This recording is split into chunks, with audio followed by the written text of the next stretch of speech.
May I request your kind attention, please? We are starting this session soon at 10:30 sharp. So please kindly make your way back to the seats. From the lobby back to the conference hall, please. And clean water are getting depleted rapidly and becoming a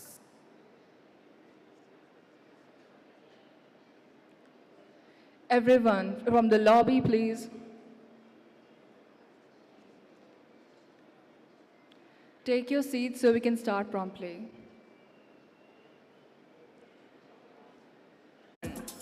May I request all of our esteemed guests to kindly make their way back to the conference hall. We are just few moments away from starting our today's session. Please take your seats so we can start promptly. Thank you.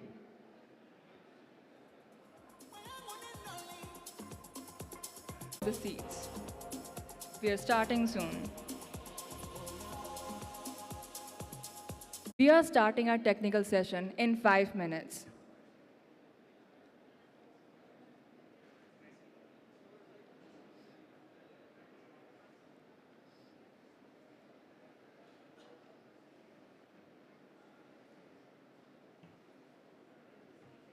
Soon, so please settle down.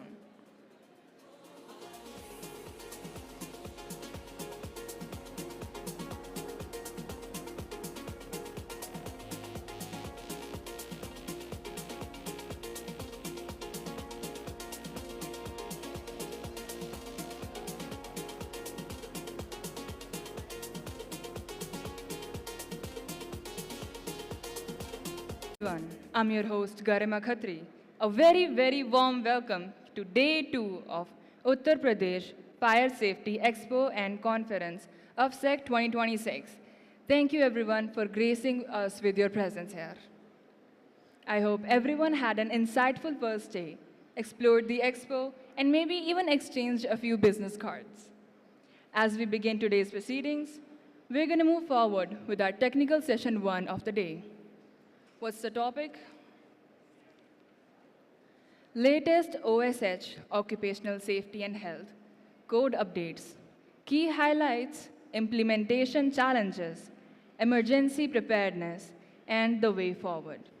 It is my pleasure to introduce our distinguished session chair, Shri P.K. Goswami, Deputy Director, Labor Department, Government of NCT of Delhi. Joining him as the session co-chair is Shri Devendra Gill, Executive Director, Safety, Delhi Metro Rail Corporation Limited. I may request both our chair and co-chair to kindly take the stage. A big round of applause for both of them. Louder. Please take the dais. It is my privilege to welcome our esteemed panelists. Shri S.P. Rana, Director, DISH, Government of NCT of Delhi. Please welcome him on the stage with a huge round of applause. Dr. Pushpa Dondial, Deputy Labor Commissioner, Government of NCT of Delhi. Let's put our hands together, guys. Shri Surendra Bahadur, ADF, Ghaziabad, Government of Uttar Pradesh. Dr. Florence Almeida, former Medical Inspector of Factories and Certified Surgeon.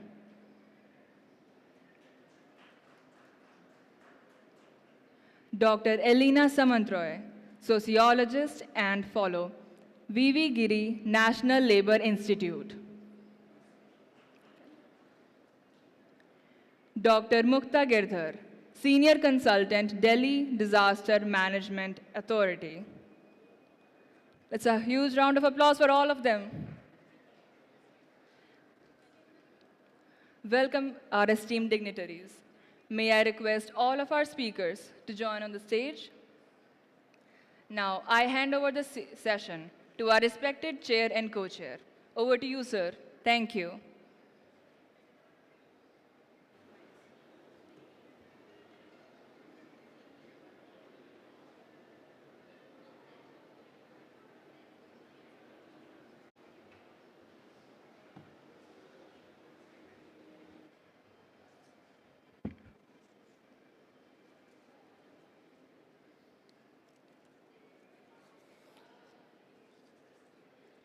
Good morning, everyone, dignitaries, respected panelists, industrial representatives, exhibitors, and friends.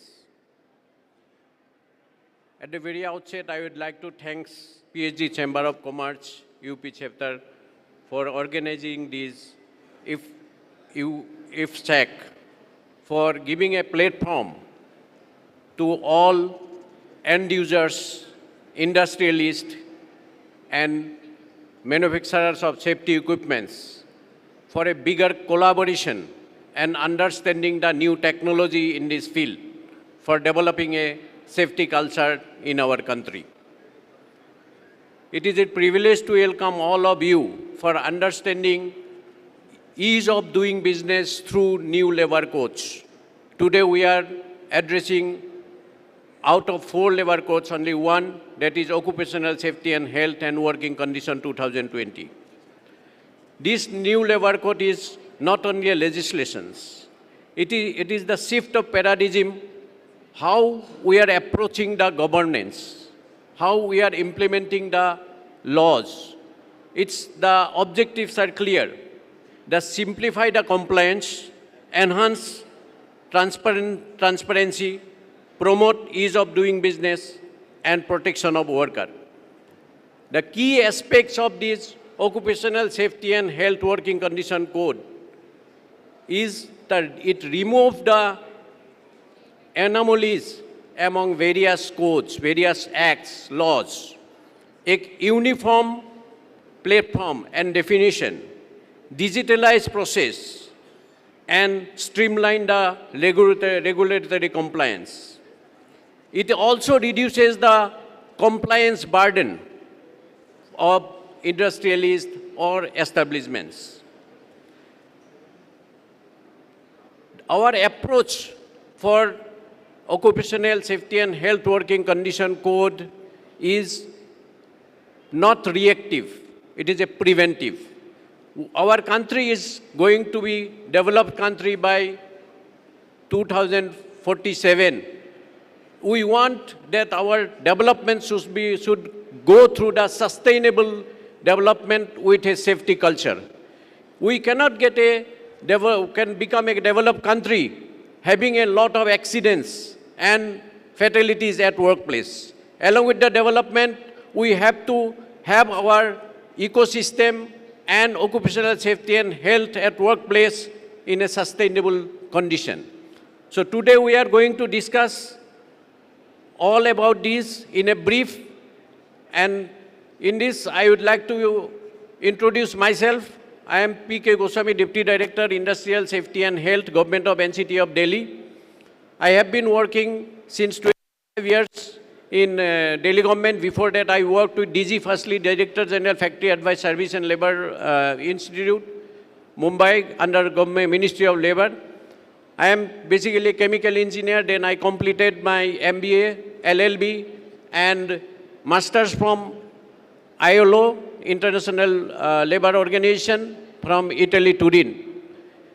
I have been working in various organizations, starting from National Dairy Development Board and cosmetic industries, pharmaceutical industries, and finally I have joined in the government in ministry for making a policy in Government of India, and now I am in enforcement.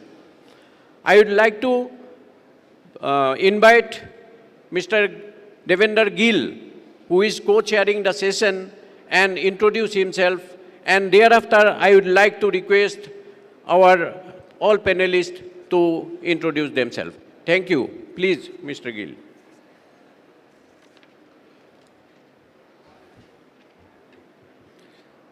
Respected Session Chair Shri P.K. Goswami, Deputy Director, Labour Department, Government of NCT, the experts who are on panel today, there are many distinguished personalities who are in the audience. Ladies and gentlemen, very warm good morning to you. It is really an honor to be co-chairing with one of my very good friend, Mr. P.K. Goswami, this first session of day 2. All of us who are safety professionals have been very eagerly looking for the introduction of the new OSH code. After a long wait, this has finally happened. Now actually is the time where implementation stage has been rolled out. And all new things come with teething problems, issues which are related to how these codes which have been drafted and have been accepted and now implemented on ground will be enforced. So every stakeholders have many questions or many queries, and I think our session would be an excellent opportunity for everyone to get the information and also an opportunity to be specific in case of any query you have. We have many experts who are from implementing agencies, from the enforcing agency, and we are expecting one panelist to join us online who will be actually a part of implementation team. A very small introduction, I am a mechanical engineer with my experience on fire science as well as construction safety management. My first inning was with Defense R&D organization as a fire scientist for 17 years. And then for the last 19 plus years, from 2007 onwards, I am working with Delhi Metro Rail Corporation, heading their corporate function for construction safety. So we look forward to a very, very meaningful and fruitful dialogue. And this can only be possible when we have exchange of information and interaction with the audience. So I will invite you to note down all your queries. At the end of the whole session, we are going to have a dedicated session or slot where you can ask questions from the panelists, and we'll try collectively to answer those. Over to you, Chair, sir. Thank you, Mr. Gill. Now I would like to request our panelists to introduce Mr. Rana.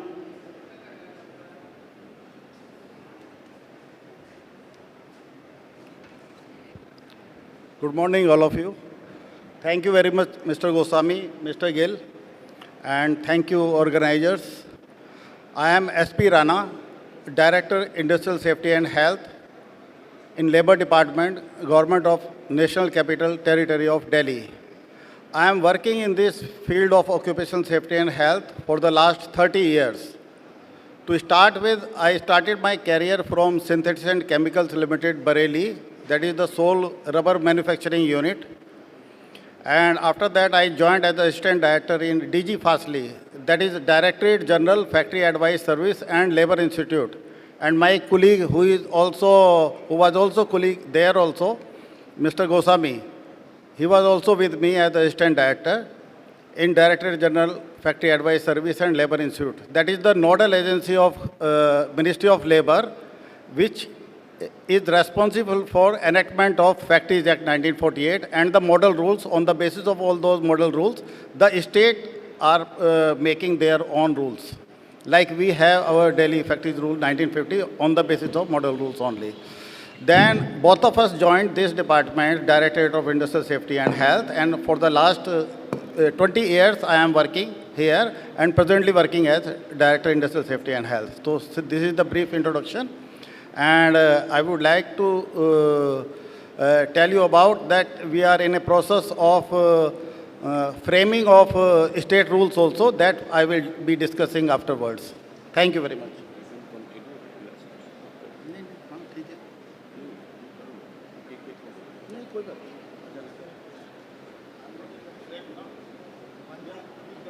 SP Rana, he is one person who is totally involved in making these occupational safety and health working condition rules for Delhi. Fortunately हम दोनों एक ही साथ DG फसली में थे, हमने factory act को formulate किया था, बाद में हम दिल्ली गवर्नमेंट में ज्वाइन किए, अभी हम दोनों एक ही साथ काम करें। हम इस ऑस कोड को बनाने में हम दोनों ने काफ़ी कंट्रीब्यूट किया, अभी दिल्ली का रूल हम लोगों ने फाइनल कर दिया। Mr. S.P. Rana, please give a brief about the Occupational Safety and Health Working Condition Code, and particularly focusing on what are the changes and how these changes can change the enforcement scenario in India for making our safety culture a sustainable safety workplace safety culture. Please. Thank you very much, Mr. Goswami. I would like to throw some light on labor codes and particularly Occupational Safety, Health and Working Conditions Code 2020.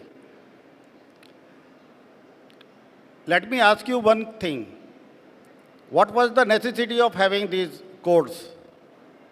All the labor laws were there with us. What was the necessity? Any one of you, please, can you please tell me? Okay. There were 29 labor laws, different definitions, different registration, different licenses. And most of the labor laws were reactive in nature, not proactive. Those were not inclusive. And if we talk about safety, health, and welfare provision, these were scattered in different labor laws. So there was very much difficulty in enforcing the enforcing agency also. At the same time, the employer were also finding in a great soup to do compliance of the provisions of different labor laws. So that's why these 4 labor codes were introduced by subsuming 29 labor laws. And particularly OSH code, if we talk about OSH code, there are 13 labor laws like Factories Act, Dock Worker Safety, and Mines Act, Contract Labor Act, BD and Cigar Worker Act, and Journalist Act. So many different acts were there where safety, health, and working conditions and welfare measures were given. So these were subsumed, and one OSH code was prepared thinking in mind that it should be proactive rather than reactive, because our motto is not reaction after the accident. Our reaction should be proactive reaction so that accident should not occur. This is the motto. So keeping in mind, the Government of India has enacted OSH code so that it should be inclusive and it should be user-friendly. At the same time, it should also be means compliance, not compliance-driven, commitment-driven. Commitment should come from the employer itself. So likewise, these were introduced. So this is the organization setup, just a brief I would be telling you. And most of the states it is like that only. The Labor Department is headed by Secretary Labor. Then the technical wings and welfare wings are there. And technical wings is headed by Director or Chief Inspector of Factories. Now the designation has been changed. It is Chief Inspector cum Facilitator. These are the acts which are being enforced like Factories Act, and as I told you, there are model rules prepared by DG Fasli. On the basis of that, states have framed their different state rules. We have also framed our state rules like this Delhi Factories Rule 1950.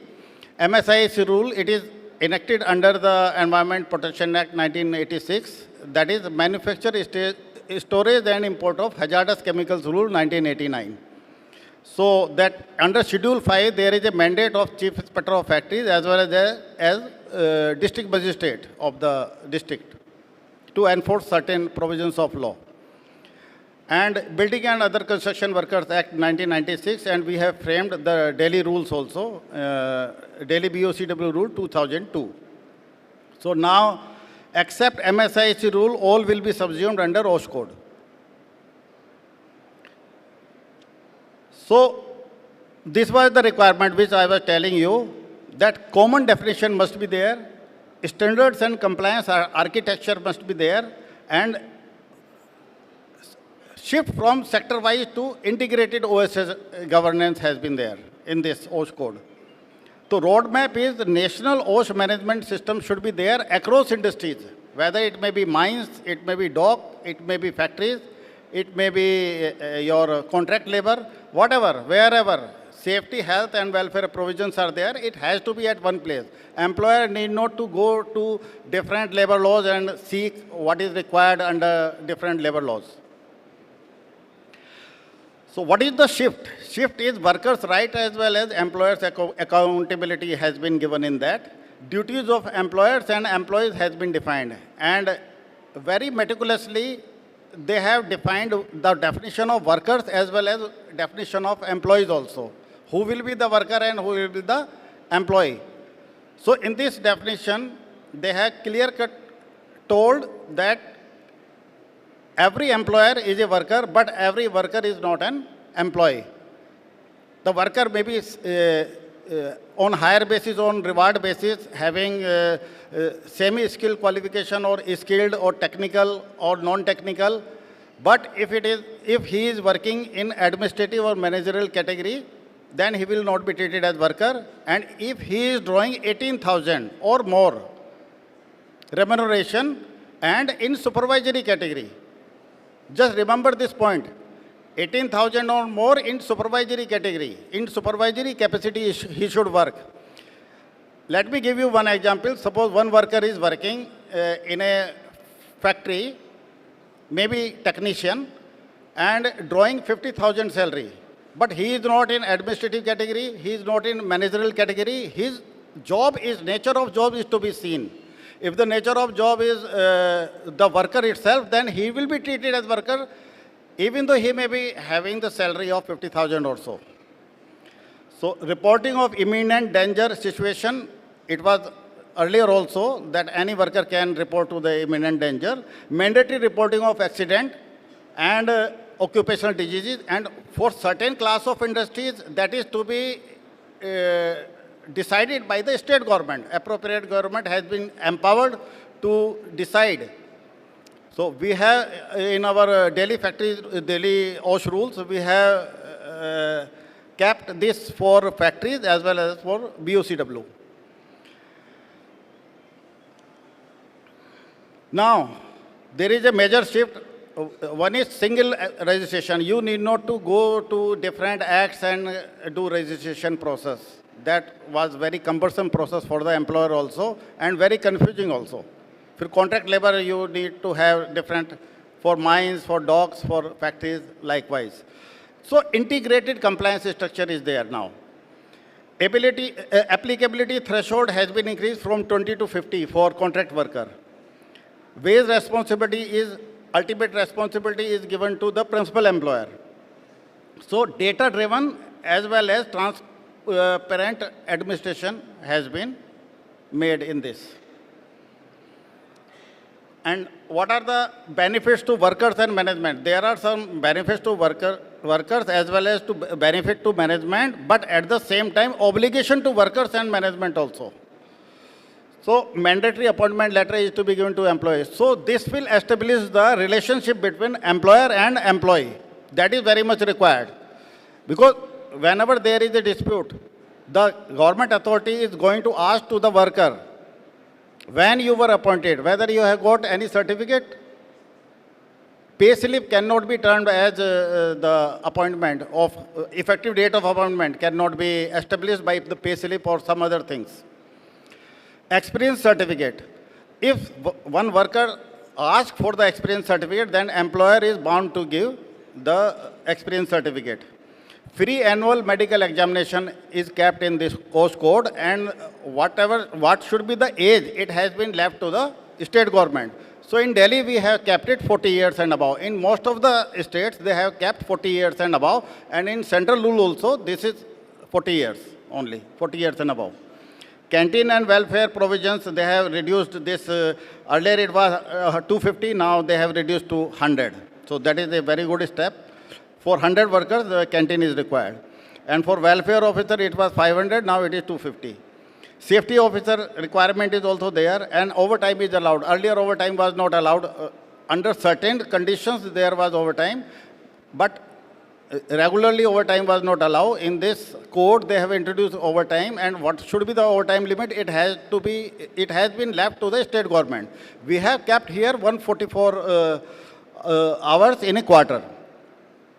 Leave encashment is also provided. Earlier it was, if a worker is working in a factory and if he works for 20 days, then one earned leave will be there. But he has to work in that factory in a year 240 days. Now this 240 days has been reduced to 180 days. If for 180 days one worker is working in a factory or in any establishment, then he will be allowed to have leave encashment also after 30 days. 30 days accumulation will be there. Earlier it used to lapse. But now after 30 days, he will be getting leave encashment. Earlier this was not the provision. One beautiful section they have added in OSH code, that is section 37. In section 37, the government of India has come up with the idea of having self-certification, self-regulation and self-compliance. As I told you, this code is a shift from reactive mechanism to proactive mechanism, from reaction to accident to the prevention of accident. So, likewise, third-party audit and certification is there. What is third-party audit and certification? There will be empanelment of the experts, safety and welfare experts. Those will be empaneled by the government, state governments, and they will carry out the third-party audit and certification. And third-party audit, and the report will be submitted to the designated authority, and designated authority will give the compliance certificate. And he will be, the management will be free for 3 years, for 4 years, or 5 years, depending upon the state government, that no inspector will come, no inspection will be carried out. If you have compliance certificate with you, you have carried out third-party auditing. So we have also devised our framework for this specific audit framework, applicability, classification, establishment and expert panel, how what should be the procedure and what should be the methodology of carrying out the auditing. And if the establishment is having ISO 45001, then it will be exempted from the auditing, but he will be issued compliance certificate from the designated authority. And here we have kept designated authority as Chief Inspector cum Facilitator in Delhi. So exemption from routine inspection, as I told you, it may be 3, 4, 5 years depending upon state governments. So there is also a shift of offenses. Now the minimum offense for any violation of provisions of law, it is 1 lakh rupees. 2 lakh rupees, and maximum is 3 lakh rupees. Unless expressly provided. Unless expressly provided means if in certain provision, certain amount is given, that has to be left. Otherwise, normally whatever the violation of provisions of law is there, then minimum is 2 lakh. Likewise, in case of death, the minimum penalty is 5 lakh rupees. And minimum penalty is 5 lakh and imprisonment up to 2 years. And for non-fatal, it is not less than 2 lakh rupees. So it is quite stringent if you think in that manner. And for certain offenses like non-production or record or some sort of small kind of violations, there is a compounding process also. So in nutshell, if we see, this OSH code is a beautiful concept which is now established with us and enacted in 21st November 2025. It is in force and it will be applicable as soon as the state rules were also there.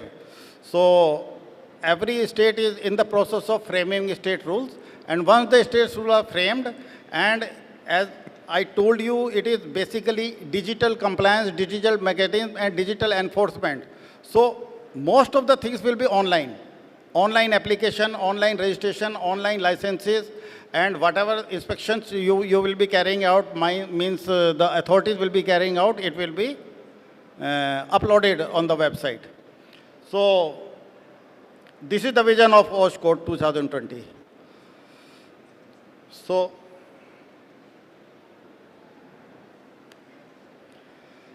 So thank you very much. This is a small initiative done by me. My YouTube channel is there, @Rana Blueprint. and I have prepared some small educational videos on different sort of occupational safety and health related practical aspect. Thank you very much. Thank you. Thank you, Mr. Rana. That it has come to knowledge that this new labor code where ease of doing business by one major point is decriminalization. जो penalty छोटे छोटे बातों में होता था criminalize वो खत्म कर दिया गया है. Appointment letter issue, this is a very good thing so that to give the protection of worker at least अब salaries वगैरह का कोई problem नहीं हो. सबसे ज़्यादा labor department में यही आता है. Appointment letter issue हो जाएगा. फिर audit self auditing system के through इंस्पेक्शन फ्री हो जाएंगे 3 साल के लिए, जो उन्होंने बताया दिल्ली के लिए है. 3 साल के लिए ऑडिट अगर करेंगे तो उनको इंस्पेक्शन नहीं होगा. ऑडिट के थ्रू कंप्लायंस भी सेल्फ डिक्लेरेशन के थ्रू होगा. Thank you very much mister Rana. Now I like to request Pushpa Daniel to come and give her brief introduction, and I will request her to talk about the BOCW Act and contract worker, क्योंकि सबसे ज़्यादा construction में contract worker होते हैं और contract worker का क्या क्या प्रोविजंस है और कंस्ट्रक्शन के लिंक करके थोड़ा सा ब्रीफली बताएंगे how we are going to protect their construction workers by these provisions of the Occupational Safety and Health Working Condition Code. I am handing over to Dr. Pushpa. Good morning, everyone. Thank you, Goswami sir. Thank you, Rana sir. I think. 10 minutes. Okay, sir. 10 minutes ultimatum. मेरा PPT. So I think जिस तरीके से 13 acts को OSH ने सबस्यूम किया है, उस तरीके से राणा सर ने मेरी PPT को काफ़ी हद तक कवर कर लिया है already. Anyhow, I will carry forward. So these are the 13 acts which Rana sir have been trying to convey you. These are the 13 acts which have been subsumed under OSH code, and there has been a common mechanism of enforcement that has already been discussed. So I'll go ahead. These are ease of doing business provisions. Now the threshold has been increased up to 50 employees, which was earlier up to 20 employees in case of contract labor. You will get one-time registration, and then there is a single and common licensing which is being done.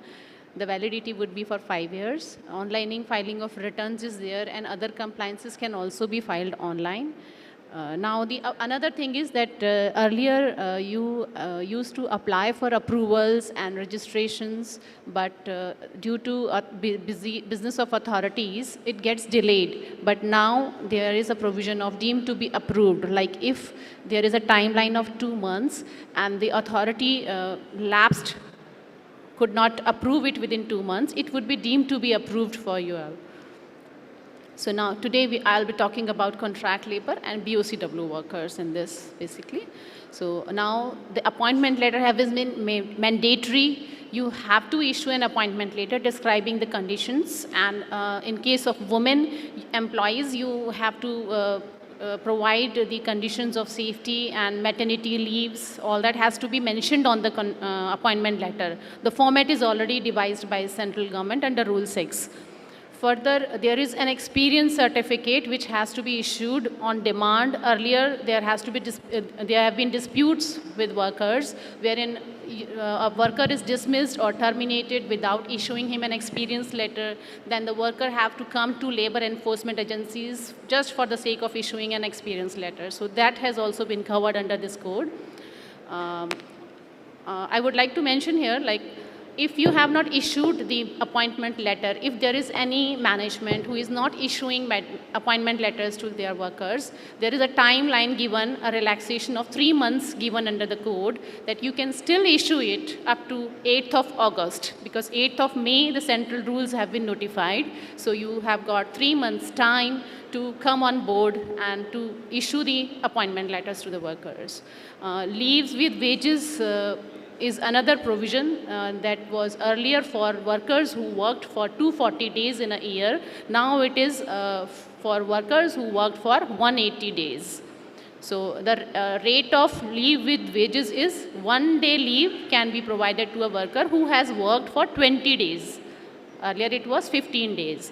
But the eligibility criteria would be 180 days. Matlab, unless he works for 180 days in an establishment, he cannot be provided leave with wages. And further, the workers can carry forward their leaves up to 30 leaves in another calendar year.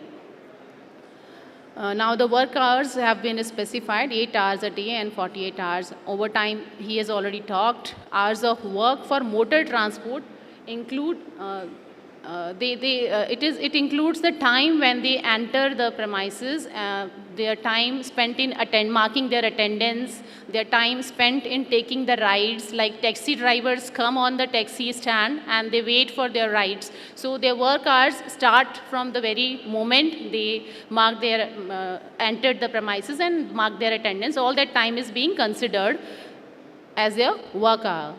So this is a chart I have taken from the website of Ministry of Labor and Employment. This is their PIB, available on their website in PIB portal.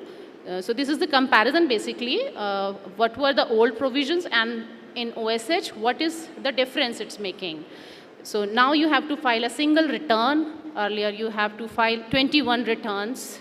It's already known that 13 acts have been subsumed, sections, rules, registration. Earlier you have to apply for 6 registrations before different authorities. Now it's one single registration.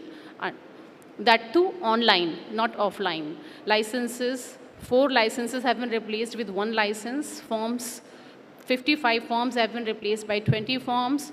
And 2 new provisions have been incorporated, that is compounding of minor offenses, and there is an improvement notice that the management can improve on receipt of a notice. If it rectifies its deeds, then it won't be penalized. 3 minutes. Okay, sir. I think my next delegate would be covering ISM, so I'll leave it. General welfare provisions for contract labor workers. It includes canteens, crèche, work in rest facilities. It was also there under Contract Labor Act earlier. Annual paid leaves that I've already discussed. First aid. Registration agreement is a must now for audiovisual workers. And if the contractor fails to pay wages of audiovisual workers, producer would be held responsible to pay their wages. Annual health checkup for every employee up to 40 years of age and above. Safety committees and safety officers are, would be appointed under the provisions of this Act. Appointment letter and experience letter. Appointment letter is a must. Experience certificate should be issued on demand.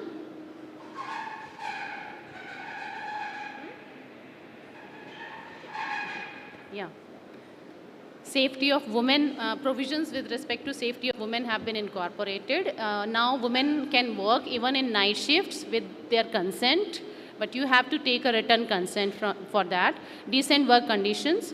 No fee or commission should be charged from contract laborers. This has been made one of the provision of the code. I know there are practices, people charge commissions and fees from the contract labor for appointing them. That has a connection with the scenario with respect to unemployment in our country, but there is a specific provision, so there can be violations, so that it can be prosecuted under this code. Now, so contract labor is allowed only for non-core activities with some provisos that I'll cover in the next slide. That is, the activity is ordinarily done through a contractor earlier, so in that case it can be a contract labor. It does not require full-time workers for major portion of the working hour, and certain increase in volume of work may also attract engagement of contract labor in that particular task.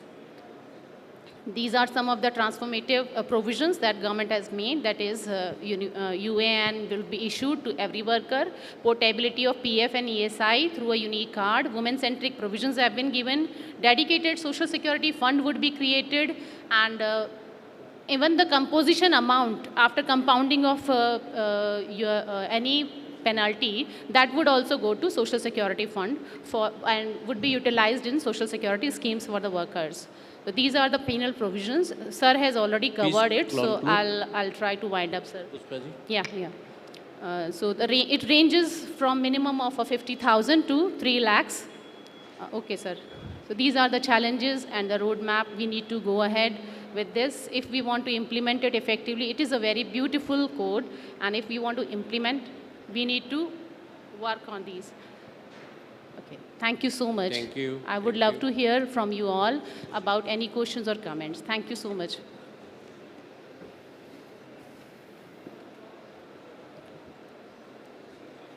It's our great pleasure to have Sri Avdesh Awasthi is advisor to the Chief Minister of Uttar Pradesh, Yogi ji. It is our pleasure that he is with us to give a boost up or enhance our spirit or making our workplace safety and health. So I would like to request him to speak a few words for the successful of this event, safety and health and workplace safety. Thank you, Awasthi sir.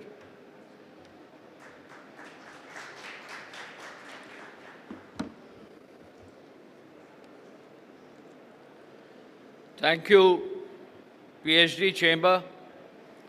Thank you, all the members of the PhD Chamber. Congratulations for the 5th edition of UFSEC. Congratulations to all the participants for the entire fire safety exhibition and conference, two-day conference that you are having here today. PhD Chamber got hold of me when I was Home Secretary and handling the fire department. And that is when the first edition of this exhibition, this event was organized. And this happened in Lucknow. And almost every year, आपका request आता ज़रूर है कि आप हमारे इस कार्यक्रम में जुड़ें. तो मैं इस बात के लिए आपको धन्यवाद देना चाहूँगा कि आज आपने हमें यहाँ बुलाया है. आपका बच्चा 5 साल का हो गया है. 5 साल में जिसके भी मेरे भी ग्रैंड चिल्ड्रन हैं, 5 साल का बच्चा हो गया तो स्कूल जाने लगता है, पढ़ने लिखने लगता है और उसका दिमाग भी चलने लगता है. तो आई वुड लाइक कि a round of applause for this 5th edition of UFSEC. इसको इन्वेस्ट यूपी ने भी सपोर्ट किया है, गवर्नमेंट ऑफ यूपी ने भी सपोर्ट किया है, हमारा फायर डिपार्टमेंट भी इसको सपोर्ट करता रहा है. मैं बहुत ज़्यादा तो नहीं कहना चाहूँगा. I am here because I incidentally happen to be in Greater Noida here today, and since the request was there for yesterday, तो मैंने कहा मैं आज 11 को आ सकता हूँ. तो मैं बस 3 चीज़ें कहना चाहूँगा. यहाँ मैं पिछले 5 साल से आपका एग्जीबिशन देख रहा हूँ और मुझे इस बात की खुशी है कि अब हमारे जो इक्विपमेंट मैन्युफैक्चरर्स हैं इंडिया के, वो न केवल इंडिया के लिए इक्विपमेंट मैन्युफैक्चर कर रहे हैं और अलग अलग तरह के इक्विपमेंट मैन्युफैक्चर कर रहे हैं, बट विदेशों में भी बेच रहे हैं. And I would like to congratulate all and everyone who are selling abroad and adding to the MSME strength of the country. अभी मैं काफ़ी लोगों से ऐसे मिला हूँ जो लखनऊ में मैन्युफैक्चर कर रहे हैं, कुछ लोगों से मिला जो नोएडा में मैन्युफैक्चर कर रहे हैं, कुछ लोगों से मिला जो दिल्ली में मैन्युफैक्चर कर रहे हैं, कुछ लोगों से मिला जो मुंबई में मैन्युफैक्चर कर रहे हैं. तो मैं केवल इस बात के लिए आपको बधाई दूंगा कि आपको सबको एक प्लेटफॉर्म में लाने के लिए श्रीवास्तव जी या पूरी PhD की टीम ने सबको जोड़ा है. आपको विशेष बधाई. Fire is something which it happens as an incident. It is a devastating incident.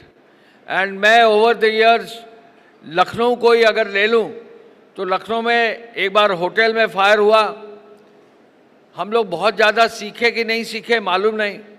और अभी हाल में एक कोचिंग सेंटर में फायर हुई जिसमें कि लगभग 15-18 लोगों की डेथ हुई. मुख्यमंत्री जी खुद मौके पर गए एंड अब उसमें एक SIT बनाकर, जिस SIT के साथ मुझे भी बैठने का अवसर मिला, SIT बनाकर इससे सीखने का एक तरीका हमको आगे बढ़ाया गया. अभी हाल ही में हमारे मुख्यमंत्री जी ने रिव्यू भी किया फायर के इंसिडेंट के बाद कि कितनी ऐसी बिल्डिंग्स हैं, विशेष रूप से कितने ऐसे हॉस्पिटल्स, कितने ऐसे स्कूल्स, कितने ऐसे कोचिंग इंस्टीट्यूशंस हैं जहां फायर की एनओसी नहीं है, और ये पाया गया कि अभी हमें बहुत काम करने की आवश्यकता है। तो मैं केवल इतना कहना चाहूँगा कि पीएचडी चैम्बर को एक डैशबोर्ड बनाना चाहिए कि आपके जितने भी आपके मेंबर्स हैं, जो मैन्युफैक्चरर्स हैं, उनके सबके अपने वेबसाइट्स होंगे, उनके सबके अपने जो है डिटेल ब्रोशर्स होंगे जो ऑनलाइन भी होंगे, उनके सबके। लेकिन कई बार कंपैरिजन में पता नहीं चलता है, सीएफओ जो बता देते हैं वहीं से खरीदना पड़ता है। तो ऐसे में कभी ना कभी हम लोगों को ये देखना होगा कि what options are available to us. DG fire, अभी कल मेरी उनसे बात हुई, he has been promoted to Government of India and he will have to leave for the Government of India posting. But DG Fire स्वयं बहुत कीन अभी पिछले कई महीनों से लगे थे कि जो हाई राइज बिल्डिंग्स हैं उनमें जो है हम लिफ्ट्स का अरेंजमेंट ऐसा करें कि लोगों को उतारा भी जा सके और वाटर और बाकी जो भी चीज़ें हैं उसका स्प्रे भी किया जा सके। अभी हाल में गाजियाबाद में एक इंसिडेंट हुआ, अभी मैंने कुछ दिन पहले देखा कि नोएडा में भी एक इंसिडेंट हुआ है। तो अब धीरे धीरे we are all going high, but our fire arrangement are not such कि वो जो है हाई राइज बिल्डिंग्स को टेकअप कर सके, हमारे फायर डिपार्टमेंट्स टेकअप कर सकें। तो मैं पीएचडी चैम्बर को चाहूँगा कि फायर एस्केप की जो आपने हमको ऑप्शन बाहर दिखाया है, आपकी किताब भी मैंने ली है, जो भी नए डीजी फायर बनेंगे I will personally take up so that we are able to get new lifts in big areas like Noida, Ghaziabad, Meerut, Lucknow, Gorakhpur, Varanasi, so that some of these high-rise buildings, if ever they have an issue, it can be catered for. The second issue is regarding normal fire safety. कई बार जो है normal fire safety का भी ज्ञान बहुत rare में दिखाई देता है। और अभी जो इंसिडेंट कोचिंग इंस्टीट्यूट का हुआ, अभी जो दिल्ली में एक इंसिडेंट होटल में हुआ, एक ही एग्जिट, कोई और एग्जिट नहीं, वो एग्जिट भी डिजिटली लॉक था, बिजली का जो है शॉर्ट सर्किट हुआ, बिजली फेल हुई तो डोर भी लॉक हो गया। एक रास्ता जहाँ से निकलने का मौका था वो रास्ता भी ख़त्म हो गया और फायर एस्केप की कोई व्यवस्था नहीं, building was totally illegal and this is something which needs to be taken forward. All I would like to say इसकी अभी हम लोग इंडस्ट्री के लिए, बाकी सब जितने नए यूनिट्स आ रहे हैं उनके लिए तो फायर की एनओसी हम लोग ऑनलाइन कर रहे हैं, लेकिन अभी हाल में जो है हमारे स्टेट के हाउसिंग डिपार्टमेंट ने भी जो फायर की एनओसी है उसको ऑनलाइन करने की व्यवस्था की है, so that we will be able to know which buildings do not have a fire NOC, which are trying to get a fire NOC and they cannot take it up. So fire is a major issue on which a lot of work needs to be done. I am so very happy कि ये focus आपका जो है fire का आया है। आपने अपने इस ब्रोशर में लिखा है industrial safety, fire safety and disaster response. So I am happy that a lot of effort has been done.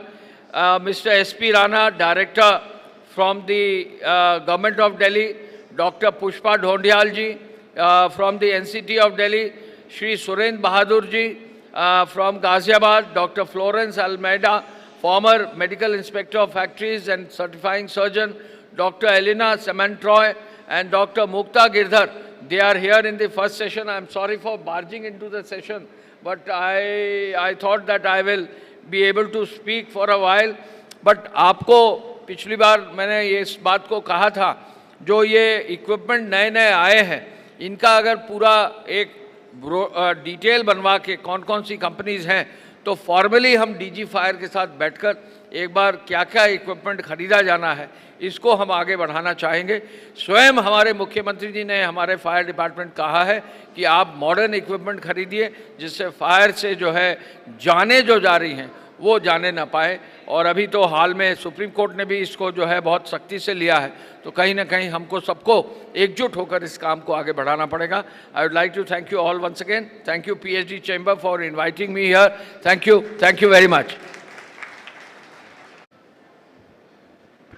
Thank you, Avasti sir, for your few words, and this is encouraging really to all of us, and hope we can improve by his ideas and policymakers.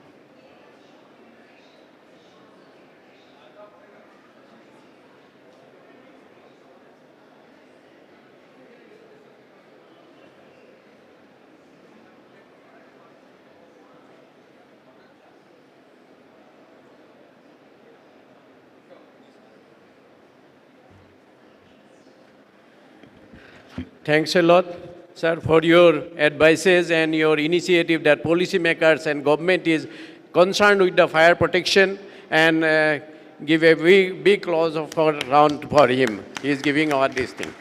Now, continuing the session, I would like to invite Dr. Florence Almeida. He is ex-certifying surgeon of Government of NCT of Delhi, and now he is working as the senior consultant in Fortis Hospital. He is expert in occupational safety and health, and he is giving continuous training to various workers and management, middlemen, top-level management in various fields, including first aid and any other occupational health and safety. I would like to invite Dr. Florence to give his introduction and explain the provisions, how these provisions under the occupational safety and health conditions, health provisions, are improving the workplace health, particularly focusing on health, because we have been talking about safety. Doctor साहब को मेरा request है कि जो provisions occupational safety and health working condition में हैं, उससे worker का हेल्थ में कैसे इम्पैक्ट पड़ेगा, हम वर्क प्लेस को कैसे हेल्दियर वर्क प्लेस बना सकते हैं, थोड़ा सा ब्रीफ में 10 मिनट के अंदर प्लीज़ आप handing over to doctor Florence.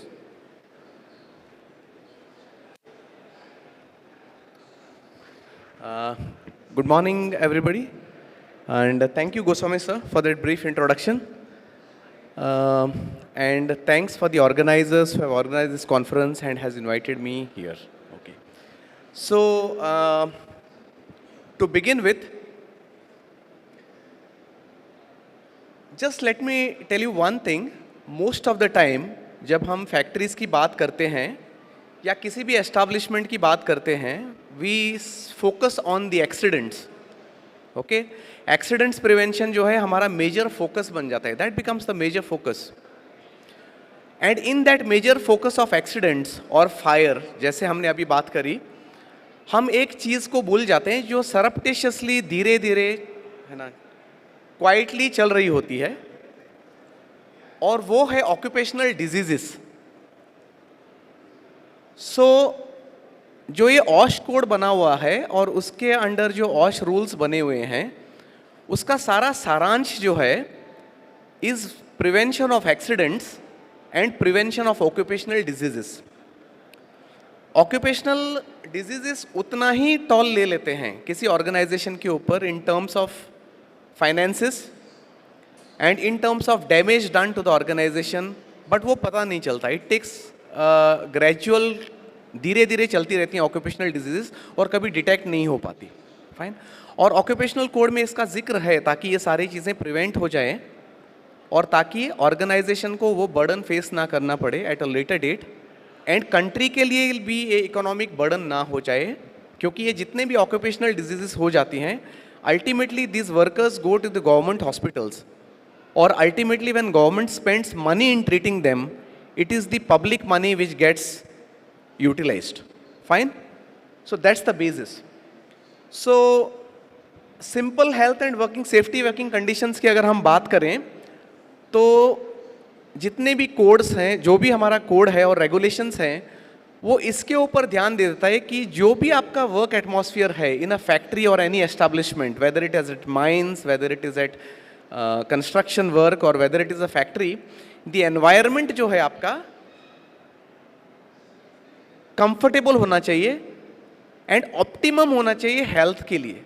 जैसे कि हम लोग यहाँ पे कॉन्फ्रेंस में बैठे हुए हैं अभी और हम सुन पा रहे हैं आराम से, कोई भी स्पीकर जो बोल रहा है वो इसलिए सुन पा रहे हैं बिकॉज हम कंफर्टेबली एक एसी एनवायरनमेंट में बैठे हुए हैं, राइट? अगर ये एनवायरनमेंट कंफर्टेबल नहीं होता, अगर यहाँ पे गर्मी होती या यहाँ पे धूल होता, प्रॉबली हम इतना फोकस्ड सुन नहीं पाते। The same is with organisations also. जो भी आपकी फैक्ट्री होती है, जो भी आपका ऑर्गेनाइजेशन होता है, वहाँ पे एनवायरनमेंट अगर अच्छा रहेगा, आपके लिए फैसिलिटीज़ अगर वहाँ अच्छे रहेंगे, अगर आपके सैनिटेशन सुविधाएं सारे सही रहेंगी और वेस्ट मैनेजमेंट जो आपके इफ्लुएंट्स होते हैं या कोई भी वेस्ट आपका फैक्ट्री में जनरेट हो जाता है, अगर वो प्रॉपर तरीके से मैनेज किया जाए, देन दैट ऑर्गेनाइजेशन के जो वर्कर्स हैं they can work more efficiently and over a period of time उनको जो बीमारियां हैं वो नहीं हो पाएंगे। सो द रूल सारे कवर करता है कि क्या क्या एस्पेक्ट्स ऑफ सैनिटेशन, क्या क्या एस्पेक्ट ऑफ एनवायरनमेंट, फैसिलिटीज और वेस्ट मैनेजमेंट आपको करने चाहिए। फाइन। सो अब सवाल ये उठता है कि जब हम हेल्थ के बारे में बात करते हैं, when we talk about health, उसमें दो मेजर चीज़ें होती हैं। एक तो होता है कि health checkup of the employees और एक होता है कि first aid centres and first aid training.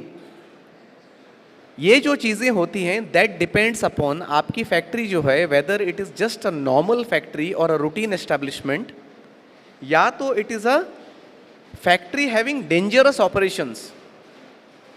Osh code के अंदर या तो रूल्स के अंदर कुछ डेंजरस ऑक्यूपेशंस, एवरी स्टेट में ये डेंजरस ऑक्यूपेशंस डिफर हो सकती हैं। अगर डेंजरस ऑक्यूपेशंस अगर आपके फैक्ट्री में हैं या किसी भी फैक्ट्री में हैं, तो उनका जो हेल्थ चेकअप का जो ड्यूरेशन है वो चेंज हो सकता है। उस हेल्थ एग्जामिनेशन में जो टेस्ट करने हैं वो चेंज हो सकती हैं। Okay, similarly there are some factories which are called as factory with hazardous processes. So एक जनरल रूटीन हेल्थ चेकअप जो होना चाहिए एक फैक्ट्री में, वो डेंजरस ऑक्यूपेशंस के लिए अलग हो जाएगा और हजार्डस प्रोसेसेस के लिए अलग हो जाएगा। ये आपको ध्यान रखना है। उसके लिए आपको जानना होता है कि whether your factory is simply a routine factory और whether it's a factory with dangerous operations और whether it is a factory with hazardous processes. So annual health examination की अगर हम बात करें तो OSH code says that this is a major change आज के डेट में ऑश कोड में आई है कि एवरी एम्प्लॉई, आपकी फैक्ट्री कैसे भी हो, चाहे जस्ट अ रूटीन फैक्ट्री हो, चाहे डेंजरस हो, चाहे हजार्डस हो, 40 साल के ऊपर जो भी एम्प्लॉई है उसका तो हेल्थ चेकअप मैंडेटरी है हर साल में। इंपॉर्टेंट, ध्यान रखें। आज के डेट में इसका मतलब है कोई भी एस्टेब्लिशमेंट हो, अगर आप 40 साल के ऊपर हो, इसका मतलब आपका annual health checkup free of cost employer ने करना ज़रूरी है, मैंडेटरी है ये। और अगर आप डेंजरस ऑक्यूपेशंस हो और हजार्डस में हो, ये हो सकता है कि बाय एनुअली भी हो जाए और उसके साथ अलग अलग टेस्ट भी लिखे गए हैं। अगर आपकी फैक्ट्री डेंजरस ऑक्यूपेशन हो, हजार्डस हो, तो उसके अनुसार आपके लिए मेडिकल टेस्ट लिखे गए हैं, जिसमें हो सकता है चेस्ट एक्सरे हो, जिसमें हो सकता है ऑडियोमेट्री हो, जिसमें हो सकता है कुछ ब्लड टेस्ट हो, कुछ यूरिन टेस्ट हो। तो आपके फैक्ट्री के अनुसार आपको जानना ज़रूरी है। यू गॉट टू नो कि हमारे यहाँ पे क्या ये टेस्ट, अनोखे टेस्ट जो हैं वो अलग अलग हमें अपने एम्प्लॉयज़ के करने हैं। और हर एक स्टेट अपने स्टेट के अनुसार ये टेस्ट अलग अलग डाल रखे हैं। द कोड्स के अंडर रूल्स जो बने हैं स्टेट के अभी पब्लिश नहीं हुए, हावेवर सेंट्रल रूल्स पब्लिश हो चुके हैं। फाइन। तो जब आपके ऑश कोड के अंडर रूल्स पब्लिश हो जाएंगे, आपको देखना पड़ेगा कि आपके फैक्ट्री के अनुसार आपके एम्प्लॉयज़ का क्या हेल्थ चेकअप होना चाहिए और क्या टेस्ट होने चाहिए। फाइन। ये एक सिंपल एग्जाम्पल के लिए मैंने स्लाइड डाली हुई है, जैसे कि अगर आपकी इलेक्ट्रोप्लेटिंग का प्रोसेस है, okay, it is a electroplating process है, आपको जानना पड़ेगा whether it is hazardous operation और डेंजरस ऑपरेशन। सो आपको यूरिन टेस्ट भी करना पड़ेगा। अगर आपका नॉइज एक्सपोजर है तो आपको ऑडियोमेट्री करनी पड़ेगी। सो this is just an example from the previous Delhi factories rules कि आपके फैक्ट्री के अनुसार आपको क्या एडिशनल टेस्ट करने हैं। ओके, हाँ। So this are the working rules. Okay, so these are the rules which were light, sanitation, waste management के लिए वैसे के वैसे रखे गए हैं। फाइन। वेलफेयर प्रोविजंस वैसे के वैसे हैं, washing, clothing, sanitation, sitting arrangement and canteen. अब कुछ चेंजेस आए हैं फर्स्ट एड के लिए। पहले कहा जाता था कि हर एक रूटीन शिफ्ट में आपके पास एक फर्स्ट एड ट्रेंड पर्सन होना चाहिए, पर अब सेंट्रल रूल्स कहते हैं कि 33% ऑफ द मैन पावर आपकी फर्स्ट एड में ट्रेंड होनी चाहिए, एंड एवरी 3 ईयर्स में आपको उनका रीट्रेनिंग करना मैंडेटरी है। जहाँ पे वुमन फोर्स है वहाँ पे at least 1 woman should be trend in the first aid. Okay fine. Okay, ambulance room की requirement is after 500 workers. Okay, I think I would ask Chief Inspector of Factories and Labor Commissioner Madam here to tell अगर कोई भी factory छोटे factories है, can they tie up and put up 1 ambulance room common in their industrial area as such, because her factory ambulance नहीं manage कर सकती, right? And आपको पास medical professional चाहिए with EFIH and qualified nurse is required. First aid box contents क्या क्या होने चाहिए, ये अब चेंज हो गए हैं थोड़े से। पुरानी कुछ दवाइयाँ थी, वो पुरानी चेंज करके अब नई दवाइयाँ उन्होंने डाली हैं, ठीक है ना। एंड एम्बुलेंस रूम के जो इक्विपमेंट्स हैं वो डिटेल में अब कोड्स में दे रखे हैं। हो सकता है रूल्स में उसको एडिशनल कुछ इक्विपमेंट डाल हो सकते हैं आपके, इन द स्टेट्स दे में से some more things are required, but this things are clarified in ambulance room. Yeah almost done, yeah fine. So notifiable diseases are there. Last में ऑश कोड में कुछ डिजीजेस नोटिफाई करने वाली, अगर आपके इंडस्ट्री में डिजीज होते हैं they have to be notified, नहीं तो इसके ऊपर डॉक्टर के ऊपर भी पेनल्टी है, मैनेजमेंट के ऊपर पेनल्टी तो है ही है। अगर आपके फैक्ट्री का वर्कर कहीं सरकारी ऑर्गेनाइजेशन में चला गया और वहाँ पे उसको ऑक्यूपेशनल डिजीज पकड़ में आ गई, तो both the management and the doctor वहाँ पे जो आपका एम्प्लॉयड है, they both can be penalised by the OSH as per the OSH codes now. Okay, and these are the notifiable diseases. So सारांश ये है,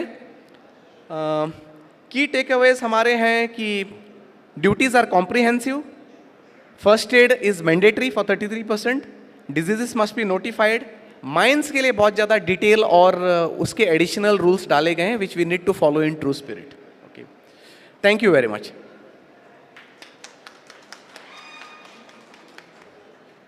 Thank you, Dr. Florence, for giving insights about the occupational health. और ये ILO का data है कि साल में 30 लाख का करीब डेथ होती है, उनमें से 26 लाख ऑक्यूपेशनल डिजीज़ की वजह से डेथ होती है, क्योंकि वो देखा ही नहीं देता है, इसीलिए हमें वो नज़र में नहीं आता है। Anyway, thank you very much. And मेरी तरफ से I would like to take my last doctor Mukta Giridhar. She is from National Delhi Disaster Management Authority. After that, I will request Devender Gill Sahab to take the session. So I would like to request Mukta Giridhar ma'am, who is Senior Consultant in Delhi Delhi Disaster Management Authority. अगर हमने ये एक rule follow नहीं किया है तो there में B disaster, there में बी पैनिक, देयर में बी डिजास्टर। सो इंडस्ट्रियल डिजास्टर के ऊपर किस तरीके से इमीडिएटली मेजर्स लेना चाहिए। अभी तो सारे होटल इंडस्ट्री और सब इसी में एस्टेब्लिशमेंट अंदर आ जाएंगे, तो थोड़ा ब्रीफ कर देंगे मैडम कि किस तरीके से हम बेसिक चीज़ करके इंडस्ट्रियल डिजास्टर को कंट्रोल कर सकते हैं। Thank you.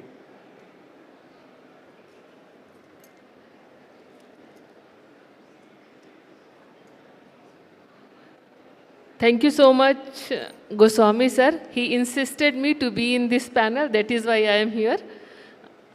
Respected dignitaries on the dais and off the dais. Basically, sir ने जो बोला है that I will touch upon. And before that, just I wanted to tell you how Delhi is prepared to face any emergency situation. If you talk about, you know that Delhi is vulnerable. Delhi, if I'm talking about Delhi, it's not Delhi, it is Delhi NCR. You cannot separate NCR from the Delhi. So the Delhi NCR, they are vulnerable to name any, all disaster can happen in these areas. But be it earthquake, flood, urban flood, normal flood, riverine flood, fire, industrial fire, urban fire, forest fire, terrorist attack, your tornadoes, heavy rain, heat wave, name it any, we all are vulnerable. And we go on, if the ideas and the biodatas and the statistics, every year the death is increasing. So the DDMA, that is aligned with the 10-point agenda, they have authority, and every department has to come under this umbrella if the situation is emergency. So the time is less, so I don't want to go on the detail. Just wanted to say that Delhi Disaster Management Authority, it is everywhere. Not only in the Delhi, if you go on the UP, there is UP State Disaster Management Authority. So there is 3 channels. It is headed by the NDMA and the Honorable Prime Minister. He is a chairperson of this. The members are there, and it has been appointed by the Honorable Prime Minister, and that is how things has been trickled on from NDMA, SDMA and the DDMA.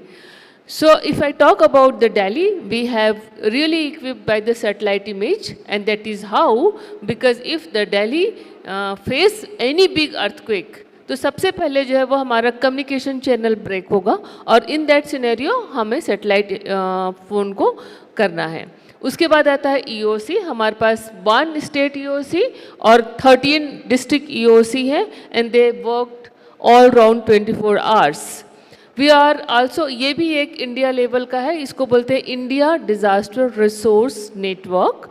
इसमें जो भी equipment all over India में to rescue, search and rescue for the disaster, be it any, कहाँ पर है, किस department में है, उसकी लोकेशन क्या है, लैटिट्यूड लॉन्गिट्यूड क्या है, and the contact person of that department, and every details are there. You can also go through, it is available in the NIDM portal. Other one is ERSS. It is again a pan-India system which has been initiated by the NDMA, and there is a vision that, like the foreign countries, if anybody should call 112, it will direct to the concerned state, and the concern and victim can be take the support immediately. So that is how it works in the 2 system.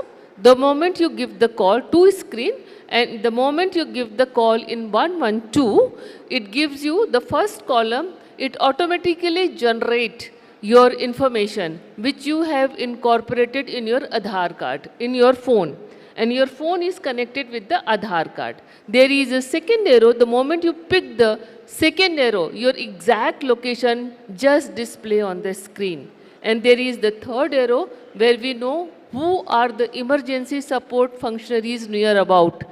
We can send them message immediately. So that is why ERSS is very, very important. So my request to all of you, if you see any situation which is unavoidable, or any person who is in life and death condition, please call 112. So if at least support functionary will reach to a person and you can save the life.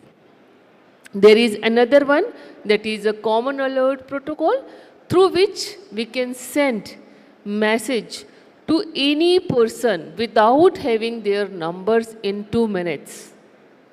And I hope you all are getting information in your phone. Today there is a heavy rain, today there is a heat wave, today in the place is going to be flooded. Be aware that is all happening because of this Sachet platform. So if I talk about the Delhi is also equipped with the 1800 volunteer, and these names are called Abda Mitra. और ये आपदा मित्र हैं, इनके सारे number और उनकी location always trace होती रहती है NDMA पोर्टल पे. द मोमेंट आप 112 पे कॉल करेंगे तो वो इन्फॉर्मेशन इनके पास भी जाती है. And this scheme is also all over India level. Yeah, so that is how, and these are something, these equipments have been distributed to all Abda Mitra. We have signed NDRF also to support to Delhi, and same they have done with all the states. Now coming back to the factories and all those things, these are the numbers. Please note 112 and give them a call to take the support. दूसरा, to have the attitude to see whether there is safety or not. If not, how we can increase the safety? Which is the place through which we can go out, get out quickly? Whether there is a two exit point or not. If not, then how we can survive? How we can increase our survival rate? Again, the second point for the general people to look where is the area where you can safely evacuate yourself. And please be aware whether it is a home or it is your workplace, which one is your nearest fire station, nearest police station and nearest hospitals, and the name of the contact number. Please note down, display it on your workstation and the door, main door of your home. So, at the case of emergency, even a small child of your home can also take a right action. And tell them, discuss with them about the 112. Thank you so much.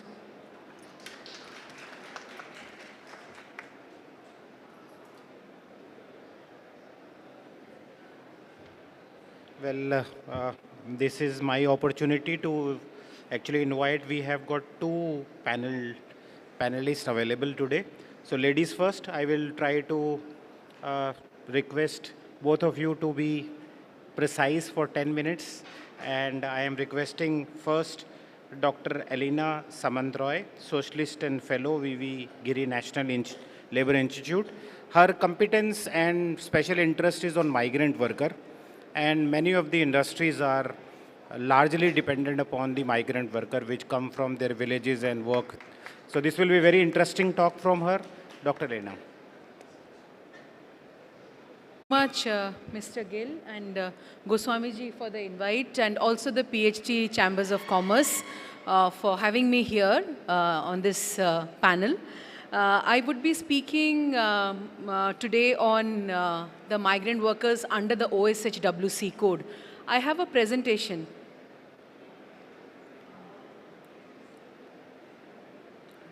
I'm a labor sociologist basically working at the VV Giri National Labour Institute, which is under the Ministry of Labour and Employment. And we are a think tank policy research institute to the Ministry of Labour. And we are engaged in full-time policy research and training of the labour departments and also policy research on labour issues for the Ministry of Labour.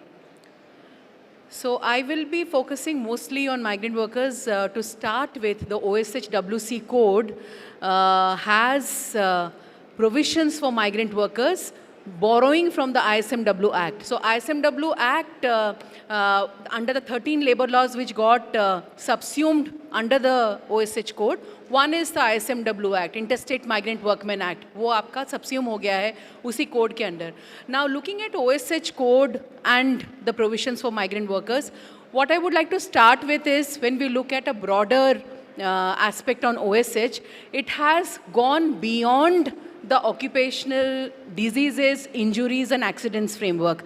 Now the code envisages a broad framework of well-being aspects for the migrant workers and for all other workers who are covered under the code. So OSH code broadly covers these 13 laws, and all of them are which are subsumed under the code are going beyond, I mean the framework is going beyond looking into injuries, accidents or diseases framework to the well-being framework. Now the code, you did not get the PPT.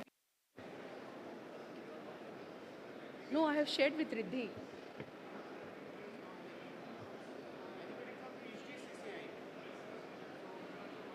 Gets loaded, जब तक PPT load होता है, let me just speak about it a bit on the OSH code and the provisions for migrant workers. So I was just mentioning that OSH का जो international framework है, it has gone beyond looking into injuries, diseases and accidents. It is now covering well-being aspects also, like psychosocial well-being, aspects of mental health. All these things are covered, and also looking into work-family balance policies, workplace harassment policies. So occupational safety health working conditions code, जो OSH code है, that code has a broader scope within its ambit, and for women workers particularly who are migrant workers or women who are in unorganized sector or other categories of women workers, many provisions related to violence and harassment, for example the POSH Act, Prevention of Sexual Harassment Act gets integrated into the code. Apart from that, the night work provisions where the consent of women had been taken, that gets integrated into the code, which includes a lot of, or encourages a lot of women to participate in the labor market. Because over the years, जब हम देख रहे थे urban migration particularly, it has been mostly marriage migration for women, and for men, अगर पुरुषों का migration देखेंगे, it has been mostly because of employment. So, and they are into sectors which are low-end sectors. For example, if you look into informality per se, 90% of the workers in India are in informal sector, and in urban areas it is mostly services, construction, manufacturing, जहाँ पे concentration है. So when we talk about OSH policies, we look into most of these sectoral policies as well. Now coming to the code, the Occupational Safety Health Working Conditions Code, the code talks a lot about portability of welfare facilities and provisions under the code which is mentioned. One is the first thing which the code talks about, the definition of migrant workers. So migrant workers definition got expanded from people who are brought by contractor to people who directly come. पहले क्या था, ISMW Act के under जो लोग contractor के साथ होते थे उनको migrant worker माना जाता था, और जो लोग contractor के साथ, I mean those who are coming directly, not involved with any contractor, they were not treated as migrant workers. Now, under the OSHWC code, people who are with the contractor and who have come directly on their own, they are also treated as migrant workers. So that will enable important things. One is welfare provisions, migrant workers ko jayega. Whatever is there, for example, Plantation Labour Act ke under housing ki facility hai, that will be going to the migrant workers. Death compensation in case of death, that will be going. Apart from that, many other facilities state governments have made for migrant workers, health insurance, health policies, your medical facilities, housing, all these things will be going to people who directly come also. Contractor ko nahi, those who directly come.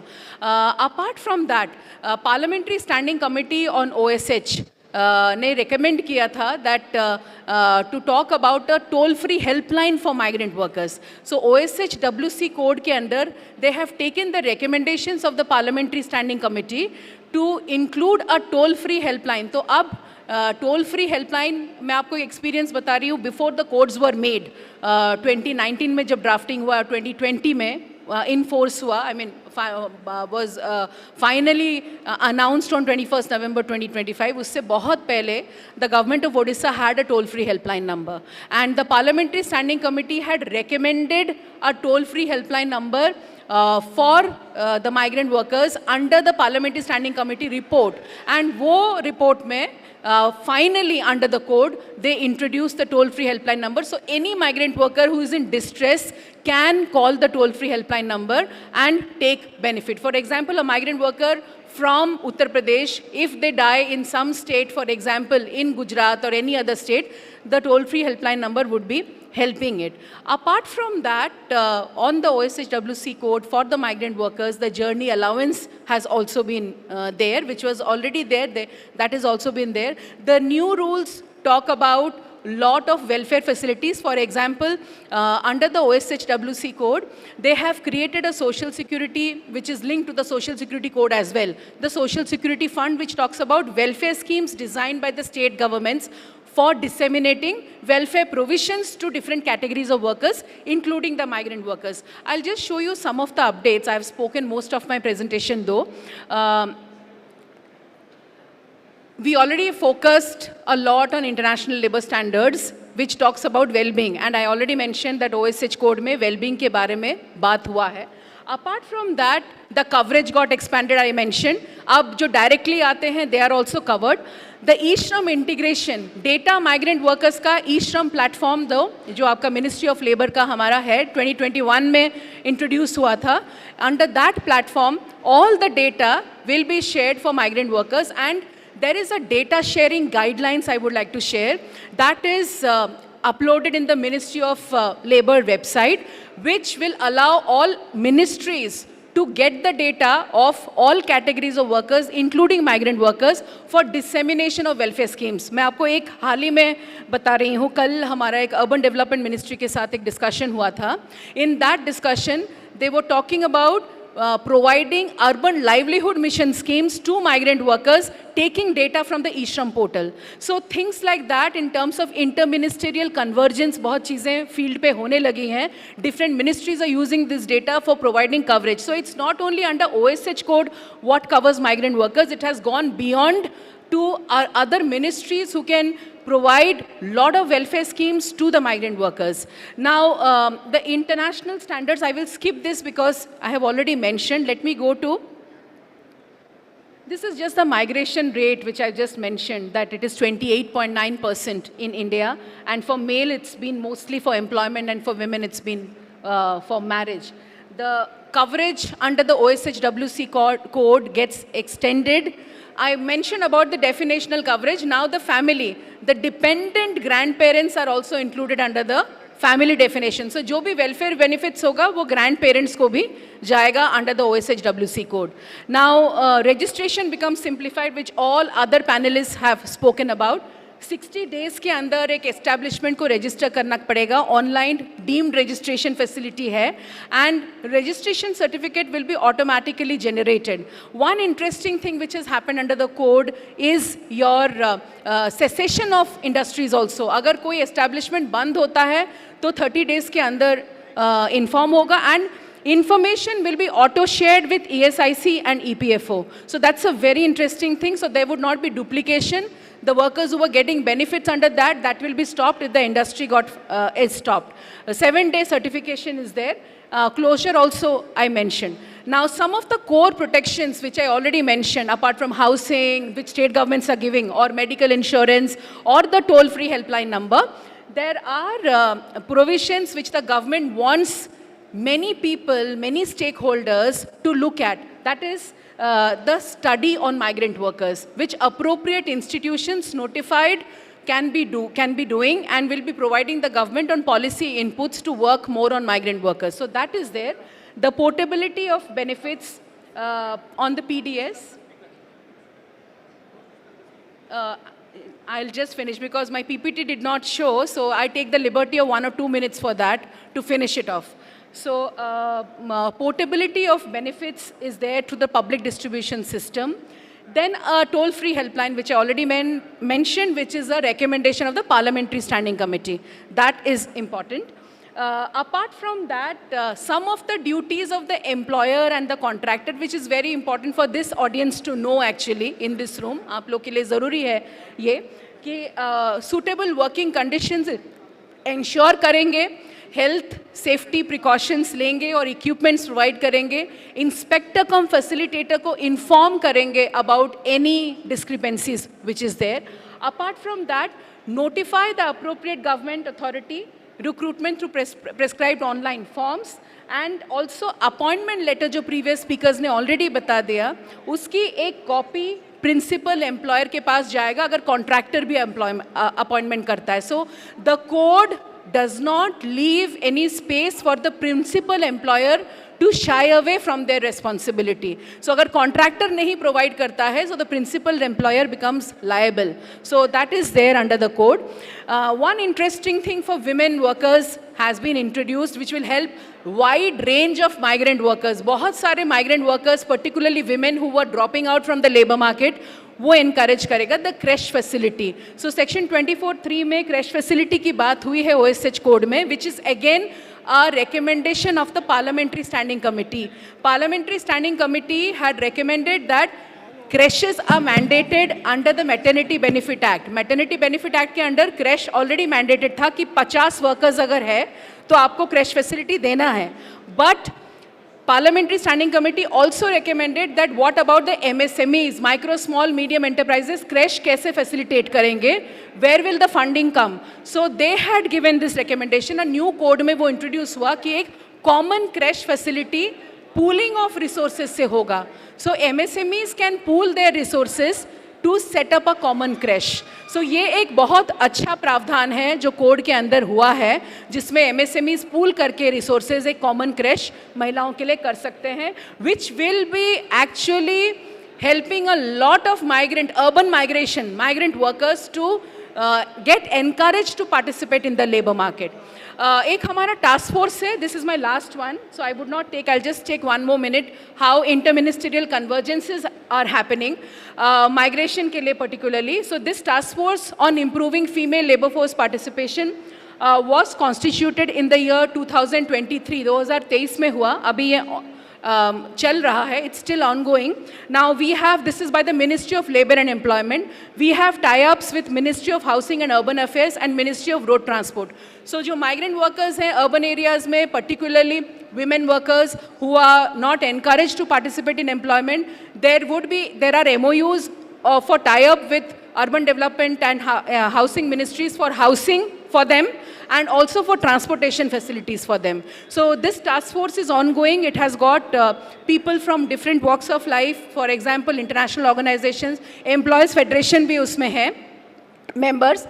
Time to time, they are informing the government on improving policy issues towards women workers, including the migrant workers. Apart from that, task force ने ये encourage किया है employers को कि they will be providing creches and introducing flexible working time, which is a larger OSH issue actually, covering well-being aspects. So it is basically contributing to work-family balance policies and well-being. So these are some of the aspects which are there.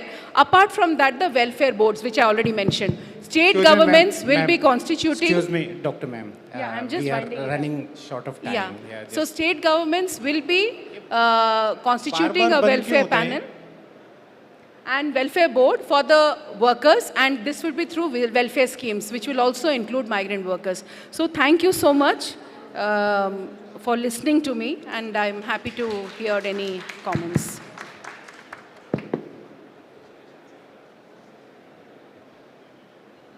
At the outset, we owe an apologies to the audience as well as the next session team, because we have overshot the time. But our last panelist is a very interesting topic which we are going to discuss, because he is from the implementing agencies, Government of Uttar Pradesh, ADF Ghaziabad. And a very interesting terminology was introduced today, that the Chief Inspector of Factory is now also termed as Chief Inspector cum Facilitator. So a very big responsibility on the team. I will request him to actually apprise the audience about how the implementation is being facilitated by the department, because there are a lot of doubts in the mind of people about the implementation strategy. So I invite Shri Surinder Bahadur, ADF Ghaziabad. Good morning, respected senior officers from different government departments and distinguished representatives from industries, speakers, ladies and gentlemen. लगाइए भाई.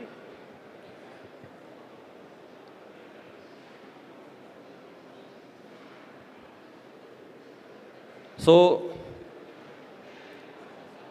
I am Surendra Bahadur, Assistant Director of Factories, Ghaziabad region. I have served in few other industrial sectors like Muradabad, Noida and Ghaziabad as Assistant Director of Factories. And prior to that, I have also served over 14 years in Bharat Heavy Electrical Limited in various capacities. I have also exposed to Siemens Germany for the technological advancement during that course. And also I am associated with the drafting committee of Uttar Pradesh on OSH rule. So today this OSH code is not mere the consolidation of only 13 labor laws. There are basically, in my opinion, in my interpretation, there are two major changes. And that one change is from criminal prosecution based regulation to compliance based enforcement. And second one is there are few additional compliance obligations upon the employer which they have to fulfill. So talking about the background, these all have been, I think, already talked about, and I have been said that you have to take only 5 to 10 minutes. So I will move on fastly. So in these 13 codes, major acts are the Factories Act, this BOCW Act. So certainly the objective remains the same: health, safety, welfare, working conditions, and working hours as well. So whether the objective has changed? No. Both enactments, previous ones and this consolidated one, have the same objectives: protection of workers, ensure workplace safety, and regulating working conditions and working hours. So what has been changed from criminal prosecution to compliance based? How it is? So if we talk about only Factories Act, previously under Section 92, it was the criminal cause prosecution, but now it has been many normal contraventions have been shifted to adjudication for, like adjudication means on the department basis the penalty may be levied. And second is occupier and manager are being liable for the factories as contraventions, but in this OSH code, the employer means for factories, this is certainly occupier, but as well as the responsible person may be held responsible for the liabilities. So this is the important changes, because in code at many places the person, whoever and responsible person has been used. So this is one major change. Imprisonment and fine has been shifted to administrative penalty and appeal. So punishment oriented, this has been compliance oriented has become. Compliance oriented कैसे है ये मैं अभी आपको आगे दिखाता हूँ. These are the differences. Under Section 92 पहले imprisonment था, लेकिन general contraventions में monetary penalty को बढ़ा दिया गया है, but इसमें imprisonment के provision को हटा दिया गया है. Maintenance of records को की monetary penalty बढ़ा दी गई है, लेकिन और बाकी चीज़ें हटा दी गई हैं, और ये भी पेनाल्टी बेस पर होगा, न कि इसमें प्रोसिक्यूशन होगा, लेकिन हजार्डस प्रोसेस में ये सारी चीज़ें कंटिन्यू रहेंगे. So certainly for serious violations, fatal accident हो गया, नॉन फैटल एक्सीडेंट हो गया, फॉल्सिफिकेशन हो गया, इन सब के लिए जो है जो स्ट्रिक्ट प्रोविजंस है वो कंटिन्यू रहेंगे. एक इसमें इंपॉर्टेंट चीज़ ये है कि अगर नॉन फैटल एक्सीडेंट होता है, कोर्ट या पेनाल्टी लगाती है या फिर डिपार्टमेंट बेसिस पेनाल्टी लगता है, तो जो विक्टिम होगा उसको at least 50% of that penalty shall be provided to that person. And in the same way in fatal accidents the legal heir shall be given the 50% of the penalty at least. So compounding provisions, compound in many states compounding provisions are already there through executive orders, but now it has been incorporated in the code itself. So if any upon contraventions, if any person wishes to compound the offences, then he may get compounding, and penalty shall be 50 to 75% of the maximum penalty. Education process normally इसमें एक बहुत important चीज़ है, 51 महीने का time आपको मिलेगा compliance करने के लिए. इसके बाद भी अगर जारी रहेगा तो जो नॉर्मल छोटे कंट्रावेंशंस होते हैं, suppose maintenance of records and all this things, उसके लिए जो है डिपार्टमेंट बेसिस पर जो है पेनाल्टी लग सकती है. उस पेनाल्टी के अगेंस्ट जो है अपील करने का भी अधिकार है. फैक्ट्रीज एक्ट में 3 महीने के अंदर जो है अगर प्रोसिक्यूशन आवश्यक है लगाना पड़ता था, बट इसको 6 महीने कर दिया गया है. तो इसका मतलब क्या हुआ? इसका मतलब ये हुआ कि इंस्पेक्टर्स में give more time for the compliances up to 6 months, और अगर बढ़ाने की भी आवश्यकता होती है तो उसको बढ़ा सकता है. So this is the nutshell. 5 major changes की अगर हम बात करें with respect to this penal provisions, तो 5 चीज़ें ये हैं जो कि मेरे हिसाब से जो है इसका नटसेल है. ओएसएच कोड में हायर मॉनेटरीज पेनल्टीज लगाई गई हैं. डिपार्टमेंट लेवल पर जो है आपको पेनल्टीज लगाई जाएंगी. कंप्लायंस करने के लिए अपॉर्चुनिटीज़ ज़्यादा है. 1 महीने का जो है मैंडेटरी दिया जाएगा अगर एक्सीडेंट रिपीटेड ऑफेंसेस को छोड़ करके. कंपाउंडिंग ऑफेंसेस का प्रोविजंस ऑलरेडी हैं, but the criminal prosecution still will be there for hazardous process, accidents, falsification of record, obstruction to inspector, and non-compliance with special orders of the inspector cum facilitator. Part 2, what are the new compliance mandatory appointment letters, जैसा कि अभी madam ने बताया था कि 3 महीने के अंदर जिन्होंने नहीं किया है उनको बनाना पड़ेगा। आइडेंटिटी कार्ड्स भी इंट्रोड्यूस किए हुआ है उत्तर प्रदेश में। रजिस्ट्रेशन इस्टेब्लिशमेंट एक नई डिफिनीसन है जिसको आप लोग पढ़िएगा। इस्टेब्लिशमेंट की एक नई डिफिनीसन है, means if there are 10 or more workers for any trade, occupation or manufacturing, then that shall be establishment. Annual examination above 40 years of age. In Uttar Pradesh, it has also been extended to the non-fatal accident victims. और जैसा भी doctor अमिला बता रहे थे कि ये तो in general है, but for hazardous process and dangerous operations, so in Uttar Pradesh for hazardous process at every 6 months medical examination should be there, and for dangerous operations it varies from operation to operation. In few operations this is for every 3 months, and for few it is 1 year, so it varies from operation to operation, but for hazardous it is at every 6 months.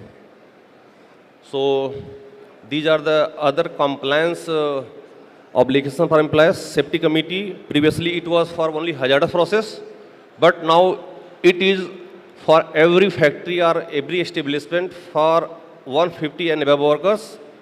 This is very major change. Safety officers now from, previously it was from 1000 workers or MH factories, but now it is applicable for 250 workers in hazardous process.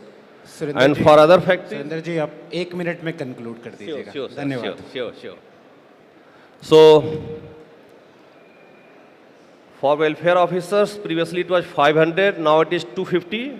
Canteen has also been threshold decreased from 250 to 100 workers. So these are the few additional requirements which employers should keep in mind.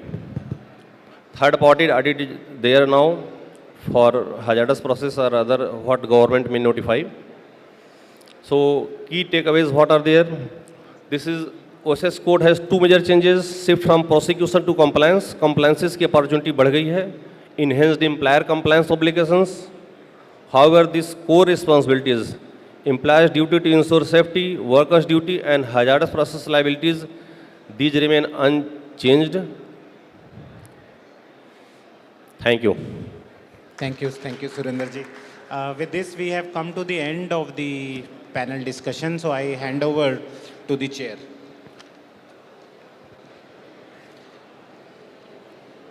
Thank you, Surendra Bahadur ji, and all panelists of today's technical session, and Gil sir for co-chairing the event. And we will take the questions during our tea break because we are running out of time. So this is a very good session, and it is very difficult to conclude everything within a very specified of 1 hour. It takes a lot of time, and we are unable to discuss various rules because rules अभी तक notification नहीं हुए हैं। UP में भी नहीं हुआ ना, notify हो गया? हाँ, अभी रूल्स नोटिफाई नहीं हुआ जी। जब होपफुली हम नेक्स्ट ईयर में रूल्स को हम कॉम्पिटिटिव स्टडी अलग अलग स्टेट में क्या रूल्स में चेंजेज है उसको भी हम आगे डिस्कस कर सकेंगे। और so we are concluding the session with a vote of thanks to all of the panelists and my co-chair, Dr. Mr. Devinder Gill sahab. Thank you very much. Thank you for listening and giving your precious time for us. Now, handing over the mic to the organizer.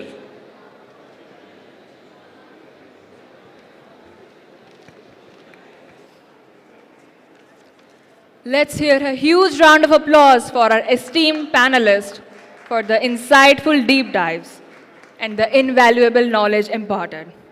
Deep apologies for the shortage of time. We have a strict schedule today. For the memento distribution, I would like to request Sir P.K. Goswami and Shri Devender Gill to present the mementos to our esteemed panelists.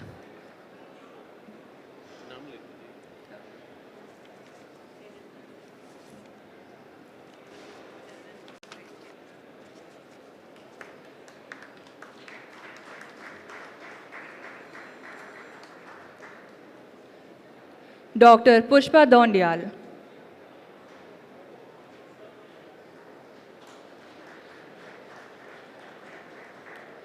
Shri Surendra Bahadur.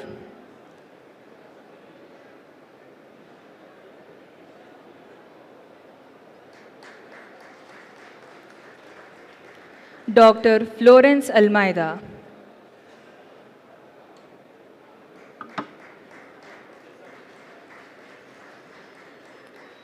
Dr. Elena Samantroy.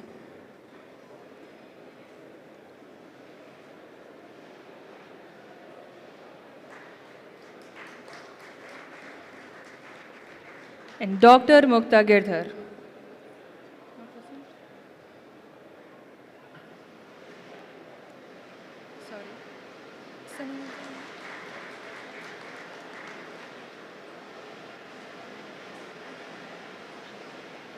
And to present to our respected chair and co-chair, I'd like to invite Dr. S.P. Garg, Advisor DSS Plus, former Executive Director at GAIL. And Atul Srivastav, Senior Regional Director, PhD CCI.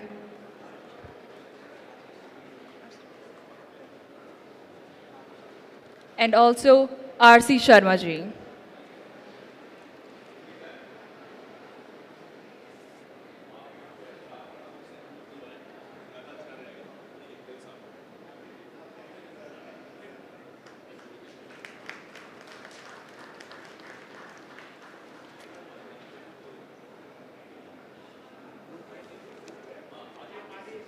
Let's get together for a group photograph.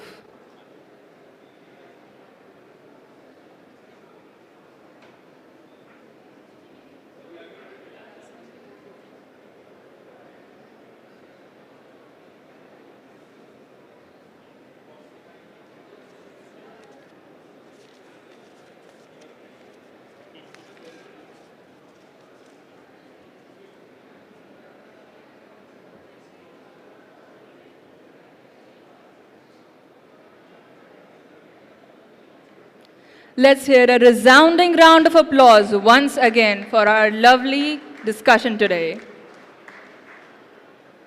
We are going to now have to immediately move on to our technical session 2. The topic being modern strategies in urban fire and life safety during construction of high-rise buildings, occupation and crisis. It is my honor to invite our session chair, Shri R.C. Sharma, former Director, Delhi Fire Services. They specialize in fire prevention plan. They have 15 years of experience under their belt with the Industrial Fire Services and over 23 years with DFS.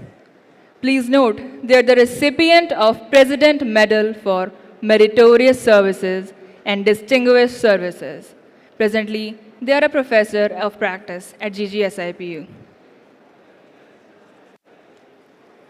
Next, I also invite the session co-chair, Dr. S.K. Tomar, Chief Fire Officer at Delhi Fire Services. They specialize in fire prevention planning, firefighting, rescue and disaster management. They've done their education in BSc, MBA Disaster Management, member of the Institution of Fire Engineers, UK based, same as R.C. Sharma sir. PhD, International Diploma in NIBOSH, Advanced Diploma in Fire Engineering. Let's hear a round of applause for our lovely chair and co-chair. Now, I'd like to invite our esteemed panelists. Shri Ashish Sarangi, Lead Associate Technical Head at Karam Safety. Please come to the stage.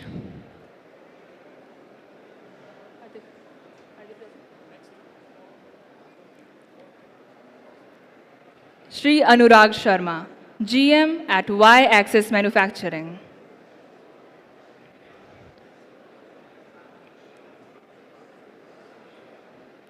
Shri Arun Kohli, CEO at Alankar Specialty Cables Private Limited.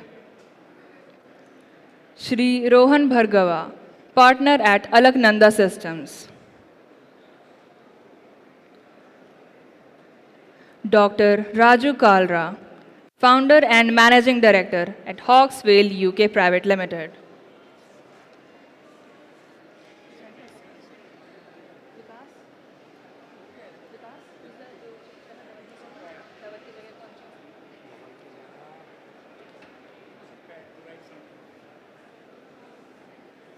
We have one replacement. Let's see who it is. Hello.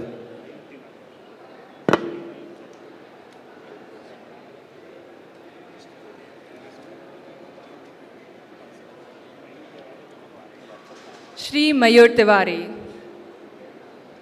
Let's hear a round of applause for our panelists today.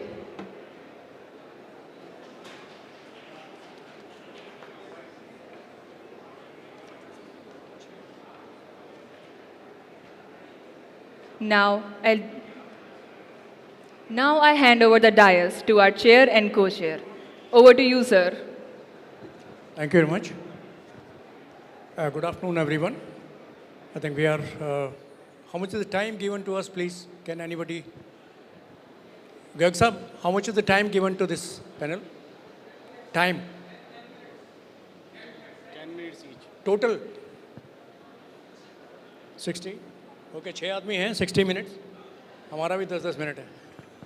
Okay. Okay, we have got 6 panelists here, and subjects are, I don't know what, they are going to talk about the products which they are dealing into that. And however, the subject given to us is modern strategies in urban fire and life safety during construction of high-rise building and occupation and crisis. It's all together. So we start with Mr. Ashish Sarangi, the lead associate technical head, Karam Safety. Please, the constraint is there, so 10 minutes is the time. Please try to finish. We will tell you just 2 minutes before that.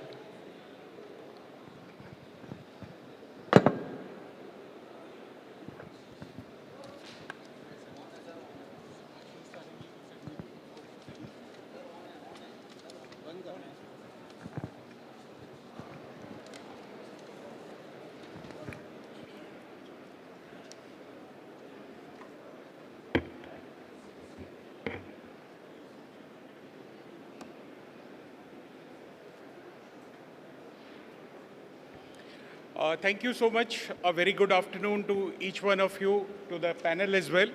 So today, the topic which I have been given is how to get prepared for a high-rise emergency evacuation. So let me promise you one thing. Today, I will not be talking about any processes or procedures or the SOPs as well, because a lot of content is available on the internet, and I'm sure all of you would be aware of it also. What I will surely talk about is the human psychology, or why so many fatalities happen in these kind of emergency situations. I want user discretion. There are some images and videos which could be disturbing to few of you, so user discretion required. Now, the very first is an image. Now, this image is from Hyderabad. 2 men of the same family died on the spot with severe head injuries. If I ask what could be the reason, what was missing, अगर मैं आप लोगों से पूछूं कि क्या missing हो सकता है यहाँ पर कि 2 लोगों की ऑन स्पॉट डेथ हो गई, what would be the answer? कुछ लोग यूं कर रहे हैं, मैं भी वही बता रहा हूँ, हेड इंजरीज, तो क्या हो सकता है? हेलमेट कह रहे हैं. Thank you so much. That's the correct answer. Both the users, they were not wearing any kind of helmet. Okay. Second image is from Yamuna Expressway. Because of a collision, the airbags got deployed. However, the user died because of severe face injuries. What could be the reason? Seat belt. Oh, मेरे को एक बड़ा अच्छा सा answer आया, seat belt. That's a correct answer. Thank you so much. Seat belt नहीं पहना था. सीट बेल्ट नहीं पहना था, that was the real reason. तो सीट बेल्ट नहीं होने की वजह से क्या हुआ, यूजर ही fell on the deploying air bag, because of which the user got severe eye injuries, brain injury, sensors, तो इनकी वजह से on spot death. Now if I talk about what was missing, आपको दोनों केसेस में क्या लगता है क्या मिसिंग होगा? जैसे आप लोगों ने बताया, helmet was missing, seat belt was missing. In majority of the cases that is what people say, and the user और द विक्टिम और the person who has died, he is not there to defend himself also, है ना? ये हमारा ही देश है जिसमें 97, 98 में जब दिल्ली में लॉ आया था कि दोनों स्कूटर पे अगर दो लोग बैठे हैं, दोनों को हेलमेट पहनना है, पीपल रेजिस्टेड द चेंज। उन्होंने बोला लेडीज कैसे पहन सकते हैं, हम लोग कैसे पहन सकते हैं, छोटा बच्चा कैसे पहन सकते हैं, हमें फिट नहीं आ रहा, हमें पसीना ज़्यादा आता है, सफोकेशन होता है। So when I travel to various part of the country, many a times when I share, I am from Delhi, लोग पूछते हैं सर वहाँ तो बाइक पे दोनों लोग अगर बैठे हैं तो दोनों को हेलमेट पहनना है, as if something is wrong. That is how things should be. तो लोगों को पता नहीं है कि हाँ, जो पीछे बैठा है उसको भी उतनी ही चोट लग सकती है जितना जो राइड कर रहा है उसको चोट लग सकती है। Now in this country only, if I remember very well, till 2016 there were no laws और देर वर नो नॉर्म्स कि ड्राइवर के साथ जो को ड्राइवर सीट है उस पर भी किसी को सीट बेल्ट पहनने की जरूरत है। The rules came with that, the norms came. Now we have vehicles, all the vehicles which are getting manufactured in India right now, they come with a sensor कि अगर आप आगे की सीट पे बैठे हो और अपनी सीट बेल्ट नहीं लगाया तो there is a constant beep sound which is very disturbing। तो आपको रिमाइंड करता है कि सीट बेल्ट पहन लीजिए, वरना एयर बैग अगर मुंह पे खोला तो आपकी ऑन स्पॉट डेथ हो सकती है। But people have found ways to it also. वो पहले सीट बेल्ट लगा देते हैं और उसके बाद बैठते हैं, या परमानेंटली सीट बेल्ट लगा भी होता है। So these are the challenges, these, क्योंकि लोगों का एक थॉट है हमें कुछ नहीं होगा या nothing will go wrong. We know about these incidents, right? The very first one is from Surat. The second one, if I talk about, we recently talked about it also in Delhi, Malviya Nagar, the fire incident, है ना? इसके बारे में भी हमने देखा कि people are jumping out of the window, right? And onlookers, they are encouraging also कि आप कूद जाइए। हमने गद्दे बिछा दिए, ladies, gents, old age people, small kids, right? अगर लखनऊ के इंसिडेंट के बारे में भी बात करूं, so similar was the case, right? People were seen jumping out of the Windows. अगर तीनों इंसिडेंट के बारे में एक कॉमनैलिटी पूछूं तो व्हाट इज द कॉमनैलिटी? तीनों इंसिडेंट में कॉमन क्या है? फायर कॉमन है, और क्या कॉमन है? सॉरी, फायर की वजह से कुछ ब्लॉक हो गया and people are left with only option of jumping out of the window from high rise. Thank you so much, sir. यहाँ जितने भी लोग बैठे हैं और the high rise societies, everybody is fully trained that in case of fire, we should not be using the lift. सबको training मिल चुकी है और वहीं पर साथ में लिखा होता है use the staircase, है ना? सबको पता है कि 4th फ्लोर से अगर कूदेंगे हमारी मौत हो सकती है, बट फिर भी लोग कूदते हैं। Why? Because that is maybe the only solution left with them. Right? Lift use नहीं करना, स्टेयर केस जो है नैरो है, या तो स्मोक इतना ज्यादा है वहां से जा नहीं सकते, और people are left with windows. मैं आपको एक और इंसिडेंट की तरफ लेकर जा रहा हूं, Mukherjee Nagar. Now I want you to pay a little attention to what is different over here. थोड़ा सा अलग क्या है?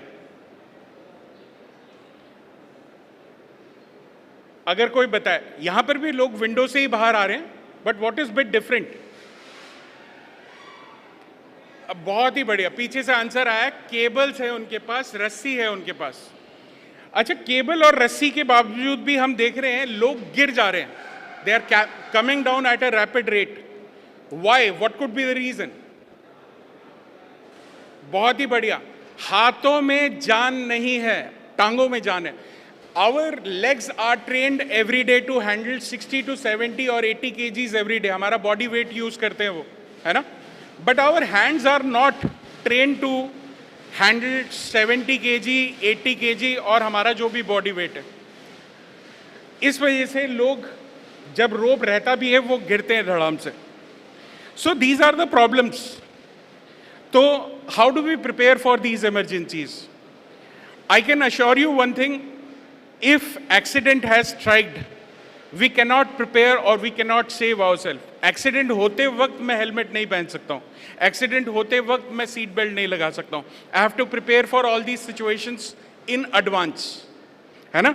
और जब मैं फायर के बारे में बात कर रहा हूँ, the evacuation strategies has to be there much before in advance. यहाँ पर मैं सिर्फ 3 पिलर के बारे में बात करूंगा. लास्ट टाइम भी मेरे को 10 मिनट का ही टाइम दिया था, इस बार भी 10 मिनट का ही टाइम है. I would try and complete this in time. So there are only 3 pillars, सिर्फ 3 मैसेजेस हैं. The very first pillar which will save us is awareness. The second pillar that will surely save us is engineering solutions. The third pillar which will save us is training. देखिए, awareness की बहुत ज़्यादा ज़रूरत है, training की भी बहुत ज़्यादा ज़रूरत है. इंजीनियरिंग सोल्यूशन गाड़ियों में था, airbag system, seat belt system, but awareness नहीं थी. इस वजह से दोनों चीज़ें यूज़ नहीं हुई, right. So when should we prepare? Much in advance, right. Awareness. देखिए, हम यंग हैं, हम भाग सकते हैं, राइट. आप यंग हैं, आप भाग सकते हैं. Let me ask you one simple question, can your parents run too? क्या वो भाग सकते हैं? घर में जो छोटे बच्चे हैं, क्या वो भाग सकते हैं?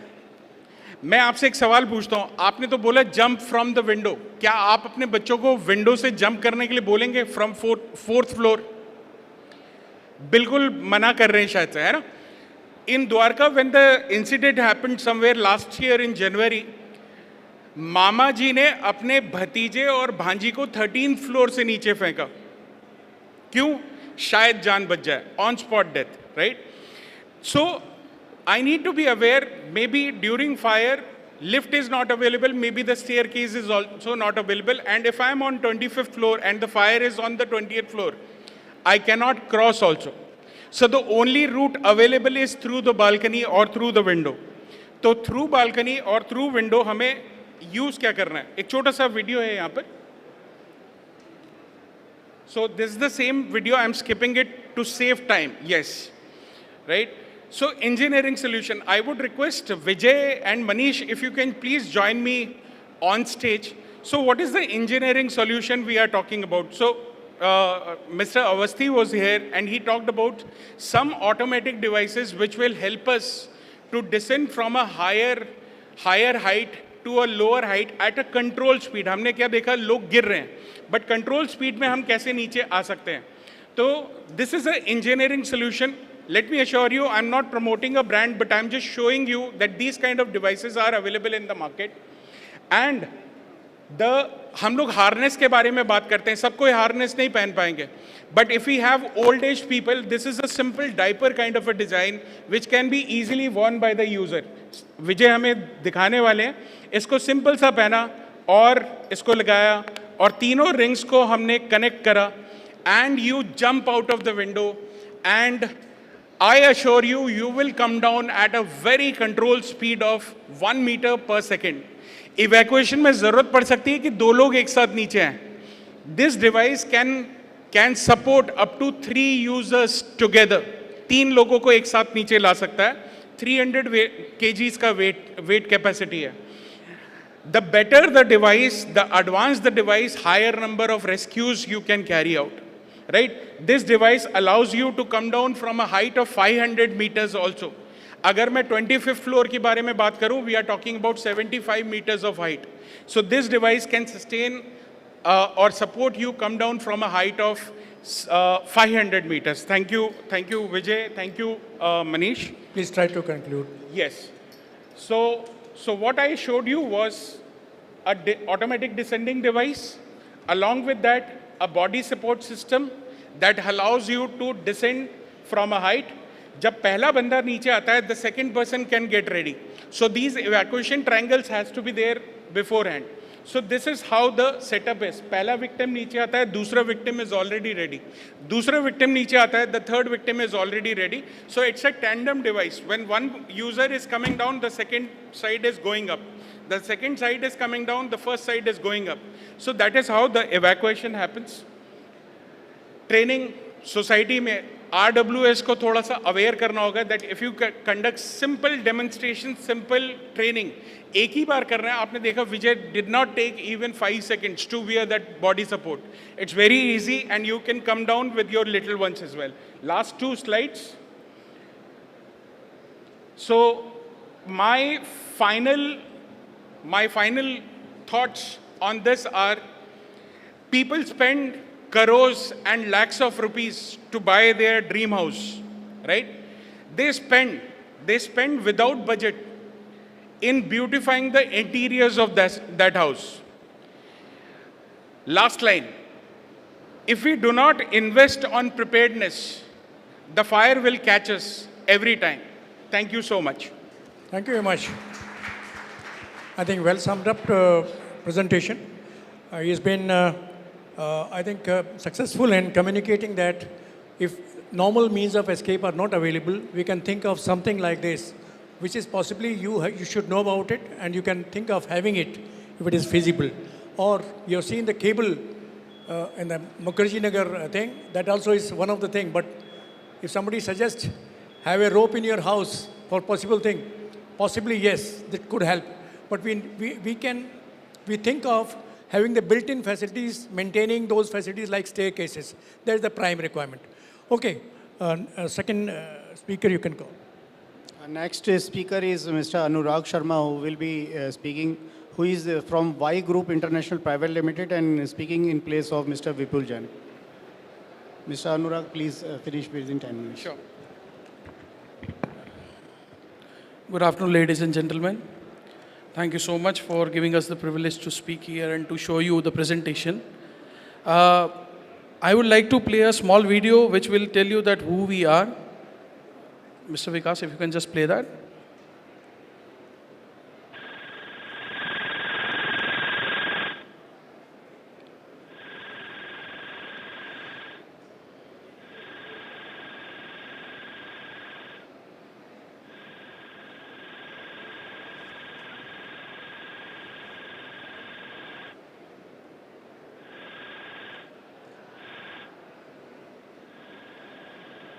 This is not the one. Or this, pen drive.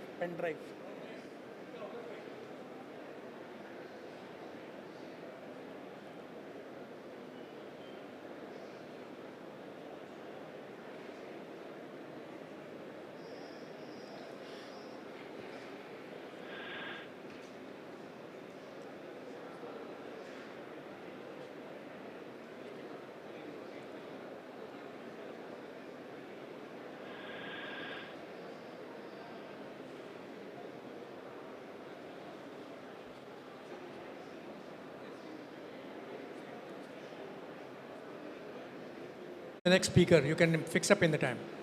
Ho gaya kya? No. Next speaker you can call. Sorry, you can please No worries. have your seat, then we can call you after this. Our next speaker is from Fire Escape Engineering Private Limited. He is replacing Mr. Dhaval.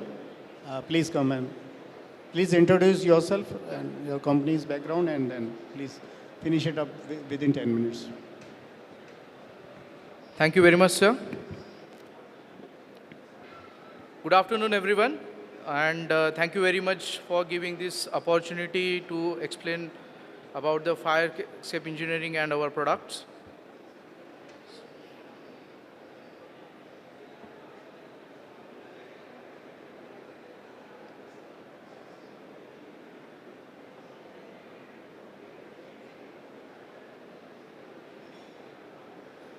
Myself. So I'm Mayur Tivre. I'm taking care of the business development strategy for the fire escape engineering, and I have a 12 years experience of the high-rise firefighting equipments and the high-rise firefighting and rescue vehicles. So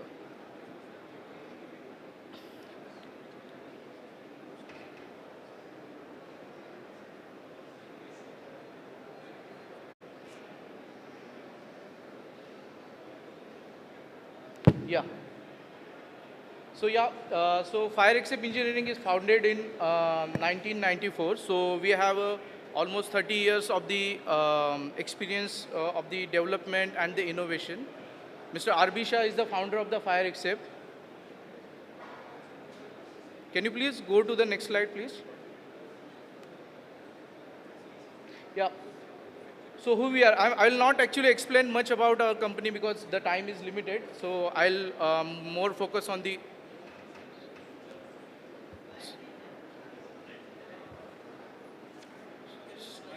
Okay, sorry. Yeah. So I'll more focus on the product portfolios.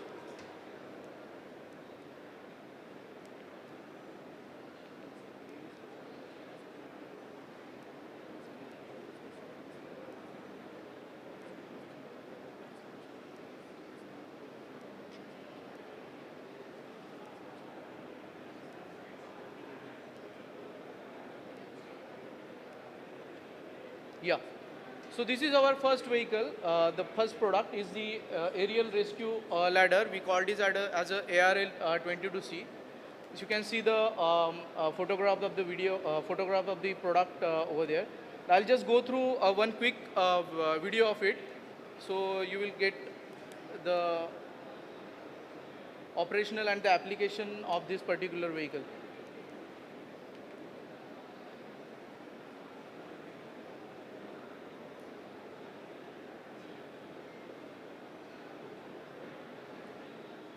You use my pen drive or how it is?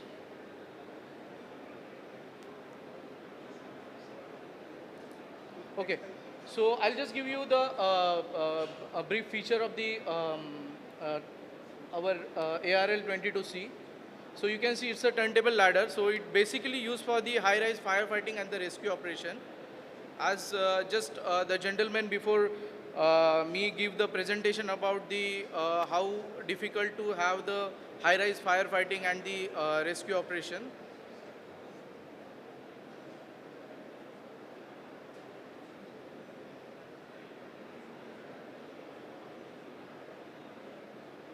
So this vehicle comes along with the turntable ladder, and we can call it as a combi vehicle as well because it comes with the firefighting facilities, the water tank and the rescue facilities as well, like various rescue equipment. So you can consider it as a first response vehicle as well, where one vehicle can work a lot many things like high-rise firefighting and rescue. It comes along with the water facility along with this vehicle. So you doesn't need any additional facility of the water and the pumps to cater the firefighting. So I'm not going in brief technically, but I just give the some basic information about the vehicle. The height of the turntable ladder, you can see the 22 meter. And it comes along with the water tank of the 2,000 to 3,000 liter in the vehicle. The stabilization we use H-type jacking system into it, and the cage load capacity what you can get with the vehicle is the 300 kgs, means the 3 people can easily actually you can evacuate from 22 meters height. So as you can see into the photographs, so vehicle can do the firefight, and the second photograph, it can easily rescue the person from the balconies or the windows where the people are trapped due to the fire. So next product is the compressed air firefighting solution vehicle. So it's a CAPS system in which we are using the foam A-type foam to extinguish the high-rise firefighting. So what is actually the CAPS? So CAPS is the expansion of the foam.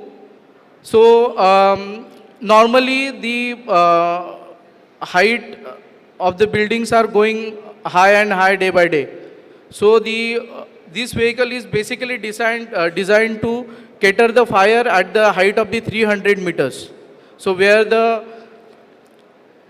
firefighting with the help of water is not that much of possible. So there where we have actually invented this technology. This is a very new technology. We had a few demonstrations into the Delhi and the Noida region as well.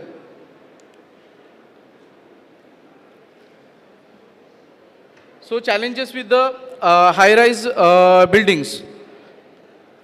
तो challenge क्या रहता है? Means normally if you are talking about the 300-meter height, then पानी उतना ऊपर लेके जाना या फिर उतना pressure से पानी लेना जाना is a challenging thing. So there where we have worked and we have worked out this CAPS firefighting system. तो type A foam के मदद से हम लोग उधर firefighting easily कर सकते हैं. तो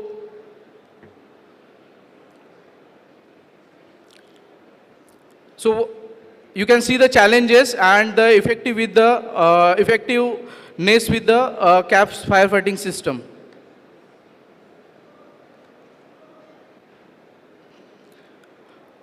Our next product is the Drill-X. It is a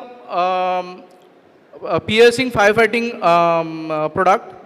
You can consider it as a modern firefighting equipment. It can be go with any present vehicle and it doesn't require any separate facility to operate. तो अपना जो भी conventional firefighting vehicle है उसके साथ भी आप ये product use कर सकते हो. तो what it does?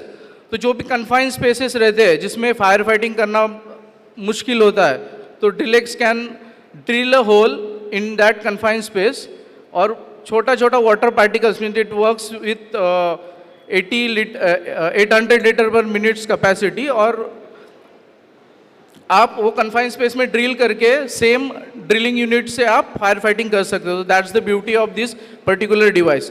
So pick up and place is very easy to use. Then positioning ये कुछ किसी भी आप high rise firefighting vehicle में भी जाके आप use कर सकते हो. You can pour the device from the roof and you can start the drilling. इसके लिए कुछ एडिशनल फैसिलिटी नहीं लगता है to rotate the drill. It works on the water pressure which gives from the pump और normal pressure पे pump ये होता है मतलब it doesn't require any high pressure pumps. तो नॉर्मल आपका 8 बार 9 बार प्रेशर पे भी ये चल जाता है. 2 minutes please, 2 minutes. So why Drill-X? It is very easy to use. It doesn't require any additional facility. मतलब दूसरा कुछ अलग से सेटअप करने का ज़रूरत नहीं रहता है. आप easily use कर सकते हो. And the weight of the Drill-X gun is also 10 kgs only. तो बहुत मतलब आसानी से आप कर सकते हो. 3 ड्रिल आते हैं मतलब you can work this Drill-X on wood, the concrete and the steel plates as well. तो आपका डिवाइस वही रहेगा खाली आपको ड्रिल बिट्स चेंज करने हैं फॉर द डिफरेंट मटेरियल्स.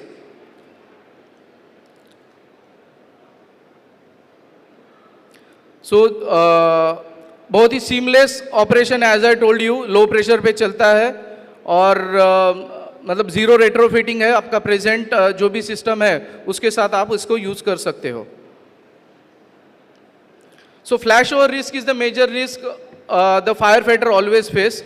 अगर कोई भी कन्फाइंड स्पेस पे अगर फायर लगता है और अपन डोर वगैरह यूज़ करते हो तो फ्लैश ओवर का चांसेस बहुत होता है वो चीज़ में. Sir actually knows about it the flash over and also Drill-X actually helps fire fighters over there. आप इजीली एक छोटा मतलब Drill-X के यूज़ करके एक ड्रिल करके आप अंदर का पूरा जो भी फायर है वो एक्सटिंग्विश कर सकते हो या फिर कूल डाउन कर सकते हो ताकि आप डोर या फिर कोई भी विंडो यूज़ करके बाद में फायर फाइटिंग एप्लीकेशन आप ठीक से कर सकते हो. So it's basically use for the fire fighter safety as well. Then is a rapid response मतलब जो वाटर पार्टिकल्स रहते हैं वो थिन वाटर पार्टिकल्स रहते हैं. That's what the cooling effect what you so the cooling effect आपको जो मिलता है वो बहुत अच्छा मिलता है इससे और फायर आप जल्द से जल्द एक्सटिंग्विश कर सकते हो.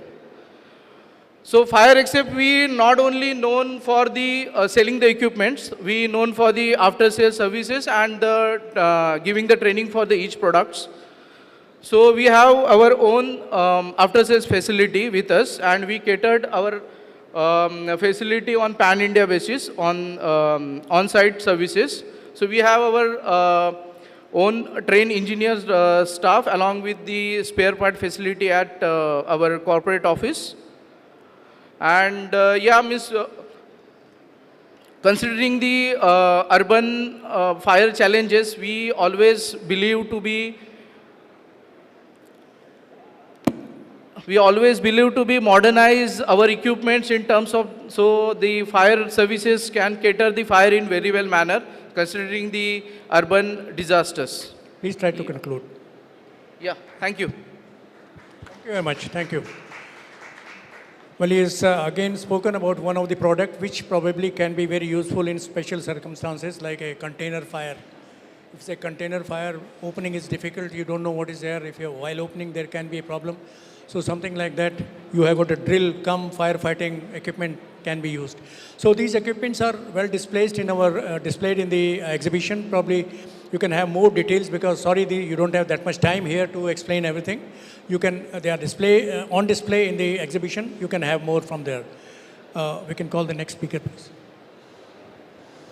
Next speaker is Alankar Specialty Cables Private Limited. Please introduce yourself and just finish your presentation within 10 minutes.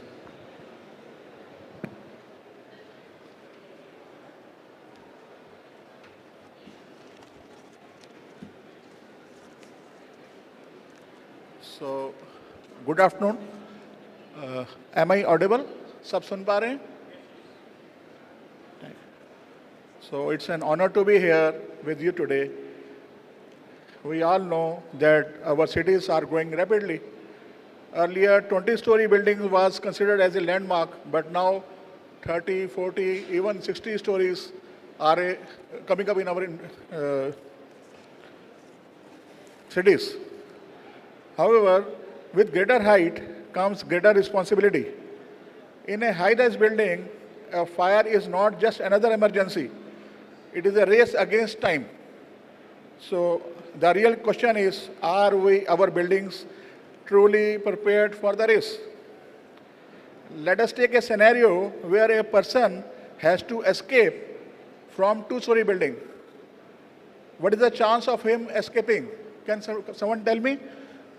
Two-story building से किसी के बचने का फायर केस में बचने का चांस कितना है? Maybe he can escape, 100% escape. थोड़ा चोट लगेगा, थोड़ा इंजरी होगा, बट बच जाएगा.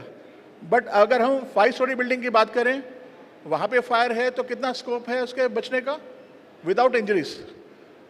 कैन आई से 50% और चांस कि वो बच सकता है, 50% उसको कुछ इंजरी होगा. अभी इसको और हाई लेके चलते हैं up to 10 floors and above. So fire case के अंदर कितना परसेंट चांस है 10-story बिल्डिंग और हायर पे किसी भी पर्सन का एस्केप करने का चांस कितना परसेंट है? I will say 0%. मुझसे एग्री करेगा कोई? Okay, so good. सो अभी क्या उसके लिए क्या होना चाहिए? So for many years fire safety means sprinkler systems, fire extinguishers and emergency exist. ये सब ठीक था, it was okay when it was a low rise buildings. अभी सब हाई राइज आ गया, तो अभी क्या करना है? सो हमें क्या करना है? वे टुडे लैंडस्केप जो है वो बहुत चेंज हो गया है. So what will do, I will discuss some of my innovation, our companies innovation. We are into fire safety cables and we are the one of the product is fire detection cables. These are also called LHS cables. These cables can detect fire within 5 to 7 seconds. और जो fire safety के लोग हैं उनको कुछ समय दे रहे हैं, अच्छा समय दे रहे हैं टू एस्केप. तो जितनी जल्दी फायर का बारे में पता चल जाएगा उतनी जल्दी ही उसके सप्रेशन और उसके एस्केप के लिए काम हो सकता है.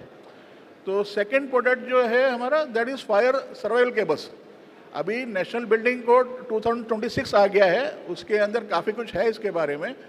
So these R circuit integrity cables that can survive fire and even work. आपके फायर अलार्म सिस्टम्स, आपके स्मोक डिटेक्शंस, आपका पब्लिक एड्रेस सिस्टम्स, जो सिस्टम्स यूज़ किए जाते हैं, they actually work during fire with the help of these cables. मैं इसको यहीं पे कट शॉर्ट करता हूँ क्योंकि समय बहुत सबने लिया है.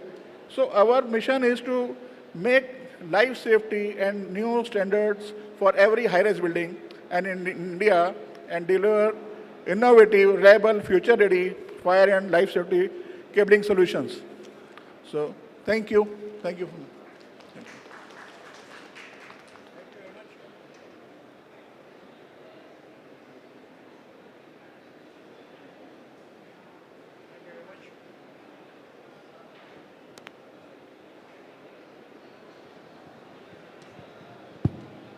Thank you very much for the brief presentation. I think different things can be used. We have, I mean, it's again a food for thought. For escaping, if the normal means of escape are not available to you, then what do you choose from? Whatever you have in the house. Probably, I mean, you have seen the Mukherjee Nagar, a cable hanging near the window was able to save so many lives. Instead of jumping straight to the ground, people, those who had enough strength in the arms, they could slide down, and probably a little bit of training could, I mean, everybody can come down without much problem. Now, what else is available in such cases? I think if the building is having some other things like a fire hose in a box, well, that also can be used. In our residential houses, we can use a bed sheet also, because and it is not necessary to jump from that floor to straight to the ground. I think in most of the cases where we have seen the residential fires, if people could think of coming down to the next floor below or next balcony below, they could slide down only to about 3 meters or so. I think that should be kept in mind while trying to do that, because jumping down number of floors is always can be fatal, but trying to go down to the next floor below, for that what we have, a bed sheet could help, maybe a ladder which we normally have in our houses for maybe we have got lofts, going to the lofts, something like that can be done. And any folding ladders are there normally, or even simple rope if it's available, that can help. So thing is, these things cannot be planned, but then I think we have to think when we have an incident like this, if something goes wrong in my place, what I'm going to do. So that is a food for thought again for something. Next speaker, we can have it. So with your permission, I would like to add something. He was discussing low smoke, zero halogen cables.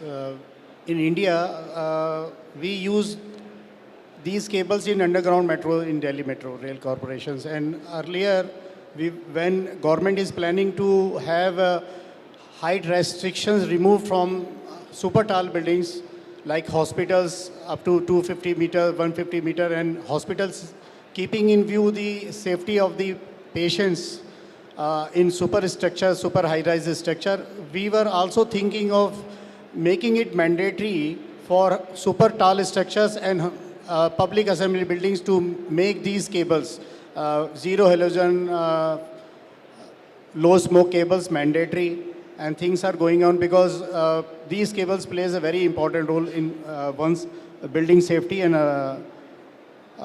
now I would like to call Mr. Anurag Sharma again, CEO, Y Group International Fire Limited, Private Limited.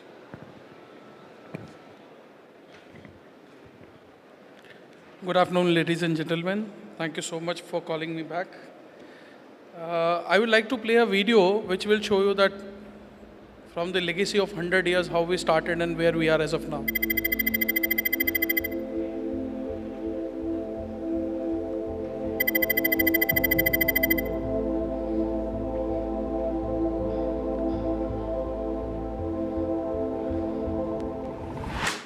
This is Y Group, India's #1 in aluminium and FRP scaffolding and ladders. And this is how India is choosing to work at height today.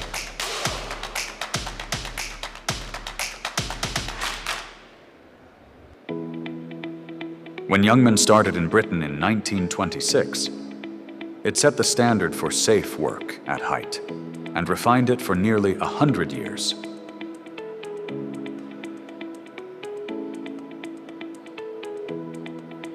When we brought Youngman to India in 2011, we did not arrive with a prototype, we arrived with a fully developed product line that already met the standards India was a generation away from demanding. For over 15 years, Y Group has been helping build the India of tomorrow. From high-rise buildings and metros to refineries, airports, steel plants, and industrial complexes, our engineered access solutions keep critical projects moving safely and efficiently. Our comprehensive range of solutions includes aluminum and FRP scaffolding, industrial ladders, access platforms, hanging systems, and specialized access solutions trusted by leading industries across the country. Project by project, industry by industry, structure by structure, delivering engineering excellence wherever progress takes shape. 2,400 plus unique job sites served only in fiscal year 2026, 22 warehouses, a national rental fleet across India. Trusted by India's most demanding builders. 3 times faster, safer, with less downtime. And this is only the beginning, because the movement has just begun. But India is changing faster than the world realizes. The world's largest companies are now building here, and they bring their standards with them. $5 trillion plus economy in the making, infrastructure at unprecedented scale, data centers expansion from 1 gigawatt to 9 gigawatts by 2030, 50 new airports by 2031, and endless possibilities. Driven by technology and powered by people, our pan-India rental ecosystem brings together inventory management, logistics, and service delivery. By prioritizing customer responsiveness, maintaining a strong safety-first culture, and overcoming execution challenges across Tier 1, Tier 2, and Tier 3 cities, Y Group ensures seamless and dependable service every day. India is no longer willing to accept good enough, not at work, not on a bridge, not at a building site, not at a concert. The same root causes that bring down a billboard on a Mumbai street, bring down a scaffold on a construction site. India sees both and reacts. In 2012, just 100 listed companies had to disclose how they managed worker safety. By 2027, every one of India's top 1,000 listed companies will have their safety data independently assured. A fatal fall on a construction or an industrial site is no longer an HR matter. It is a stock exchange disclosure within 24 hours. Every project, every supplier, every scaffold held to a global safety code. The regulators are catching up, the customers are catching up, the workforce is catching up, and we have been here since the beginning. Built in India, engineered to global standards. Robotic welding, laser cutting, CNC precision, automated welding center, access solutions for every kind of work site. Every unit coded, traceable, and branded. Every product inspected as per standards. Every batch tested beyond what the worksite demands. Wrapped, loaded, and ready for India's work sites. The difference starts at the drawing board, CAD modeling, structural simulation, every product proven digitally before it is ever built. Engineered for speed, engineered for safety, engineered for real-world site conditions. Behind every product is a team. Designers who engineer before they manufacture. A sales team trained to solve, not sell. Warehouse teams keeping India's work sites supplied. The people who build Y Group build India. India's industrial future will be built to the same standards as the rest of the world. And India's safety leaders are ready. And the number that matters more than any other. So thank you so much for the video. In this business where we are talking on the fire safety, we are the people who are the backbone to it. So we say that we are the first trade on site. Because when we talk about people placing detection, suppressions and alarm systems to mitigate the risk of all the fire hazards, we are the ones who help you to put that in place. So we comes first where you need the height escalations. We want you to be stable while working at heights. So since in the video you saw that all the scaffoldings related aluminium, fiberglass specifically into the field of fire protection, wherein fiberglass is fire resistant, thermal resistant and the shock resistant. So you have the preventions all aware. And post that we have, the products like the ladders which are the step ladders, the ladders which are the platform ladders, so to have the easy accessibilities. So our simple motto is that people should go back home safely once they finish their work while working at height. With this motto, I thank you everyone to listen, to see this video carefully. And let's say if you have any queries or maybe if you have any technical questions, we are there at counter 37. Please get back to us. Thank you so much. Thank you very much, Mr. Anurag. I think well placed. You can see the things, they are into structural safety, scaffolding, etc. And probably, I think when we talk about construction industry, there is one of the most important factors that the workers, they have to be safe, because working at height and on the scaffolding that under construction buildings, this is the first thing probably. Carrying load over there using the cranes or maybe on physically through the stairs or through the scaffolding.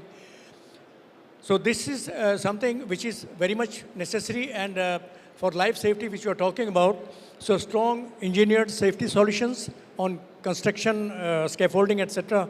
I think this is important. So you can have more from the stall, the way they are there. You must have seen a lot of things in the videos also, well explained. Thank you very much. Thank you, sir. In Delhi, we received many calls of house scaffolding collapse, and in which many workers got injured or many lost their lives. So it is very important that nowadays we have engineering solutions for the scaffolding as well as working at heights. Our next speaker is from Alaknanda Systems. And please introduce yourself and be restrictive for 10 minutes.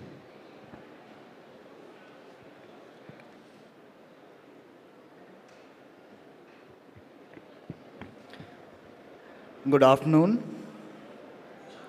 Can we have the, yeah, thank you. Good afternoon, delegates and the esteemed panel members. My name is Rohan Bhargav. I am from Alaknanda Systems. I am the executive partner. We have been in the fire safety business for the last 32 years. And over these years, we have been designing and providing fire safety solutions to various installations such as aircraft hangars, airports, high-value assets such as server rooms, data centers, and various commercial and residential buildings. Today, I would like to cover the modern strategies in urban fire design during construction of high-rise buildings during, sorry. I would like to discuss the modern strategies in urban fire and life safety during construction of high-rise buildings during occupation and crisis. First, we need to understand what is an high-rise. As per our NBC code, any office or mercantile building above 15 meter in height and residential building above 24 meter in height has been classified as a high-rise building. And if we look at the international standard, the NFPA, any structure where an occupied floor is located more than 75 feet or 22.8 meters above the lowest level of the fire department vehicle access is classified as a high-rise building. During construction, the high-rise buildings have some specific requirement along with the general safety requirements that each and every building has. These specific requirements include the wind load considerations because the effect of wind at the high altitude is much, much more. The material stockpiling should be done in a proper way as to not put extra load on the floors that are being built up. The evacuation should be available for all the workmen. The crane safety is important, and the material and manpower elevators, although temporary, should have a safety certificate. This is the biggest challenge in case of a high-rise building, the movement of smoke. In case of high-rise buildings, any open shaft acts like a chimney and pulls smoke from the lower levels and puts it to the upper levels, which makes evacuation and is a very high hazard to the person inside the building. To mitigate this issue, we should seal all the vertical shafts that are not required to be open. There should be mechanical smoke extraction in each and every building. Compartmentalization should be done because the floor size is greater in high-rise buildings. And we can have a provision of smoke shafts which can pull the smoke from the floor which has fire and put it out through the terrace and not affect the floors above. For the life safety component, evacuation planning is very important. Clear demarcation of floors, clear demarcation of escape routes, and clear demarcation of refuge areas is very important. Because in case of an emergency, legs work, minds don't. Eyes work, minds don't. The people inside the building are a crowd and they need to be herded towards areas which are safe for occupation. Along with the passive requirements, we have seen that most of the fires have an electrical origin. So early detection and early suppression can make the difference between an event becoming an inferno and the event being controlled. So we have some solutions for electrical panel suppression, including gas-based and aerosol-based suppression. Smoke detection in public areas and electrical shaft is a must and should be mandated. Thus, smoke detection and ventilation and smoke extraction system should be seamlessly integrated and should work in an automatic environment. Apart from that, regular firefighting arrangements such as fire extinguishers, sprinklers, fire hydrants should be in place.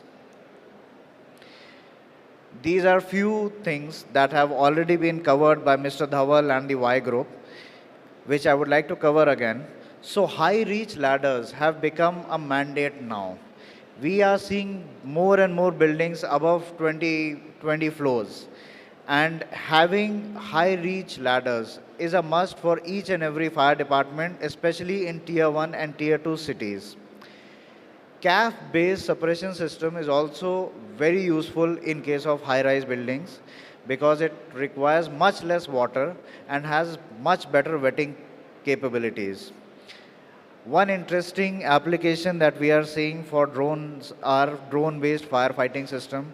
This is an exciting opportunity for everybody in this industry, and soon I hope we will have tested and approved drone-based firefighting systems.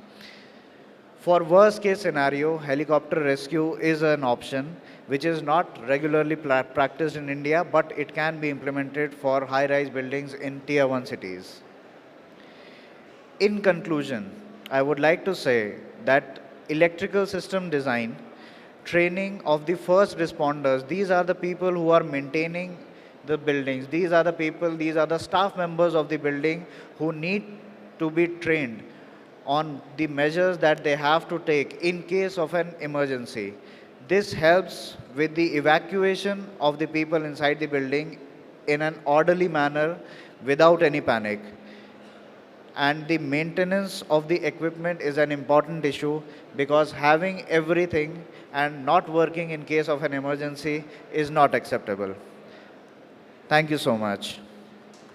Thank you very much. Mr.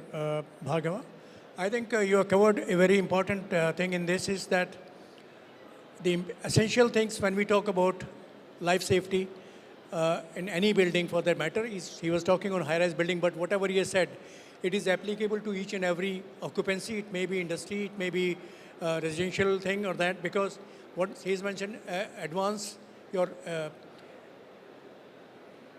getting to know about the fire incident, that fire alarm system. He has talked about smoke management, smoke venting facilities. He has talked about fire prevention facilities, firefighting facilities, compartmentation. I think when we talk about life safety, the three factors which come into this is the means of escape available in a building, the smoke venting, smoke management system, and third is advanced intimation or early information, that is fire alarm system, so that we can start evacuating. Smoke venting, compartmentation goes with the smoke venting. If compartmentation is there, then smoke venting is going to work, otherwise it may not work. So these are the essential things for the life safety. I think that's what we are trying to achieve.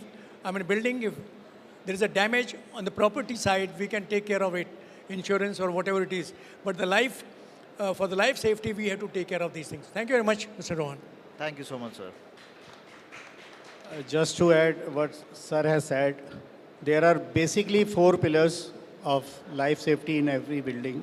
First is early fire detection and suppression system, and compartmentation, education and training. If you have these 4 pillars, and you have to invest in safety. Safety don't come free. You have to invest in safety. You have to plan things in advance. You have to practice them during occupation, and you have to train each and every occupier. Not of the building owner, but each and occupier has, particularly in high-rise building or assembly buildings and public assembly buildings like hospitals, theaters, and each assembly buildings. With that, I will call upon Mr. Dr. Raju Kalra, founder and MD, Hawkswell UK Private Limited.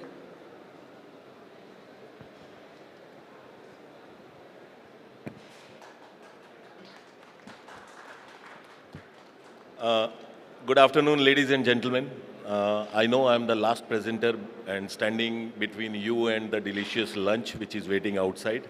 So though the presentation is a little bit big, I thought I'll get sufficient time to present, but I'll cut it short and discuss on the relevant points what we should be focusing upon. So I have been hearing since yesterday in this platform that people are talking about reactive approach, proactive approach, change, accident prevention, how to mitigate the consequences of the any accident or eventuality. Agreed. Every point is a valid point. So, but what we should do? Who are we? We are safety and fire professionals. Our first approach is to prevent the accident. And that's what is the tagline of our company. So let me give you some brief about our company. Our company name is Hawkswell UK Private Limited. We incepted in 2017. I'm a hardcore safety professional. I started my career in 1988. And my partner, Dr. Umesh Purbe, has the similar experience. We both carry 38 years of experience in the field of safety only. So safety is into our blood. And with this thought process, we have set up this company, Hawkswell UK Private Limited. Apart from the traditional safety measures like audits, trainings, manpower supply, medical setups, inspections, etc., we are largely into AI, the digitization, which is the need. Now, let me ask you one question. What is constant in life? What doesn't change? Change is constant in life. Change is the law of life. I still remember 88 to till time, what phases we have seen the changes into the safety aspect and fire aspect. Every organization, every function in the organization is using softwares nowadays, the AI-enabled facilities, etc. Why safety should be left behind? Why not into the safety? And with this thought, I'll try to make my presentation. So, what happens that when we start using all these AI-enabled facilities, a lot of data is generated. Now, what we can do with this data? As a human being, it is difficult to sail through this data and to understand where to attack. And the digitization helps into it. They make your presentations, they make your data, they give you the areas where to approach, where to attack. Now, if we talk about the traditional safety versus what we are doing nowadays, reactive by design, these are the structural limitations we have. I'm sorry, I'm not able to read here, so I have to slightly shift it. We investigate when anything goes wrong, correct? Then the doors of treasures get opened, spend whatever money you want and do whatever you want, but this should not happen again. What if we spend that money before that accident happens? The accident will not happen in that case. Human bandwidth. One safety officer or a team of 3-4 people covering a plant of 60 acres, 100 acres. Humanly not possible for them to go into each area. Checklist, they get signed while sitting onto the table without going to the site. Fragmented systems, permits, SOPs, etc. Slow feedback. Now, what can we change? Reactive to predictive to cognitive. And how? I'm skipping these slides, maybe in the interest of time. Probably we can discuss it later. But I'll take you to the live views. Now, as I said that we are into the digitization, this is one of our innovative product, and I'm proud to mention that we are the only one in India with this product. The product is flying in front of you, it is a drone. ये शादी वाला drone नहीं है. This is very powerful drone. It can be operated from a 2-kilometer distance. It has a AI-enabled camera. It is linked to the software. It has capacity to go up to the height of 500 meters, large construction sites, large factories, and while flying, it can send you the messages, like you can see the photo, the movie which is being played on the screen. While flying, it sends the messages to the respective set of people that these are the gaps. 10 people, 50 people, 100,000, as many as you want in your plant. It can identify non-wearing of PPEs, head to toe, fire, smoke, overcrowding, vegetation, green or dry, overcrowding, and whatnot. So this is one of the innovative projects where the safety officers cannot reach every time, and it can cover 15 to 20 minutes in just, it can fly 15 to 20 minutes, and it can cover more than 500 acres of land.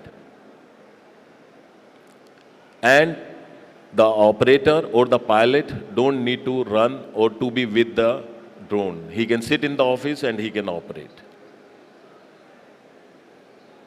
Moving next, helmets. You might have seen safety helmets. Thanks, Daria. This is again our USP. The safety helmet with inbuilt camera, inbuilt software. There is a camera here with laser. You can talk to the person who is wearing this camera. It has a reach of 50 meters. Again, it can identify whatever I said, all the gaps it can identify and notify to the people. At one point of time, 250 cameras can be connected to each other. It means one message can go to all the 250 wearer of these cameras. They can talk to each other. You are sitting in Noida, you can speak to the person working at your construction site in Tamil Nadu wearing this camera.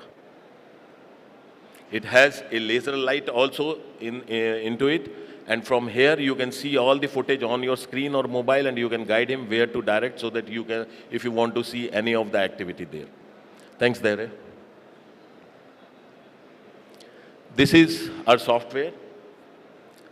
All the paperwork, all the documentation, right from your hazard reporting to approval, to closure, to incident reporting, investigation, one-point lesson, fire, CAPA management, name anything, what you do to manage safety in your office or in your factory. It has all the features, one-stop solution. AI capabilities. Now you have the CCTV cameras. Don't change the cameras. We can put AI software into your existing cameras, and you'll be able to see the people, those who are not wearing PPEs, any fire and smoke, or any other thing, whatever you want to see.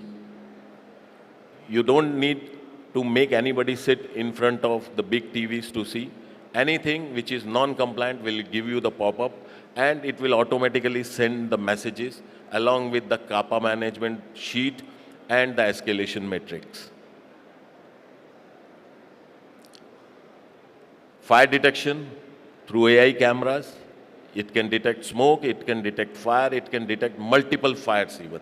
At any point of time, it can detect, and it can activate your existing fire suppression system, and it can be linked, any of whatever I have shown so far, all of these can be linked to your existing PA system also, so that you can alert the people, those who are working there.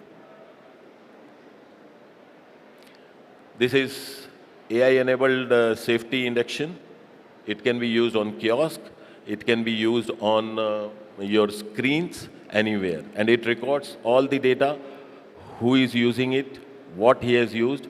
Automatically, it gives the safety passport or safety certificate after completion. Head count, very, very important in case of any eventuality. Even for your production purposes, if you want to see how many people are working, it can give you the head count with the name, their employee ID, whatever the data you have in your organization along with that. This can also be used in case of any eventuality, and where we have the evacuation drills or we have the assembly points. You want to check how many people are there, so it is very quick and fast.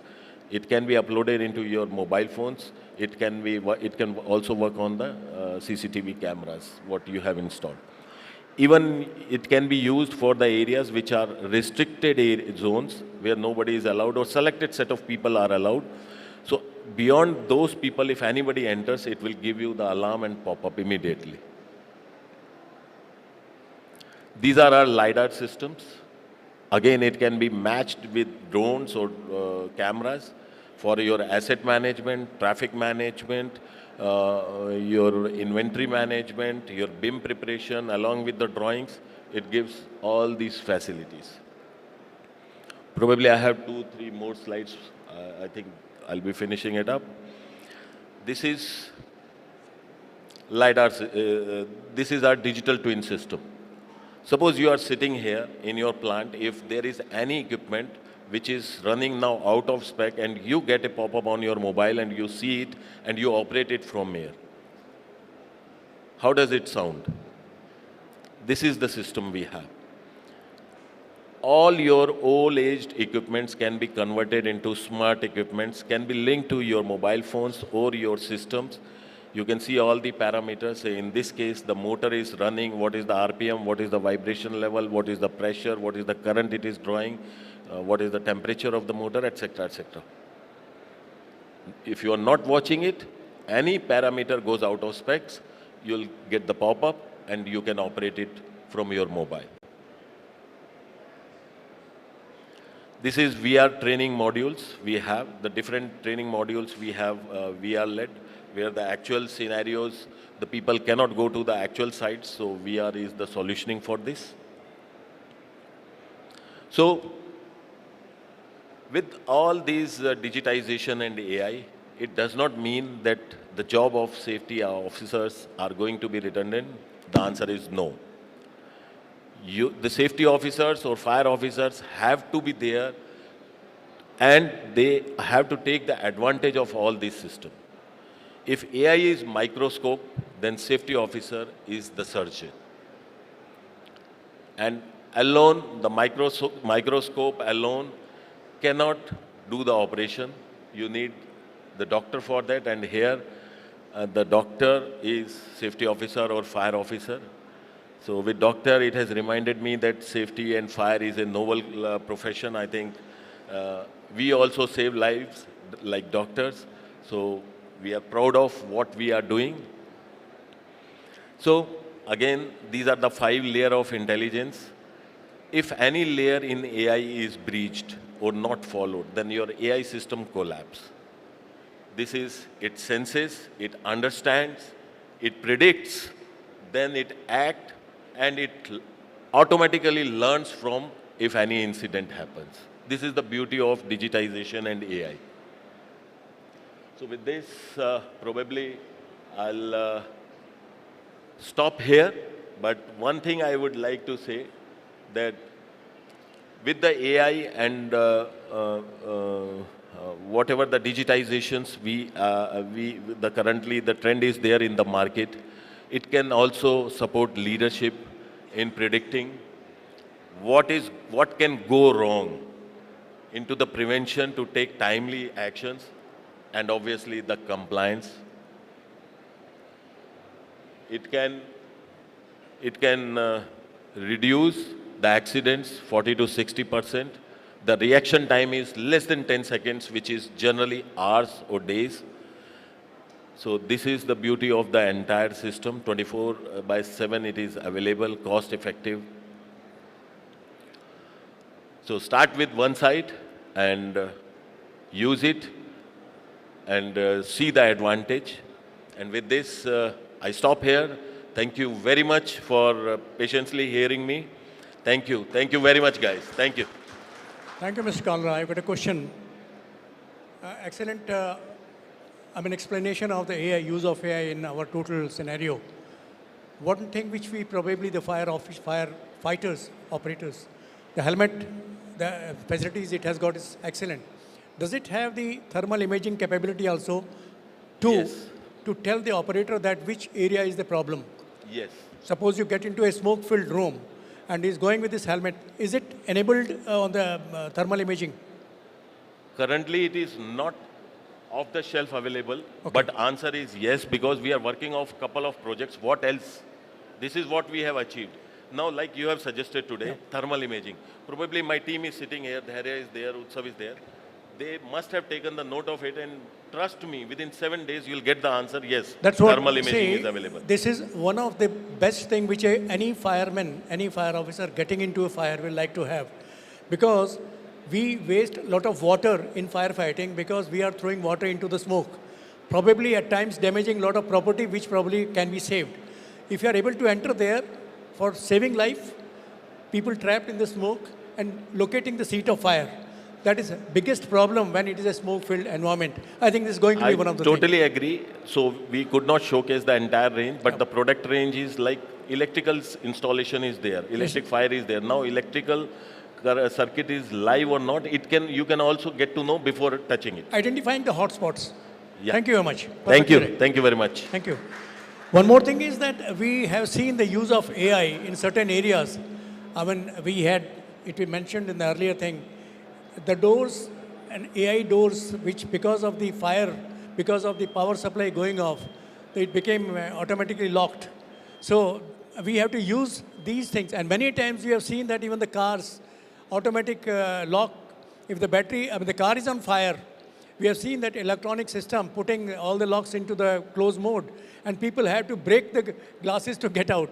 Well, this is another area, using AI in really judicious sense and probably using it properly. So thank you very much.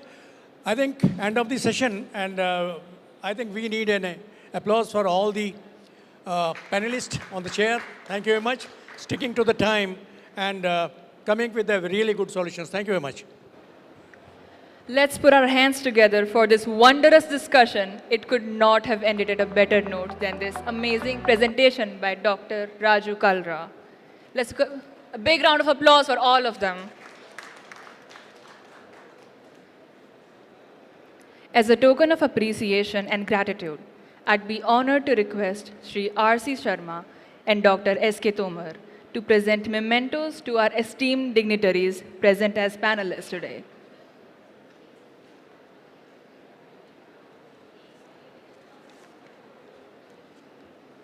First up, we have Shri Asi Ashish Sarangi.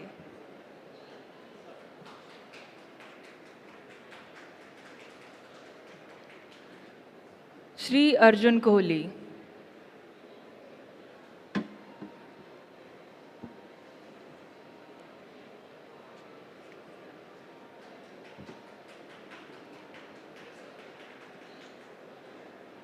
Shri Rohan Bhargava.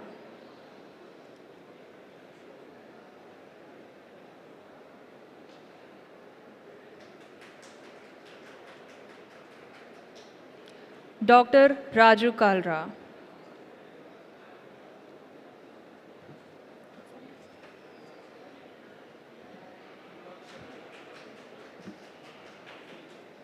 Mr. Anurag Sharma.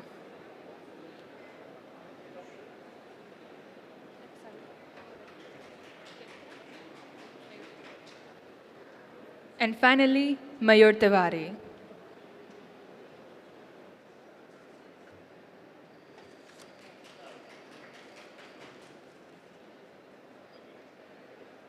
And to grace our chair and co-chair with the mementos, I'd like to invite Dr. S.P. Garg, Advisor, DSS Plus, former Executive Director at GAIL, and Kaushik, PhD, CCI, to grace our chair and co-chair with the mementos.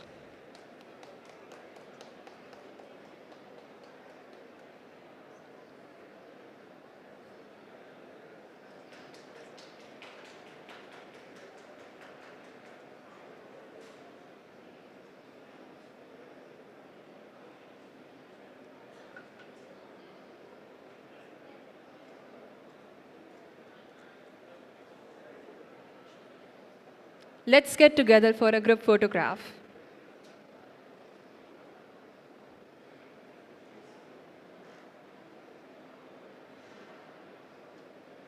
A huge round of applause for this amazing discussion today.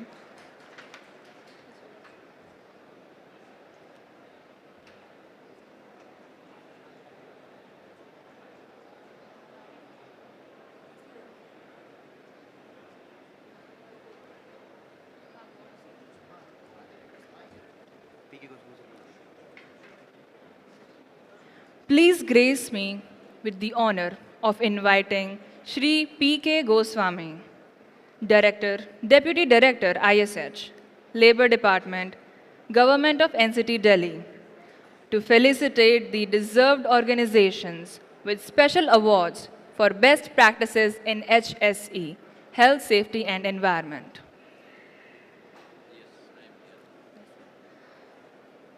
I'd like to invite the companies now.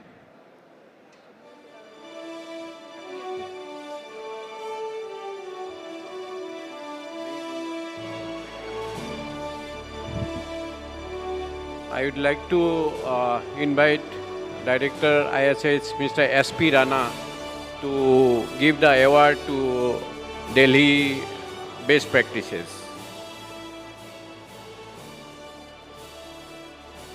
First, I would like to invite these Best Practices from Indian Oil Sky Tanking, Mr. Manish.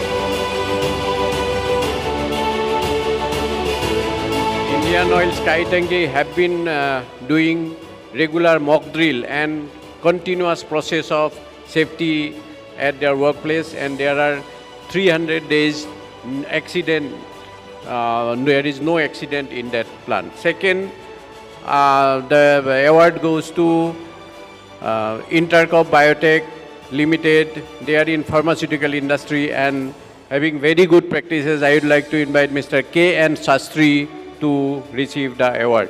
And I request Mr. Kaushik to give the award to Mr. K.N. Sastry.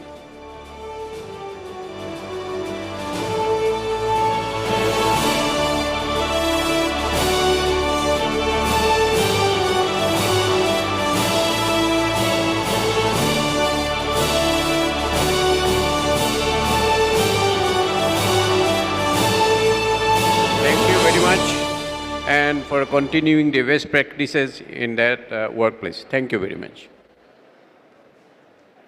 Thank you so much, sir, for gracing this event with the amazing awards. Now, I understand you guys are all waiting for the well-deserved break, but please let me borrow some more moments of your gracious patience. While the lunch is being prepared, let's move on to a presentation. Please welcome the team from Zoloto Valves, who will be sharing their latest innovations and solutions. May I invite the speaker to the stage, Vasu Thaman, Deputy Manager from Zoloto Valves.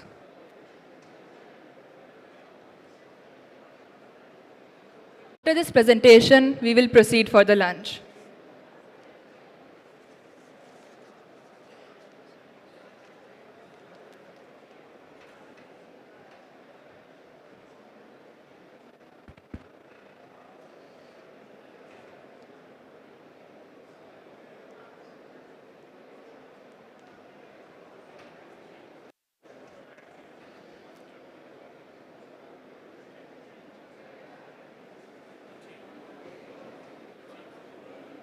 I would like to thank the organizers for giving us this platform and opportunity to have an interactive session here today. I'm sharing the stage with our team led by Mr. Kamal Sharma, DGM, and the entire zonal team. My name is Vasu Thaman from Zoloto Valves, and today we will be discussing the significance of good quality valves in firefighting applications. Fire protection systems are designed with one primary objective: to protect lives, property, and business continuity. During a fire emergency, every component in the system must function reliably and without failure. Among these components, valves play a critical role for controlling, isolating, and regulating the flow of water throughout the firefighting network. A valve may appear to be a simple mechanical device, but in a fire protection system, it becomes a safety-critical component. Any malfunction, leakage, seizure, or delayed operation can compromise the effectiveness of the entire system, leading to increased damage and potential loss of life. High-quality valves provide dependable performance under demanding conditions. They are designed to withstand high pressure, resist corrosion, maintain long service, and deliver consistent operation even after extended periods of inactivity. Compliance with the recognized standards and rigorous quality testing further ensure that these valves perform when they are needed the most. The use of quality valves also contributes to lower maintenance requirements, reduced life cycle costs, enhanced system reliability, and compliance with fire safety regulations. Investing in superior valve technology is therefore not merely a product selection decision, it's an investment in safety, reliability, and long-term operational performance. At Zoloto Valves, being the pioneers and one of the largest manufacturers of valve in the nation, we believe that every valve installed in a fire protection system carries a responsibility that extends beyond flow control. It safeguards lives, assets, and critical infrastructure. Through engineering excellence, stringent quality control, and adherence to quality standards, we are committed to delivering valves that perform when every second matters. So, although we are already short on time, I'll try to conclude in a very short manner. First of all, initially, let's start with a video, a corporate film, which will brief you about our journey from the past 6 decades, and will also brief you about our company, Zoloto Valves.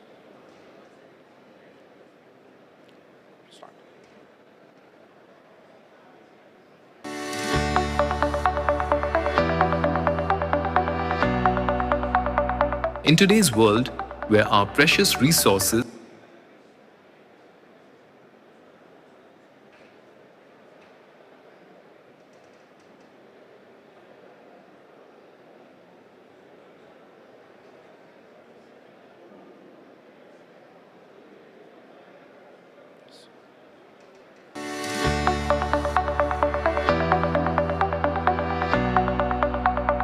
In today's world, where our precious resources like fresh air and clean water are getting depleted rapidly and becoming a serious global menace. At Zoroto Valves, we are committed to creating a sustainable future by reducing waste, conserving resources, and inspiring others to join the movement.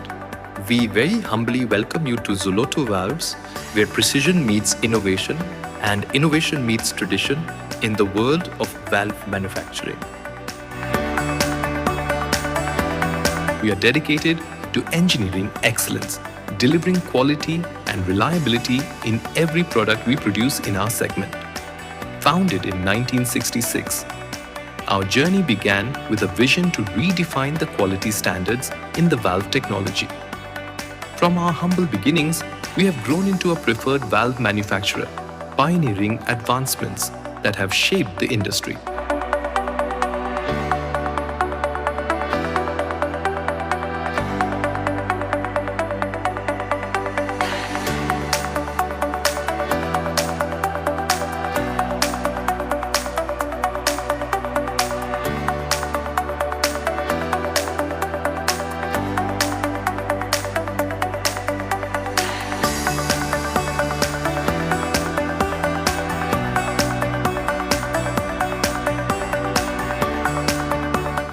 Hello everyone.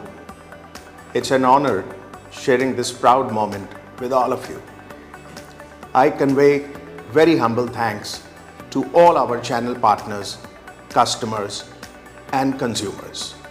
Our state-of-the-art facilities are equipped with the latest technology, enabling us to design and manufacture valves that meet the highest standards of precision and durability. Our valves are more than just valves. They are critical components that drive efficiency, safety, and performance across sectors like plumbing, firefighting, HVAC, water, sewerage treatment, power generation, and more.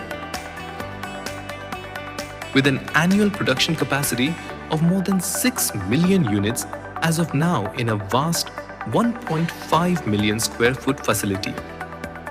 Our passion for precision serves industries, businesses, and communities countrywide. Our extensive product range is not just comprehensive, it is transformative.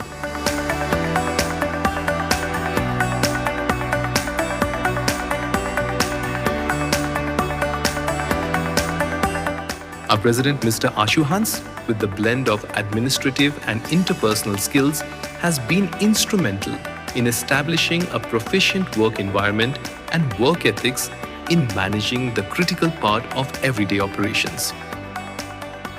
Each valve is engineered with meticulous attention to detail, ensuring reliability and performance in the most demanding environments. Our valves journey begins in the design phase, where our team of experienced engineers and designers harness cutting-edge technology to create innovative and reliable valve solutions with highest safety standards. Precision manufacturing is at the core of our operations, ensuring consistency and durability. It's an absolute privilege to be here today as part of this incredible journey. I want to begin by expressing my deepest gratitude to my elders and seniors. Their blessings, guidance, and values have been a constant source of strength and inspiration in shaping my path. Equipped with state-of-the-art machinery and advanced automation, we ensure each valve meets rigorous quality standards. Every valve undergoes meticulous assembly and comprehensive multiple quality checks.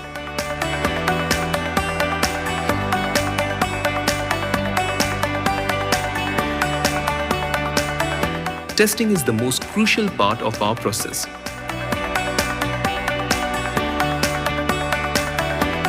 From pressure tests to performance simulations, we put our valves through rigorous conditions to ensure they perform flawlessly under real-world conditions. Innovation is at the heart of what we do. Our dedicated team of engineers and technicians are constantly exploring new technologies and solutions, pushing the boundaries to deliver products that not only meet but exceed every expectation. Zoloto Valves take immense pride in being India's pioneer in the indigenous production of forged brass ball valves and forged brass pressure-reducing valves, showcasing our unwavering commitment to simplify application engineering.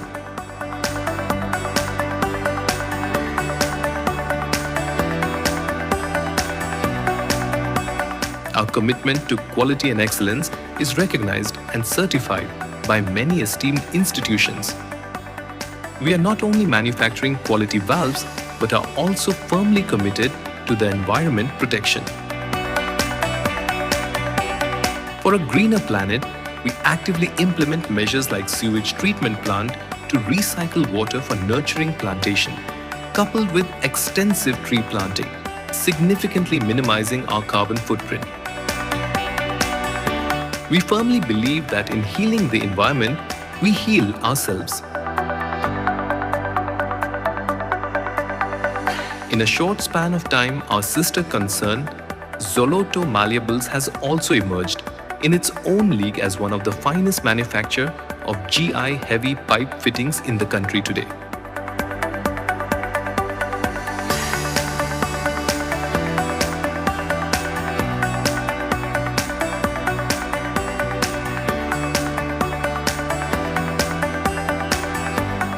Our nationwide network of authorized stockists, zones and their branch offices is the heartbeat of our sale operations being looked after by our President Sales and Marketing, Mr. Bunty Hans.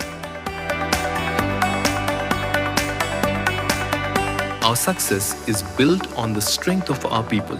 For more than 6 decades, we have been at the forefront of valve manufacturing, where every team member's contributions are valued and recognized.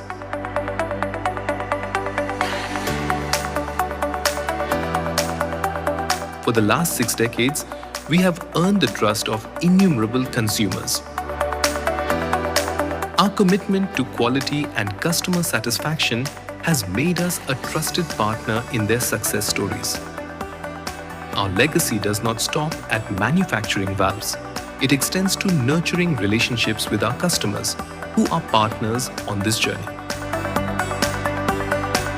As we celebrate 6 decades of excellence, we look forward to continuing our legacy of innovation and quality. At Zoloto, the journey is not just about progress. It's about building a legacy of trust, innovation, and excellence together. Thank you for your unwavering support and belief in what we do. Let's continue to shape the future by saving every drop of the resources we have. With all your love and blessings, may Zoloto continue to touch lives every day, everywhere. Thank you.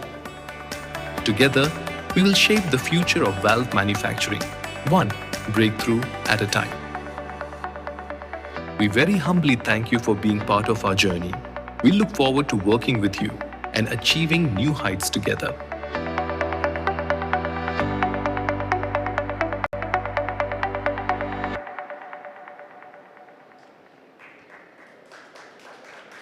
So as we have already short of time, so I'll just conclude. I'll just take 2 more minutes. So can I take on? So as we have already seen in the corporate movie,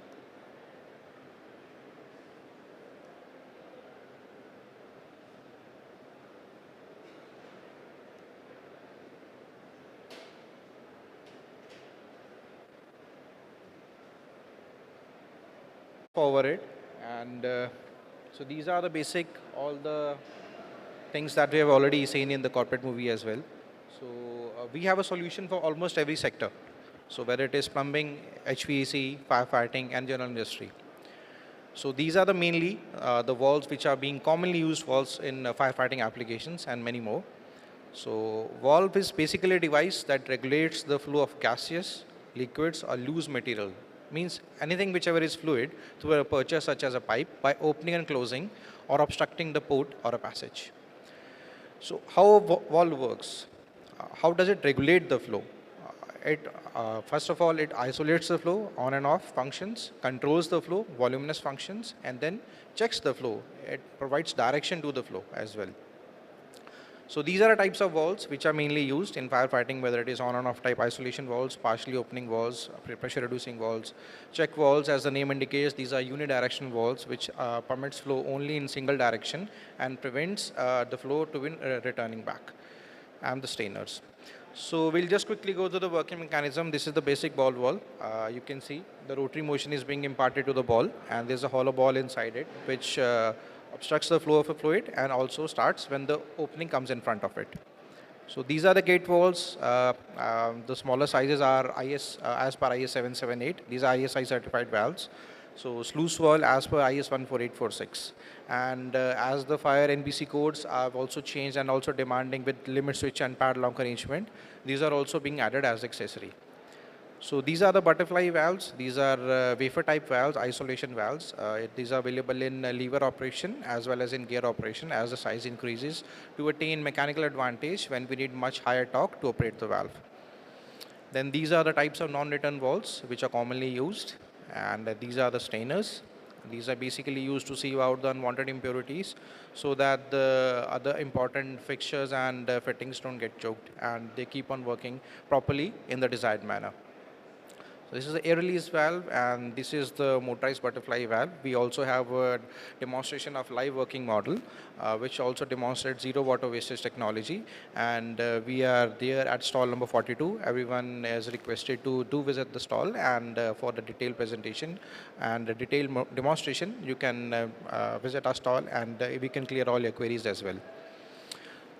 We are just winding up. So why are valves important in firefighting?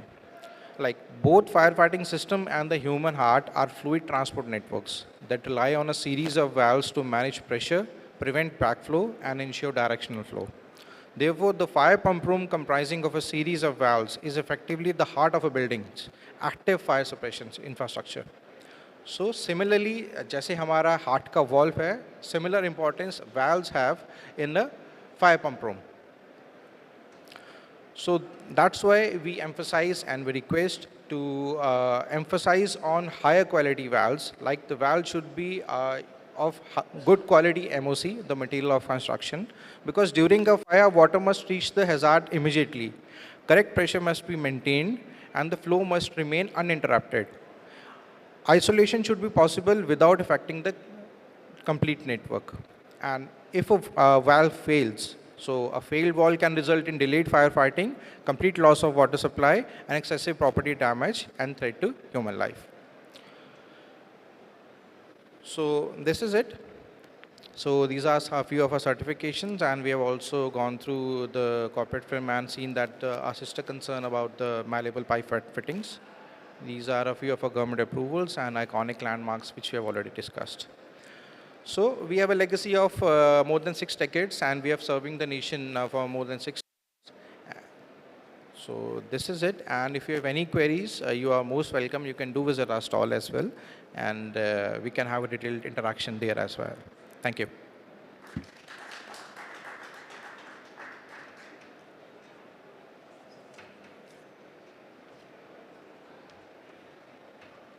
Thank you so much, Soloto Walls, for that knowledgeable and informative presentation.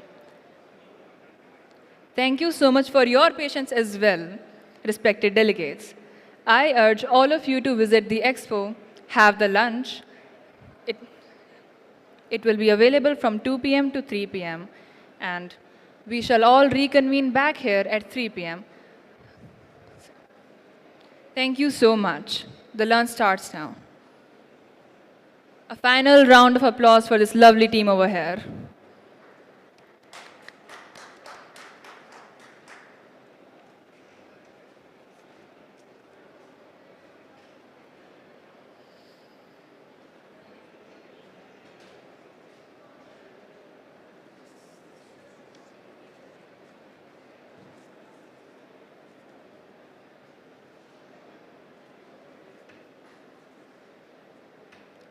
Thank you so much for the lovely presentation over here.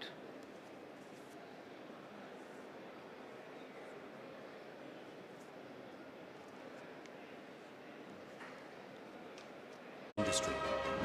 From the early years of the freedom movement to the Atmanirbhar Bharat of today, PhD CCI has stood shoulder to shoulder with the nation, steadfast in purpose, committed to progress. Here, progress is our mission, harmony is our strength, and development is our prize. Through every era, geopolitical uncertainty, reforms, liberalization, globalization, This is 120th year of PhD-CCI. Not many Chamber of Commerce are like this. जितने भी small और medium industries हैं और government के बीच में एक bridge का रूप में काम करें and we can add some kind of a value. We can bring those people together at one platform along with the different departments of government so that certain things which are having some kind of hurdles, bumps हैं, रुके हुए हैं, वो ख़त्म हो जाएं और काम तेज़ी से आगे बढ़े. Small scale industries, medium बन जाए, medium large बन जाए. PhD CCI has not only adapted but led from the front, ensuring that Indian trade and industry voice of industry and but also a reliable and trusted global partner, shaping trade, driving innovation, and leading with responsibility. PhD Chamber of Commerce and Industry, 120 years of legacy and a tomorrow of limitless possibilities. Fire doesn't wait, neither do we. Precision engineering ensures exact initial pushes across multiple zones. Our fire circles will stand extreme temperatures for over 3 hours. Alankar Specialty Cables, pinpointing fire. Radico Khaitan is one of India's oldest and most trusted liquor companies.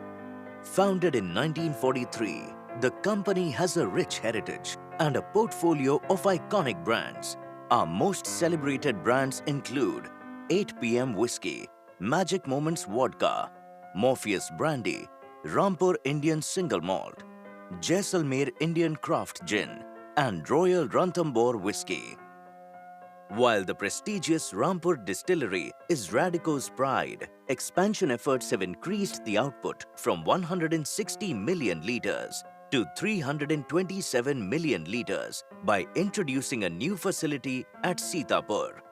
Radico Khaitan is the biggest supplier of branded spirits to the Indian Defence Services and is also a leading exporter of alcohol from India.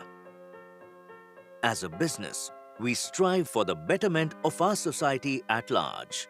As the company embarks on the journey of premiumization, Radico Khaitan is the company to watch out for, now and in the years to come.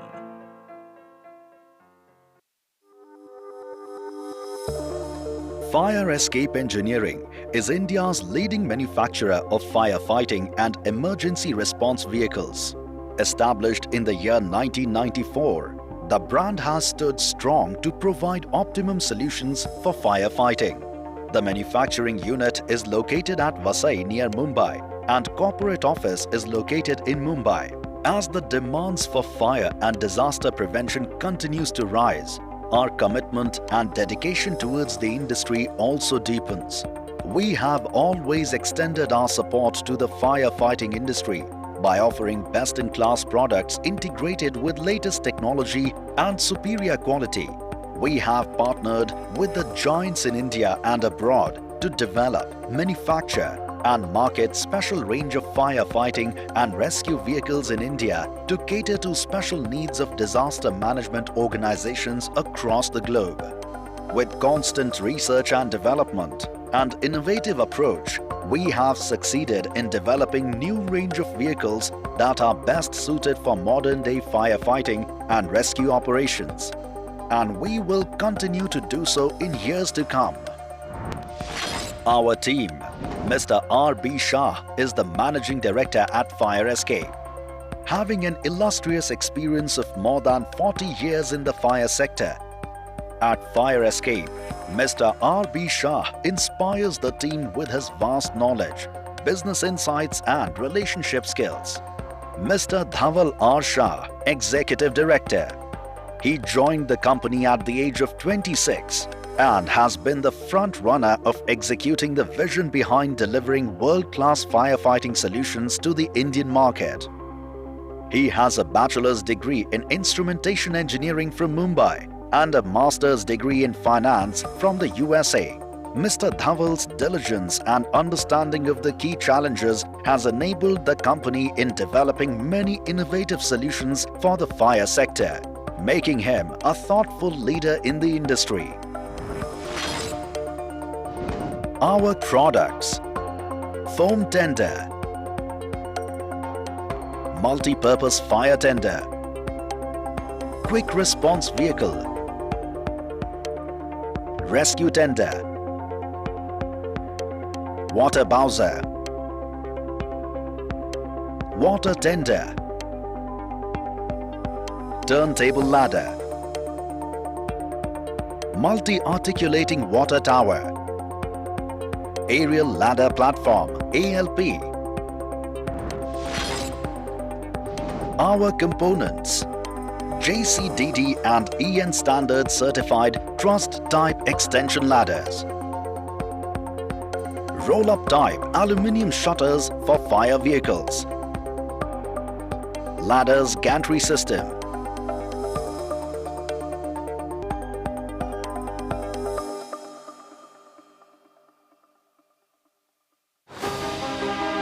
"120 years ago, when India's economy was still finding its voice, a vision took root. A vision to unite industry, nurture entrepreneurship, and give business a platform to be heard.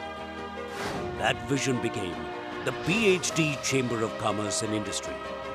From the early years of the freedom movement to the Atmanirbhar Bharat of today, PhD CCI has stood shoulder to shoulder with the nation, steadfast in purpose, committed to progress. Here, progress is our mission, harmony is our strength, and development is our promise. Through every era, geopolitical uncertainty, reforms, liberalization, globalization. This is 120th year of PhD-CCI. Not many Chamber of Commerce are like this. जितने भी small और medium industries हैं और government के बीच में एक bridge का रूप में काम करें, and we can add some kind of a value. We can bring those people together at one platform along with the different departments of government, so that certain things which are having some kind of hurdles, bumps हैं, रुके हुए हैं, वो ख़त्म हो जाएं और काम तेज़ी से आगे बढ़े. Small scale industries, medium बन जाए, medium large बन जाए. PhD CCI has not only adapted but led from the front, ensuring that Indian trade and industry rise, both at home and on the world stage. Since 1905, ours has been a journey of resilience, innovation and impact. We have empowered businesses, uplifted communities and helped build a future-ready nation.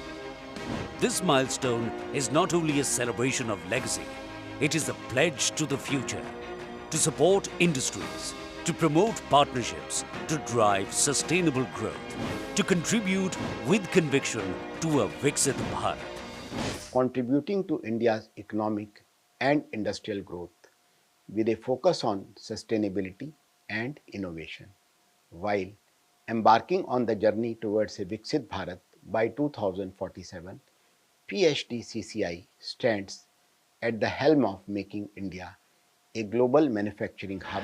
For 120 years, PhD CCI has been the trusted voice of Indian trade and industry, helping businesses grow, supporting entrepreneurs, fostering innovation and linking India with the world.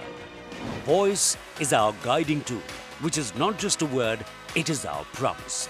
Value that builds trust, opportunity that opens new horizons, innovation that drives transformation, collaboration that unites strengths, engagement that bridges industry, policy and people. These are the pillars of PhD CCI, supporting India's progress and powering its growth. PhD CCI is also the bridge between the government and the Indian businesses, and most importantly, PhD CCI is crucible of ideas that frame the national policies for the businesses. We do not just witness change, we drive it. Our Water Audit Center and Center for Sustainability are benchmarks for a greener planet. Through IPFC and our sectoral committees, we shape policies for every sector, from infrastructure to aviation, agriculture to finance, logistics to technology. And through global partnerships, we connect Indian businesses with world markets, unlocking opportunities, creating impact, placing India at the heart of global growth. Yet, our mission has always gone beyond business, because true progress is not just economic, it is social, it is human, it is inclusive. PhD CCI is committed to driving a sustainable development and empowering business to make a meaningful impact in today's global economy. As we together in a vision of Viksit Bharat by 2047, PhD CCI is steadfast in its mission to position India as a global leader in the manufacturing, innovation and sustainability. Through the PhD Family Welfare Foundation and the Rural Development Foundation, we have uplifted communities, supported education, empowered women, protected the environment, and ensured that growth reaches every corner of society. This is our purpose. This is our promise. Today, as the world looks to India with trust and confidence, PhD CCI proudly marks 120 years of service to the nation. And as we honor this extraordinary legacy, we look ahead with renewed commitment to Viksit Bharat at 2047. As an apex industry body, we foster collaboration between businesses and policymakers to boost economic prosperity, employment and exports. Also serving as a voice of industry and trade, we are committed to ensure India's transformation into a globally competitive economy by 2047. A future where India is not only the fastest growing economy, but also a reliable and trusted global partner, shaping trade, driving innovation, and leading with responsibility. PhD Chamber of Commerce and Industry, 120 years of legacy, and a tomorrow of limitless possibilities. Fire doesn't wait, neither do we. Precision engineering ensures exact initial pushes across multiple zones. Our fire circles will stand extreme temperatures for over 3 hours. Alankar Specialty Cables, pinpointing fire. Radico Khaitan is one of India's oldest and most trusted liquor companies. Founded in 1943, the company has a rich heritage and a portfolio of iconic brands. Our most celebrated brands include 8 PM Whiskey, Magic Moments Vodka, Morpheus Brandy, Rampur Indian Single Malt, Jaisalmer Indian Craft Gin, and Royal Ranthambore Whiskey. While the prestigious Rampur Distillery is Radico's pride, expansion efforts have increased the output from 160 million litres to 327 million litres by introducing a new facility at Sitapur. Radico Khaitan is the biggest supplier of branded spirits to the Indian Defence Services and is also a leading exporter of alcohol from India. As a business, we strive for the betterment of our society at large. As the company embarks on the journey of premiumization, Radico Khaitan is the company to watch out for, now and in the years to come.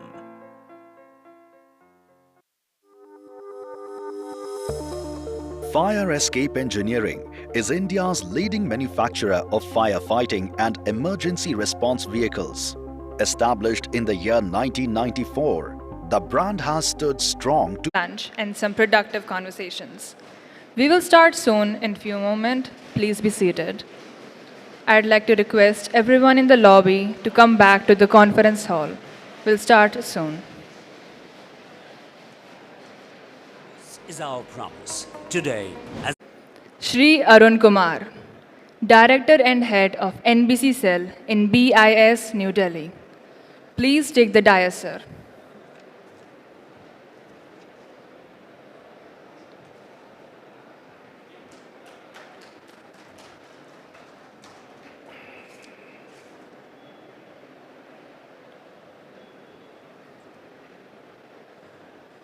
Good afternoon, everyone.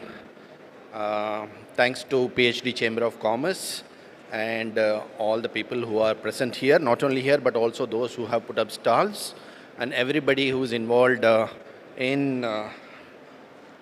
this,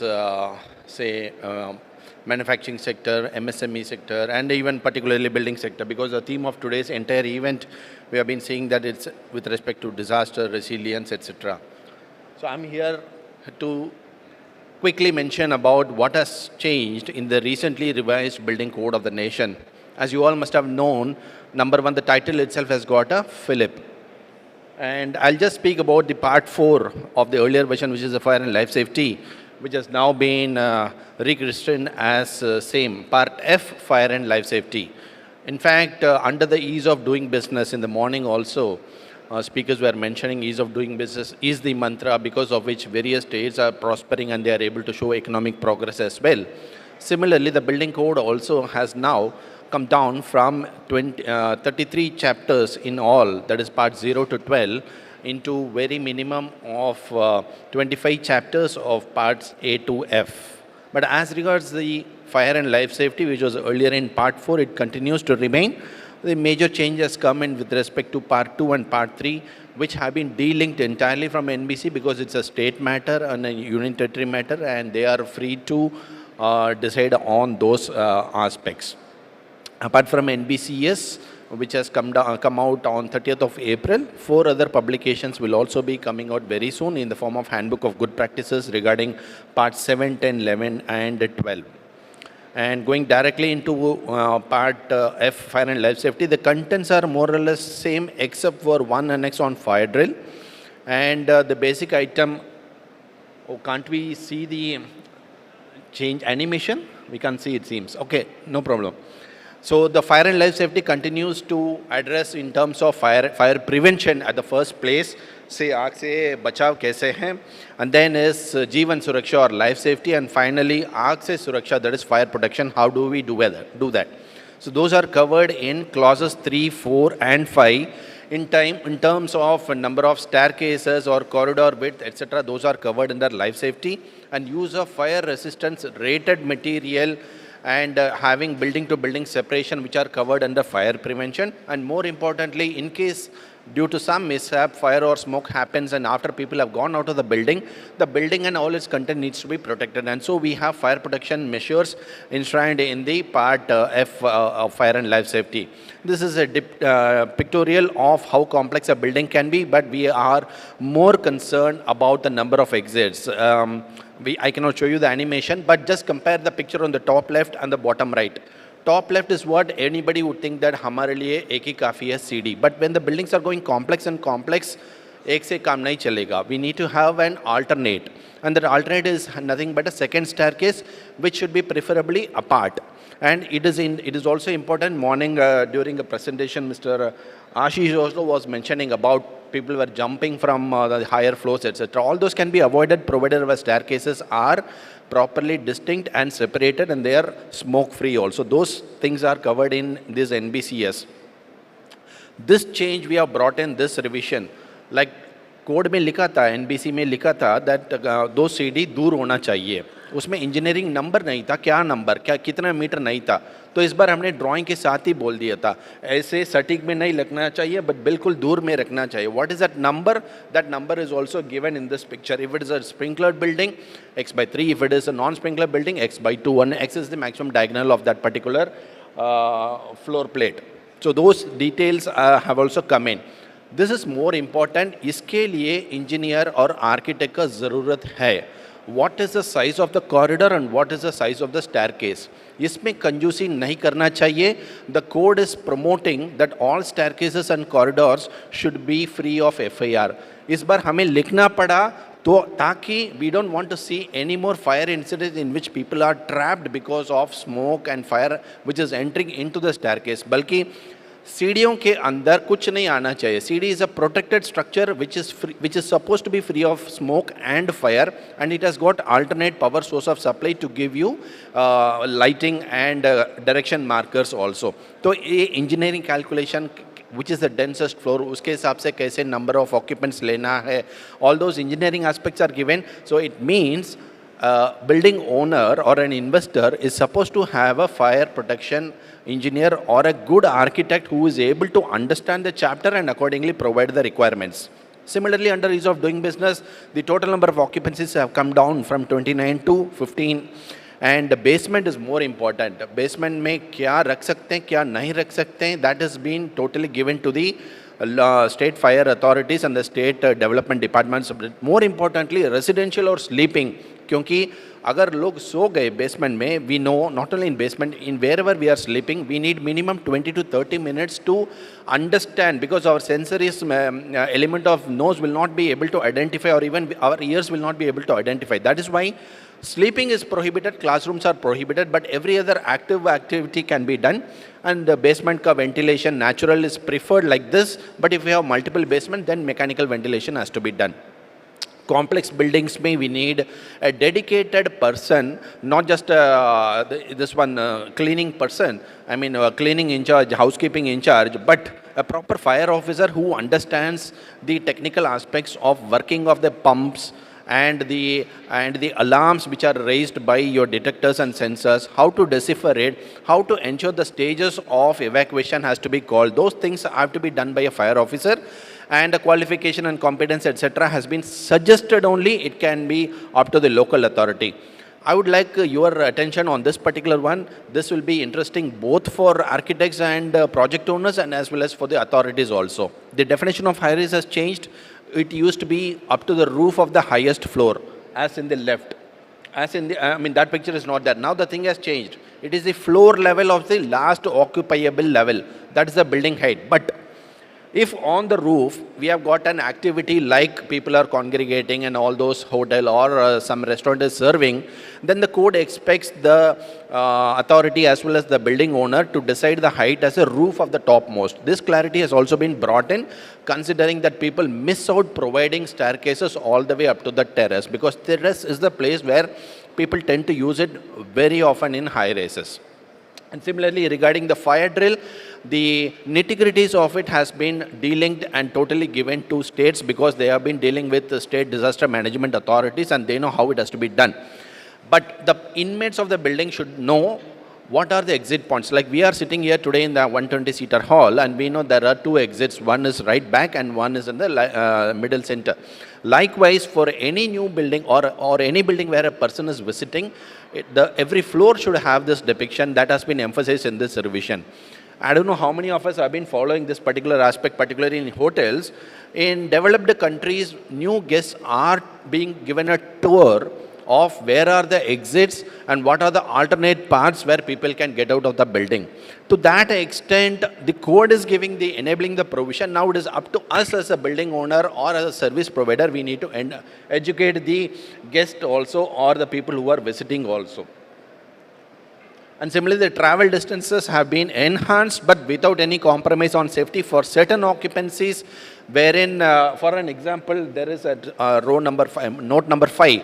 When you have high ceilings, wherein in case smoke buildup has to happen, you have sufficient depth for the smoke before it reaches the human level of 1.7 meter or so. In that cases, travel distance can be enhanced. Similarly, when you have got heights of ceiling beyond 17 meter, then your regular sprinkler is not going to function. In that case also, in note 5 and note 6, 100% increase in travel distance has been given, with the only understanding that you have enough amount of smoke depth. Similarly, you can't have same business or office room in the entire floor, or the classroom in the entire floor. You will have a laboratory, you will have a meeting room, you will have an auditorium, etc. So what is that minor occupancy, and what is that numeric value for minor occupancy as 30% of the area? That has also been given, that is being depicted in all these star-marked pictures also. So this gives clarity for the owners as well as for the authorities. This will be the key step to identify what is at the given point of time, how many people will be there. So for that particular people, whether the amount of staircases and the width of staircase are sufficient or not. Those things can be derived out of this particular clause. Similarly, performance-based design has been introduced. We wanted to introduce only for this one, for heritage buildings which are being converted for assembly, but now with growing interest, including from comments from the industry, we have expanded it, but this requires a fire and life safety consultant or a fire protection engineer, and more importantly, the authority should also be able to decipher the complex report which will be submitted under performance-based design. Only if the authority is satisfied because of that particular PBD or performance-based design report, that particular building can be given an NOC. That is a suggestion from the NBCS of BIS. Similarly, like we used to share lunch and tiffin and water with everyone. Similarly, this table number 7 is also suggesting of sharing of water between properties also. If there are identical properties, say if it is an industrial sector, everybody has got 1,000 or 1,500 square meter of plot, they can have shared water storage at underground level also, provided the hydraulics is such that all the topmost floor and the farthest sprinkler and hydrant is able to get the adequate pressure and supply. So the enabling provisions are given in remark 1 and 2, and in this particular table, the table 7 has been split for all the 9 occupancies. And in binary, the requirement of what is required or not required, be it downcomer or extinguisher or a sprinkler system or detectors, those are given. So this will only give a broad idea what is required. What number of it, what type of it is, what type of sprinkler, what type of detector, that has to be done by a fire protection engineer, for which there are detailed Indian standards. Like for example, here in this very hall, this was done well before this particular code. But in the revision, we have talked about such sprinklers which are hanging for a long distance. We have suggested a diameter of a plate which has to be together with the sprinkler. Only if you have that plate, this sprinkler will come into actuation. Otherwise, we need to have an upright sprinkler facing towards the ceiling, and that sprinkler is supposed to work. So, to such extent, nitty-gritties have been done in the code and in the revision.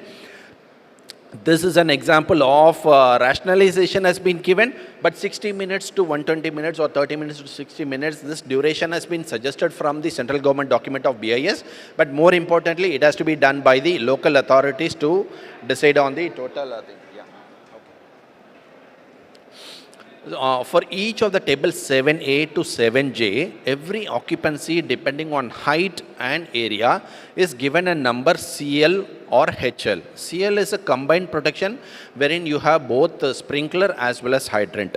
HL is a table which only gives you the hydrants and there is no sprinkler. And there is a formula also, tentative formula given how to arrive at the water quantity, and so that in case of an event, there is sufficient water also for the duration. There are assumed number of fires, hypothetical number of fires which a building is supposed to get, and that can be fought. So based on those, the formula have also been given in this table. The local fire authority is supposed to determine what is the duration for which he is to ask the water from the building owner. Other changes are the scope or applicability of the fire and life safety chapter has also come in. Of course, we are very liberal in the sense BIS is liberal in terms of area and height. I see for same UP or even for Delhi, they have insisted for NOC for almost all areas and heights of public buildings, including residential buildings. Of course, they are free to do it, because at the end of the day, it is a local fire authority who is going to answer to that particular citizen who has been paying the tax, and as well as to other agencies also. So this is an indicative suggestion from the BIS. Local authorities are free to modify it. More important, as what in the previous session also people spoke, did we not address the local, small or low-rise buildings? We have addressed, we have given the suggestion. You can have low-rise buildings, have a single staircase, but such staircase should have a protective door, fire door, so that there is no smoke ingress which is happening. If you have that such a exit staircase, then you can permit it for up to 24 meters. In fact, the height of definition of high-rise has also been changed in this revision. This is, I like this particular slide very much, because there is no height limit now in NBC Part 4 for any occupancy.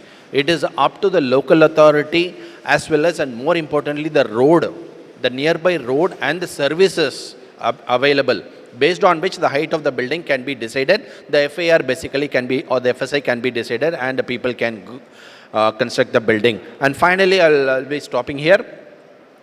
This particular chapter alone of all part A to F, this chapter alone has been uniquely written in the form of a guide, and so instead of the word shall, we have used the word should. The local authorities, the development agencies and the fire authorities are expected to mention in their amendment to the regulations what will they replace should with. Instead of shall, we have used should. Now that has to be updated in their regulations. And some redundant provisions were all deleted, like fire zones have been deleted, so we can have enough number of mixed use occupancy in the country. And some dead end, what is the clarification for dead end and how height has to be measured, those are mentioned. Water curtains have been removed, gravity-based firefighting systems have come in, as well as this coloring of sprinkler pipe or hydrant pipe. Earlier the code used to mention red. Now the clause has been modified. You can color to whatever you want. And similarly, number of staircases in a flight used to be 12. Now it has been modified. You can have up to 15 because hospitals used to have higher story heights. And also there is a concept of refuge space which has come in as an alternate to refuge area. Building owners and local authorities are, they can decide on it. Finally, what has changed? I would say nothing has changed. Earlier also, it used to be SP7 and now also it is SP7. The only change you will see is the word code. It has nothing to do with technically.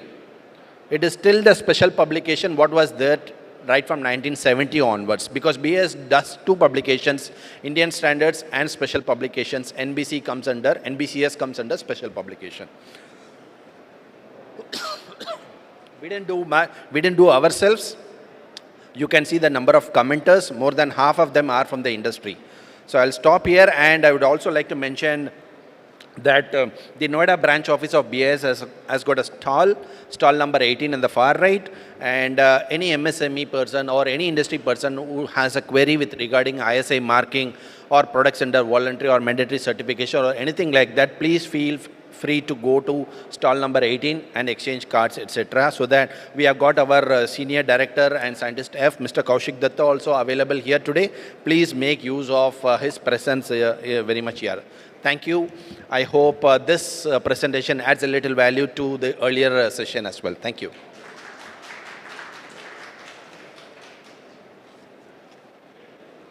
Let's hear a warm round of applause for this amazing presentation by Shri Arun Kumar. Now, let's move forward with the final yet the most exciting technical session of UFSEC 2026. The topic being Technology-Enabled Disaster Response and Crisis Coordination. To lead this important discussion, it is my privilege to invite our session chair, Shri R.C. Sharma, former Director, Delhi Fire Services. May I request him to kindly take the chair. Now, welcoming our esteemed speakers, Shri Amit Tuteja, State Project Officer, the United Nations Development Programme. Shri Somdev Singh, Managing Director, StratXG Consulting. Shri Milind Raj, Scientist, Technology Expert and Researcher, CTO, Tech Solutions. I actually met him beforehand, a lovely personality by the way. Dr. Mukta Girdhar, Senior Consultant, Delhi Disaster Management Authority. May I request all our distinguished speakers to kindly join us on the stage. Let's hear a big round of applause for this lovely panel. The stage is now yours. Over to you, sir.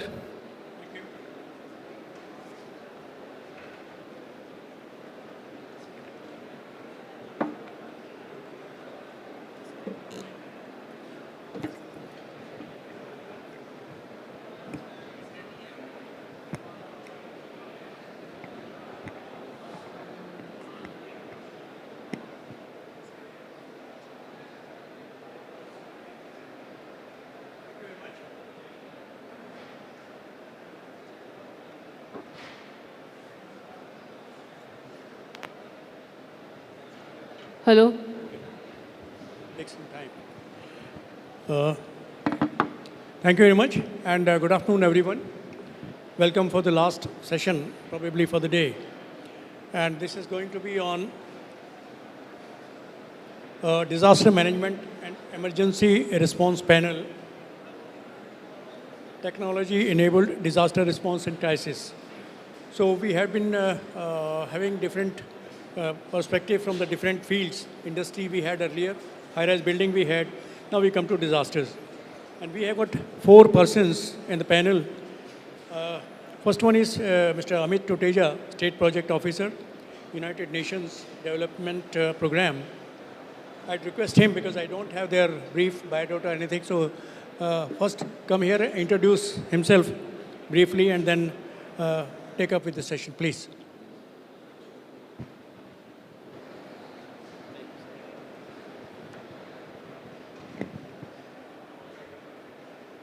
Thank you, sir. Yeah. So, very good afternoon to you all. So, how is the Josh? Okay, thank you. So, very good afternoon to you all, and thanks to the organizers for giving me this opportunity to deliver a talk on this very important topic, which I am going to cover. I am Amit Tuteja, as a State Project Officer with the United Nations Development Program, recently joined. And before UNDP, I have been associated with the NDMA for around 10 years. And before NDMA, I was with the Seeds India and another consultancy agency. And before that, I was with Tata Chemicals for around 10 years. So, in current portfolio, I am looking after the Himachal Pradesh and the northern region of India. In Himachal Pradesh, actually, now I am representing the Dev-Bhumi, Himachal Pradesh. तो अभी जो समय चल रहा है, अभी जो हम देख रहे हैं कि एक्सट्रीम इवेंट्स बहुत ज़्यादा हो रहे हैं और इम्पैक्ट जो हो रहा है उसका ज़बरदस्त हो रहा है. तो उससे सिर्फ जान का ही नहीं, माल का भी बहुत सारा नुकसान हो रहा है. तो उसमें हमारी इंडस्ट्रीज़ भी इफेक्ट होती हैं और हमारा सारा जो रूटीन होता है वो भी डिस्टर्ब होता है. तो उन सब चीज़ों को कवर करते हुए, मद्देनज़र रखते हुए, तो जो टॉपिक अभी हम कवर करने जा रहे हैं नेक्स्ट 10-15 मिनट्स, वो है impact of natural calamities on industries and the technology enabled disaster response and की मिटिगेशन मेजर्स. तो एक बार प्रेजेंटेशन हो जाए, उसके बाद फिर हम क्वेश्चंस भी आप लोगों से लेना चाहेंगे. तो let me start with the presentation. Yeah.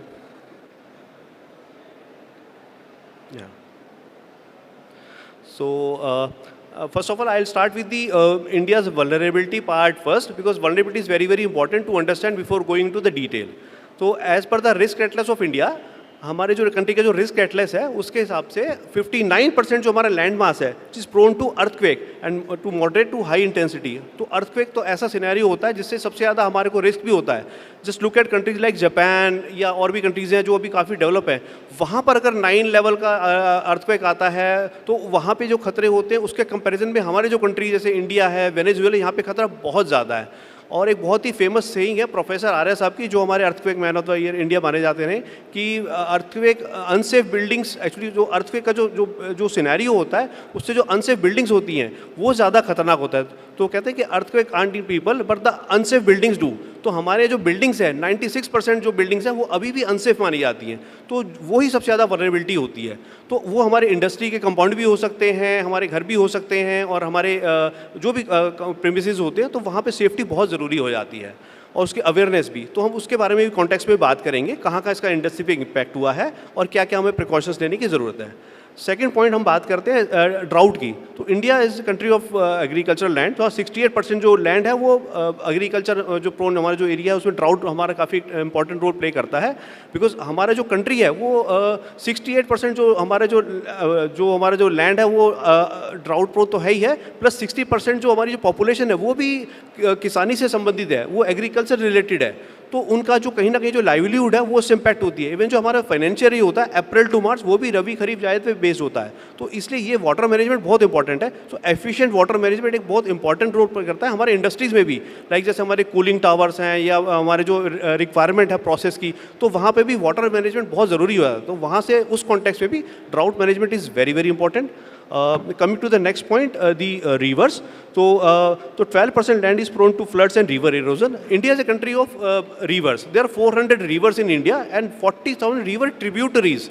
ये बहुत ही इंपॉर्टेंट है कि हमारी कंट्रीज में इतनी सारी रिवर्स हैं, ट्रिब्यूटरीज हैं, और वल्नरेबिलिटी इसलिए बहुत ज़्यादा है क्योंकि people prefer to live near to the river banks. लोग नदी किनारे रहना पसंद करते हैं या इंडस्ट्रियल सेटअप भी वहाँ करते हैं, उनके काफ़ी सारे बेनिफिट्स भी होते हैं, बट उससे क्या होता है ना, वल्नरेबिलिटी बहुत ज़्यादा होती है, खतरा बहुत ज़्यादा होता है। तो हमने अभी काफ़ी सारे राज्यों में भी देखा है, शहरों में भी देखा है, तो वो उन सब चीज़ों को भी बहुत ध्यान देने की ज़रूरत है, उसका इम्पैक्ट होता है। तो उसके बारे में भी हम प्रेजेंटेशन में थोड़ी सी बात करेंगे। Then please 10 minutes is the total time. Kindly try to. Okay. Yeah. Thank you. सो एक और रिस्क है जो हम बात करेंगे सर, वो है कोस्ट लाइन का, क्योंकि अभी हमारी जो लॉन्ग कोस्ट लाइन है तो वहाँ पे भी साइक्लोन के इम्पैक्ट भी बहुत ज़्यादा हमने को देखने को मिले हैं, सुनामी के भी, तो वहाँ पे भी इसका इफेक्ट बहुत ज़्यादा है। नेचुरल इंड्यूस जो हमारे इंडस्ट्रीज जो हमारे इम्पैक्ट हुई है उसके बारे में भी बात करेंगे। Then chemical, biological, radiological, nuclear, तो हमारे यहाँ 2200 मेजर एक्सीडेंट हज़ार्ड यूनिट्स हैं, 7 न्यूक्लियर प्लांट्स हैं, तो वो भी एक बहुत बड़ा रिस्क है हमारे कंट्री। तो ये सारी वल्नरेबिलिटीज़ हैं जिनको ध्यान में रखते हुए हम इस प्रेजेंटेशन में आगे चर्चा करेंगे। As per the world bank study, हमारे जो 12% जो गवर्नमेंट रेवेन्यू है वो डिजास्टर पे ही चला जाता है, रिलीफ में ही, और 2% जीडीपी लॉस बहुत ज़्यादा है। तो इन सब चीज़ों को हमें को ध्यान में रखना होगा। तो ये मैं कुछ पिक्चर्स आपको दिखाना चाह रहा हूँ। 99 जैसे सुपर साइक्लोन हुआ तो हमारी पूरी इंडस्ट्री पूरी तबाह हो गई थी। ओसवाल का जो प्लांट था 99 में उड़ीसा में सुपर साइक्लोन में। भुज अर्थक्वेक 2001 में हमने देखा गुजरात में क्या हाल हुआ, क्या हाशिर हुआ, चाहे वो रिलायंस का प्लांट हो, चाहे वो टाटा केमिकल्स का। I was part of Tata Chemicals that time, so हमने ये तभी वहाँ के कुछ फोटोज़ वगैरह जो हम देख सकते हैं, तो मतलब we were totally cut off for 1 week और सो। तो बहुत बुरी हालत होती है। सिर्फ ऐसा ही नहीं कि वहाँ जान के लाश से भी ज़्यादा हमारे जो नुकसान, जो क्षति हुआ इंफ्रास्ट्रक्चर का, वो बहुत खतरनाक हुआ था। और इंसिडेंटली जो हमने 2001 में जो अपनी, मैं कंपनी की भी बात कर रहा हूँ, और काफ़ी सारी कंपनीज के साथ ऐसा हुआ था कि उन्होंने as a factor of safety अपने जो सर्वर्स हैं और अपने जो बैकअप सर्वर्स हैं वो बॉम्बे में शिफ्ट करे थे। बॉम्बे में बहुत सारे कॉर्पोरेट ऑफिस होते हैं, तो होता क्या है कि हम लोग सेफ्टी के लिए करते हैं कि बॉम्बे में उस टाइम तक कोई ऐसा मेजर डिजास्टर भी नहीं हुआ था, बट हमारे जो सेफ्टी के लिए जो हमने प्लांट के सर्वर वहाँ शिफ्ट करें हैं, तो ऐसे ही जो सर्वर जो होते हैं बेसमेंट में हम लोग रखते हैं, अपने डेटाबेस सारा जो बैकअप रखते हैं। अब कैन यू इमेजिन कि 26 जुलाई 2005 में क्या हुआ था? एनीबडी फ्रॉम मुंबई, कुछ आइडिया कोई बता सकते हैं कि एक दिन में कितना रेनफॉल रहा होगा 26 जुलाई 2005 में? Any idea, any guesses? अच्छा जी, तो सर 944 मिलीमीटर 1 डे, तो उसमें सोमदेव जी आप इमेजिन कर सकते हैं, आप भी शेयर करेंगे, आप भी मानेंगे, क्योंकि बहुत बुरी हालत हुई थी। तो जो लॉसेज वो इंडस्ट्रीज को बहुत ज़्यादा हुए, सारे बैकअप थे, सर्वर थे, वो सब डैमेज हो गए सारा। तो बहुत सारी चीज़ें होता है जिनको हमें ध्यान में रखना चाहिए। तो जो हम जब टाइटल है impact of natural calamities to industries, तो वहाँ इन सब चीज़ों को हमें ध्यान में रखना चाहिए। हमारे जो बैकअप हैं, सर्वर हैं, बेसमेंट में ना प्लेस करें, और उन सब चीज़ों को सेफ्टी को ध्यान में रखें, क्योंकि ये सब चीज़ें हमें लीड करती हैं। उससे क्या होता है, पावर शट डाउन होते हैं, ट्रांसपोर्ट का लॉस होता है, सब पीपल इतने सारे उसमें अभी भी बहुत सारे लोग मिसिंग हैं। अभी तक भी उनको हमने डेड डिक्लेयर नहीं किया, तो मिसिंग वाले अभी भी 20 साल हो गए हैं, लेकिन वो अभी भी उसको हम लोग एड्रेस भी नहीं कर पा रहे हैं। तो ऐसे अनरिजॉल्व इश्यूज अभी भी चल रहे हैं। तो ऐसे सिर्फ वहाँ नहीं हुआ, जापान में भी हुआ, ट्रिपल डिजास्टर भी हुआ, वहाँ पे सुनामी भी हुआ, साइक्लोन भी, ये अर्थक्वेक भी आया, फुकुशिमा न्यूक्लियर डिजास्टर भी हुआ। तो ऐसे कई इंसिडेंट्स और भी हुए, जैसे बैंकॉक फ्लड है, ऐसे बहुत सारे इंसिडेंट्स। तो I am just sharing few pictures. तो इसका होता यह है कि हमारे अर्थक्वेक हो, फ्लड हो, साइक्लोन हो, सुनामी हो, उन सब का इम्पैक्ट हमारे इंडस्ट्रीज़ पे होता है। और इम्पैक्ट क्या होता है, ये जो ग्लोबल स्टडी वो कहती है कि हमारे जो 43% of industries experiencing disaster never reopen, 20% industries close down with in 2 years। तो ये फैक्ट है। और उसमें फाइनेंशियल एक्सपर्ट जो एडवाइस करते हैं वही कहते हैं कि mere 1% increase in the insurance penetration leads to 22% drop in disaster losses. तो ये वन ऑफ द रिकमेंडेशंस है, हम इन सब चीज़ों का भी ध्यान में रखें, क्योंकि अगर लॉसेज को कवर करना है तो इंश्योरेंस इज बहुत इंपॉर्टेंट हो जाता है। तो अभी बात करते हैं जो टेक्नोलॉजी की। तो टेक्नोलॉजी एनेबल्ड हम जो बात करें यहाँ पे, अभी हमने एनडीए में भी हमने देखा कॉमन अलर्टिंग प्रोटोकॉल आ गया है। उसका एक बेनिफिट ये होता है कि जो अलर्ट जनरेटिंग एजेंसीज हैं, चाहे आईएमडी हो, सेंट्रल वाटर कमीशन हो, इनक्वायस हो, तो यहाँ से सारी वार्निंग हमारे को मिल जाती है। और वो अलर्ट जो डिसेमिनेशन एजेंसी होती है, जैसे स्टेट डिजास्टर अथॉरिटीज़ होती हैं, या हमारे जो मोबाइल टावर इंस्टॉलेशंस, हमारे जो हमारे ग्रुप्स होते हैं, जैसे हमारा वोडाफोन हो, एयरटेल हो, उन सबको भी कनेक्ट करते हैं, स्टेट अथॉरिटीज़ को भी कनेक्ट करते हैं, जिससे कि जो इमरजेंसी में जो वार्निंग हो वो कम से कम टाइम में वहाँ तक पहुँच सके। तो ये टेक्नोलॉजी का फ़ायदा होता है कि हमको अगर इन्फॉर्मेशन मिल जाता है तो वी आर बेटर प्रिपेयर्ड। तो हमने इसका एग्जाम्पल भी देखा, साइक्लोन बिपरजॉय में कोई कैजुअलिटी नहीं हुआ था बिकॉज ऑफ दिस टेक्नोलॉजी। तो इंडस्ट्रीज भी हमारी सेफ रही थी। तो ये बहुत इंपॉर्टेंट हो जाता है कि इन्फॉर्मेशन को आगे कैस्केड करो with the help of technology. तो ये इंसिडेंट रिस्पॉन्स सिस्टम फॉलो होता है from national to state, state to district, district to local level, industries level. और ये उल्टा भी हो सकता है, रिवर्स भी हो सकता है कि इंडस्ट्रीज में कई बार बहुत सारी चीज़ें हम लोग ऑब्जर्व करते हैं या हम लोकल लेवल पे ऑब्जर्व करते हैं और उसका रिपोर्ट करते हैं नेक्स्ट लेवल पे। जैसे अभी रिसेंटली हमारा एक इंसिडेंट हुआ मंडी में, तो मंडी में जैसे हमारे रिवर में हमने देखा कि एकदम से फ्लो डिस्चार्ज हो गया, तो वो हमने वहाँ पे मंडी में अभी हमने रिसेंटली 15 मई को एक ऐप शुरू किया हिमाचल में, यूएनडीपी ने अभी विद द हेल्प ऑफ एचपीएसडी में, हिमाचल प्रदेश स्टेट अथॉरिटी आपदा रक्षक।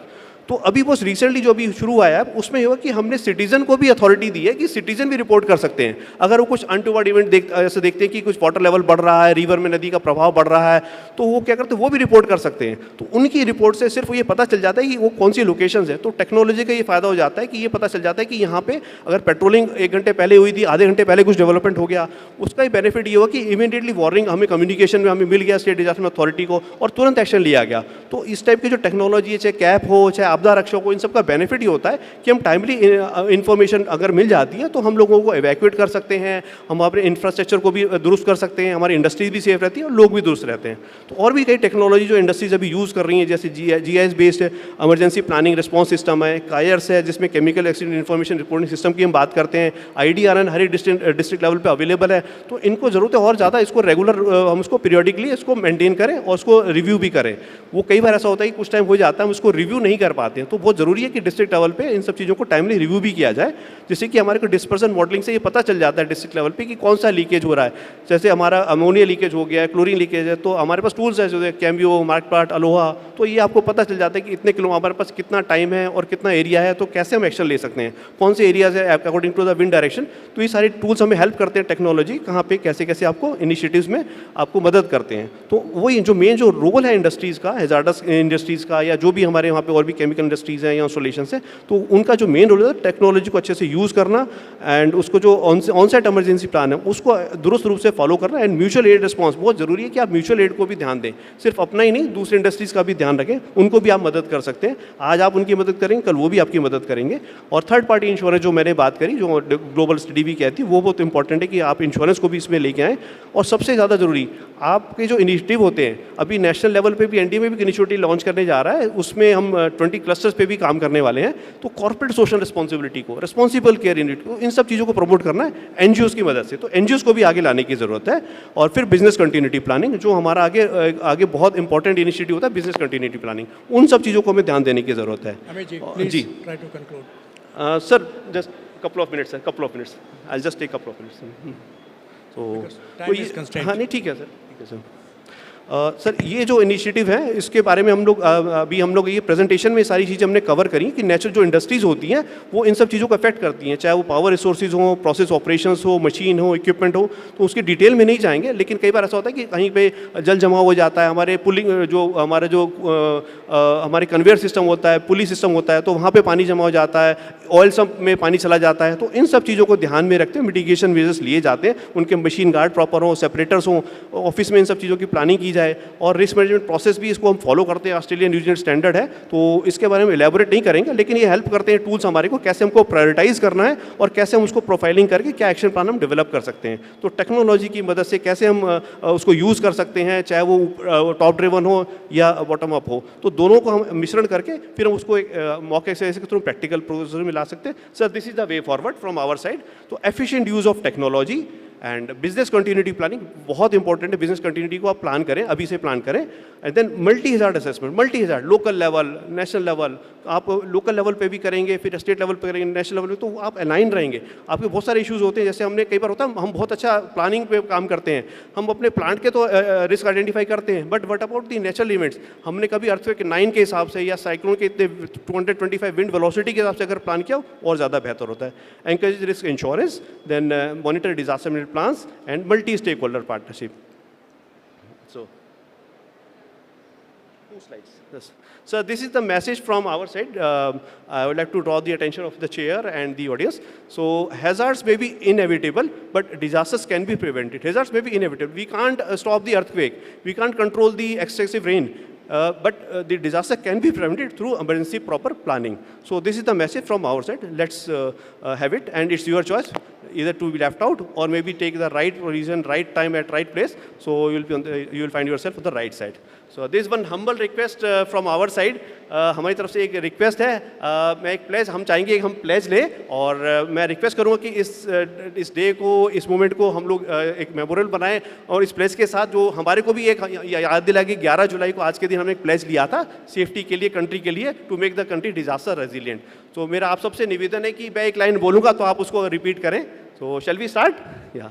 So we will identify all our risks and prepare and follow our disaster management plans to check it through mock drills and to make the place safer as ever. Thank you. Thank you so much. Thank you. Thank you, Amit. I think I'm sorry that we had to make you hurry everything, but time is the problem. So I request next speaker, Mr. Somdev Singh, Managing Director, StarTex G Consulting.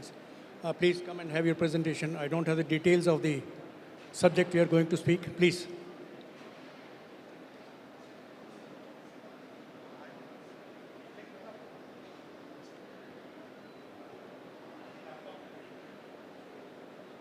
Are you going to load it or you are going to what is?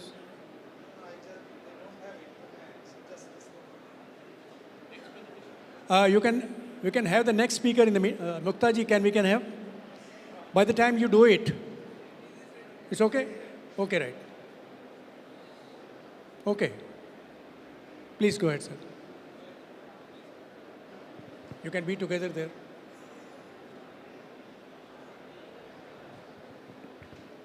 Please introduce yourself and hello. You can go Yeah. ahead. Good evening, everyone. I know this is a post-lunch and we are into the subject which is emergency and disaster response. And thanks to Amarji setting the tone, you are talking entire disaster emergency response at a short time. I'll not take much of the, PPT and kind of thing. So I'm Somdev Singh from Mumbai, representing Strategy Consulting Digital. I'll more talk about how the digital transformation can help, what the technology is available today, and how it can really help to kind of save the human lives, asset loss, reputation loss. So a lot of things at stake when disaster and emergency comes in. So I said, why not just to kind of walk you through that what is the way a system to visualize having the technology. So it's not that the fully developed, we are still in the R&D development stage. And few of the presentation earlier you have seen where people have talked about drone and having the digital twin and all system. So rather than in the limitation of time and to do the justice to the thing, so I'm just taking you through live with the system. It can be a city control command center or this can be a plant control command center where all the technology can be interfaced and can be looked into.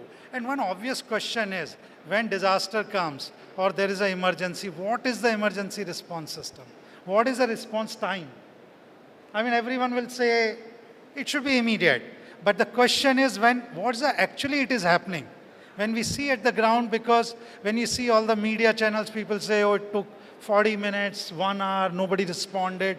Maybe some or other action was going on. So here, if you look at this entire integrated system, what we're saying as a top, you are looking at what is the SOS delivery, which can be within seconds, can be a control room, notify immediately, so that there's no time lag as such which is happening. And on the other side, the entire plant or city roadmap, where your teams are deployed, where the critical control centers or the team which is at the site, how they're moving. So if you look at this, where the technology helps to really see how things are. Now let me just take you to the SOS trigger. So saying if this is in the mobile app and the kind of web portal and somebody has the access and pressing the SOS button. So what happens the moment SOS button is pressed? So what happens immediately? It gets cascaded down to all the people across, right? You can define. It can be a multiple people, same time they are triggered. In fact, fire brigade to emergency response system to multiple, and it will open up the call. And of course, the voice, so here is a voice gets played here of the person, which can be English, Hindi, or multiple language. Right now, it is not connected with the speaker. It talks about that this is my position, this is where I'm trapped, and rescue me, this is my location, right? When it comes to city, it can be a GPS location, and within the plant, this can be a specific location or the pointers which may come where actually the worker gone and where the problem has happened. So the question is, here the even image can also be shared, because sometimes people want to really sure, is it a, like a normal call or really a SOS call. So pointer is, there can be image also which can be. So this is a control, complete SOS center. Now what we have done is, just for the pilot I'm showing, if I know the red where the fire has happened in the plant, right? The other areas which also talk, where are the fire extinguisher or your entire emergency response system built in. So this is also gets highlighted by the different icons if you look at it, right? So this is like finally having the integrated technology to meet the end outcome. Otherwise, technology is all element you are aware of. Digital twin, all you heard. But saying, can it be an AI here? Say there's a one part where this is suggesting the excavation route, or I can change to other one also which can highlight. So AI can play a role in terms of where is the fire happened, what are the pathways, and where we have done, and this can be a guiding force to the people. Another one you look at, we try to create what are the innovations which we can build on. So digital twin, we talk AI EHS advisor. For the EHS, the safety command control center or head, it can be a guiding force saying there's a no active hot permit in the zone where the fire has happened. So all kind of information, see, because otherwise it has to be in the mind. So this can be triggered as a complete ecosystem to really help the people to take a right decision. So there's no panic, right decision which is taken. Then similarly, this is where my workforce is, the critical teams which are working. So these are beacon lights, so which are triggered, and this is where is it everything working fine, or who has the guy who has triggered, so the color will change accordingly. Drone ops, which you have seen, drones can be integrated, so if it's required, you can dispatch your drone so that it going to act within the defined path, right? Of course, this has compliance to be taken care. So, but saying drone also becomes an integrated part of this control command center. There's a risk score which is coming. So this is where your AI is giving that which are the shop floor area which are prone to it, right? Where is in the city also you can look at which are the areas which are prone. So these things are very, very clearly kind of known for you prioritizing the rescue, or in fact doing the all prevention kind of thing. Evacuation engine, as I mentioned, there's a live trigger, there's a calculation of the route and the actions. And what are the areas and facility which is completely blocked, this all sensors can highlight. One more thing which we have tried to do, the family panic happens. So can it be given that so-and-so person who are working in a critical zone, there can be SMS trigger that so-and-so has left from this gate and, is safe. Otherwise, in response, emergency, you will find all chaos happens. Everyone is searching for their own. So sometimes the administration also get confused to handle, the such kind of chaos or to focus on the real rescue operation. So this is where the small things which can help the gas plume. So wherever the smokes are coming up and certain emergency, this can clearly gets highlighted. And permit interlock, so now there's a fire happened or something, immediately you lock and unlock the system. You know which is to be logged, all the permits to be withdrawn, right? The people who are working, team to be evacuated, and everything to suspend all kind of permits also. Because otherwise, your permit system will be in parallel and such system will be. So in such case, it has to work in a very, very holistic manner. So this is the innovation lab which we are working on to have the multiple facets and aspects of the emergency response. Now, emergency workflows.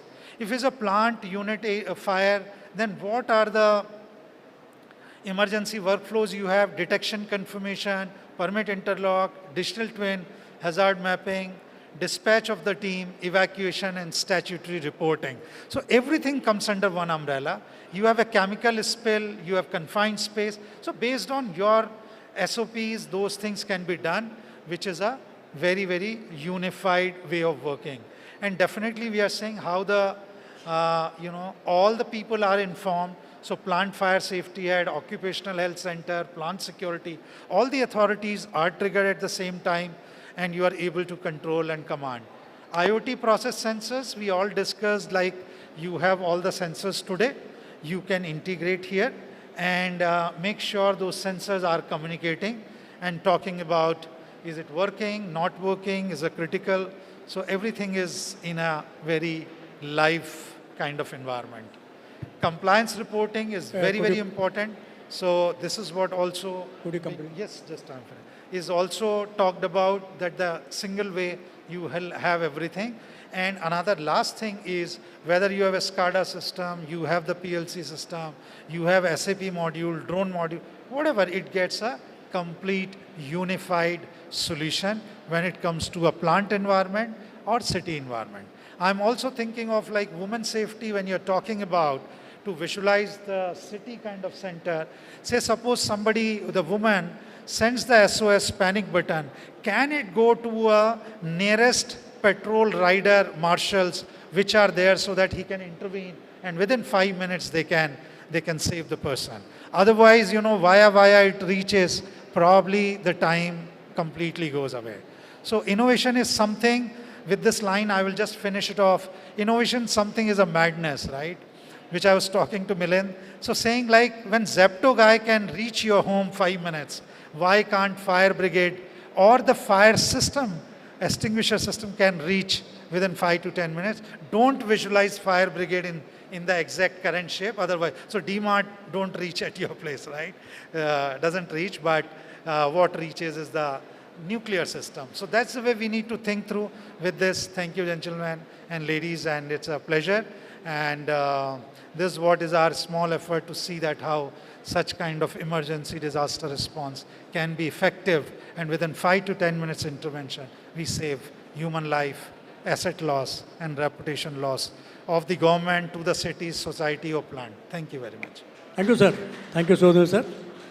I think well presented, and this subject, in fact, has been very much in news. I mean, everybody is talking about it, especially in the fire brigade, because the response mechanism, computerized command and control system, and some computer-aided dispatch system, so that we know the things, availability of resources and dispatch and all that is very important.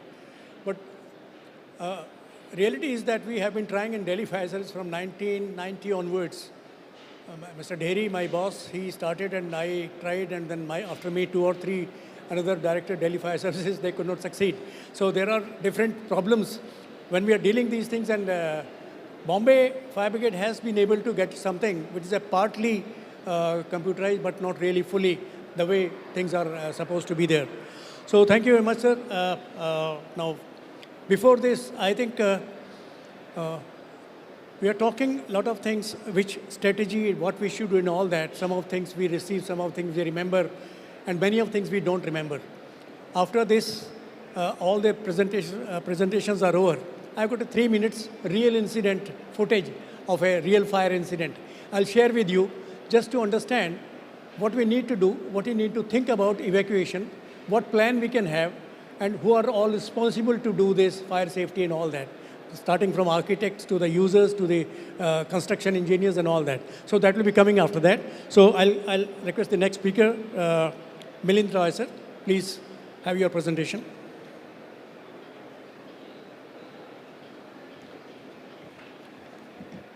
Thank you. Okay.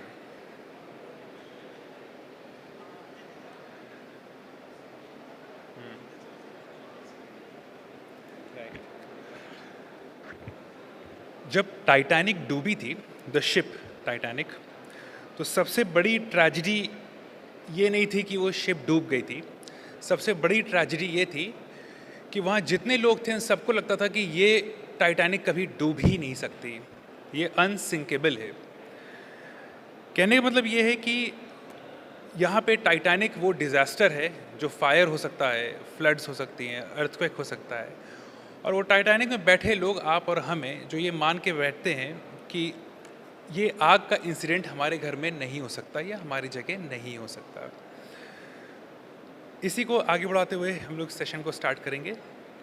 और session से पहले मैं तहे दिल से शुक्रिया करना चाहूँगा PHDCCI लखनऊ का, respected director sir Atul sir का, और respected members of PHDCCI and the special host Garima ji का। फायर सेफ्टी में आज हम बात करेंगे एक स्पेसिफिकली ड्रोन्स टेक्नोलॉजी के बारे में। ड्रोन्स टेक्नोलॉजी पे किस तरह से इम्प्लीमेंटेशन होता है और किस तरह से ड्रोन यूज़ होने चाहिए, और आपको हम कुछ चीज़ों का भी याद भी दिलाएंगे जो शायद समय के साथ हम सब लोग भूल जाते हैं। 2024 की बात है, अभी हाल की है। तो आज का technology enabled disaster response crisis coordination का टॉपिक है। मेरा नाम मिलिंद राज है, मैं एक टेक्नोलॉजी रिसर्चर हूँ। मैं फाउंडर हूँ एक रोबोटिक्स रिसर्च ऑर्गेनाइजेशन का, जो कि भारतीय सेना यानी कि इंडियन आर्मी को सर्व करती है। हम नदन से लेके सदर्न कमांड पूरे भारत को कवर करते हैं विद नंबर ऑफ रोबोटिक्स और life rescue and search and rescue technology, जिसको सार बोलते हैं। समय कम है तो इन पॉइंट्स को हम लोग शॉर्ट में डिस्कस करेंगे। और सिंस ड्रोन्स की बात करेंगे तो ड्रोन्स एक बड़ा चैप्टर है, हम एसेंशियल फायर रिलेटेड चीज़ों का ही बात करेंगे। एक क्विक इंट्रोडक्शन हम आपको देना चाहेंगे यहाँ पे कि भारतीय सेना में किस तरह से हम लोग ड्रोन कैडर स्टैब्लिश कर रहे हैं, किस तरह से UAVs को हम लोग इंडियन आर्मी में इम्प्लीमेंट कर रहे हैं, और सर्च एंड रेस्क्यू वो चाहे आर्मी में हो, चाहे पुलिस में हो, चाहे सिविलियंस में हो, वो इक्वली इम्पॉर्टेंट होता है उसको इम्प्लीमेंट करना। और जैसे अभी हमारे स्पीकर से डिस्कस किया था कि उसका कितनी जल्दी रिस्पॉन्स टाइम होता है, उसको और बेहतर बनाना। मेरा AI का रिसर्च वक्त 2018 से चल रहा था, जिसमें ह्यूमनॉइड्स और रिसर्च रोबोटिक्स का हमने वर्क किया था, जो कि रिस्पेक्टेड प्रेसिडेंट्स जो भारत के रह चुके हैं उन्होंने मुझे इस पे एक्नॉलेज किया था। हाल में माननीय प्रधानमंत्री जी के द्वारा भी एक्नॉलेज किया गया था। ये चीज़ें मैंने सीखी थी डॉक्टर APJ अब्दुल कलाम से, 2012 और 13 की बात है। करते करते समय आगे बढ़ा। कुछ इस तरह के ड्रोन्स तो आपने देखे ही होंगे जो फायर फाइटिंग में एक्सटिंग्विशर ड्रॉप करते हैं। मेरा मानना है कि ये टेक्नोलॉजी ऑब्सोलीट हो चुकी है, अब ज़्यादा इनोवेटिव चीज़ों की ज़रूरत है। और इनोवेशन आता है सॉर्मिंग पे। ये जो आप देख रहे हैं ये एक सॉर्मिंग वीडियो है। हम लोग इस तरह के ड्रोन्स, एक्चुअली मैंने इस पर रिसर्च शुरू भी कर दिया और आर्मी में हम डेवलप कर रहे हैं, बट इसको आप फायर रेस्क्यू पे ला रहे हैं कि आप एक कंट्रोलर से या एक लैपटॉप से आप 100 से लेके 1000 ड्रोन्स तक एक साथ डिप्लॉय कर सकते हैं। इस वीडियो में आप देखिए तो स्क्रीन के बाएं हाथ पे एक पैटर्न है, और वो जो पैटर्न यहाँ पे फॉलो हो रहा है वो ड्रोन्स फॉलो करते हैं। सो हम लोग सॉर्मिंग ड्रोन से एक बिल्डिंग में जहाँ आग लगी हो, वो चाहे कितने भी मंजिला की हो, उसको हम लोग घेर सकते हैं अलग अलग ड्रोन से, एक ही ऑपरेटर के माध्यम से। अगर हमारे पास 100 ड्रोन्स हैं तो हमें एक ऑपरेटर की ज़रूरत है, 100 ड्रोन्स के लिए 100 ऑपरेटर की ज़रूरत नहीं होती है। सॉर्मिंग मेरा कोर सब्जेक्ट है और इसमें मेरी एक्सपर्टीज़ है। सॉर्मिंग ड्रोन्स की भी होती है, सॉर्मिंग रोबोट्स की भी होती है। किसी भी चीज़ को एक साथ इकट्ठा ऑपरेट करने को सॉर्म बोलते हैं। पैटर्न इसमें और भी अच्छे अच्छे बना सकते हैं, जैसे कि ये इस तरह का है। आगे बढ़ते हैं। गरिमा जी, अगर मेरे 10 मिनट कंप्लीट हो जाएं तो प्लीज़ मुझे नोटिफाई कर दीजिएगा। रेस्क्यू मिशंस में हम खुद फील्ड पे रहें तो मैं आपको अपना ग्राउंड एक्सपीरियंस भी शेयर करूंगा, किस तरह से अलग अलग डिज़ास्टर्स में हमने लोगों की ज़िंदगियां बचाई है। बिल्डिंग गिर गई थी, उसमें से लोगों को ज़िंदा निकाला था वगैरह वगैरह।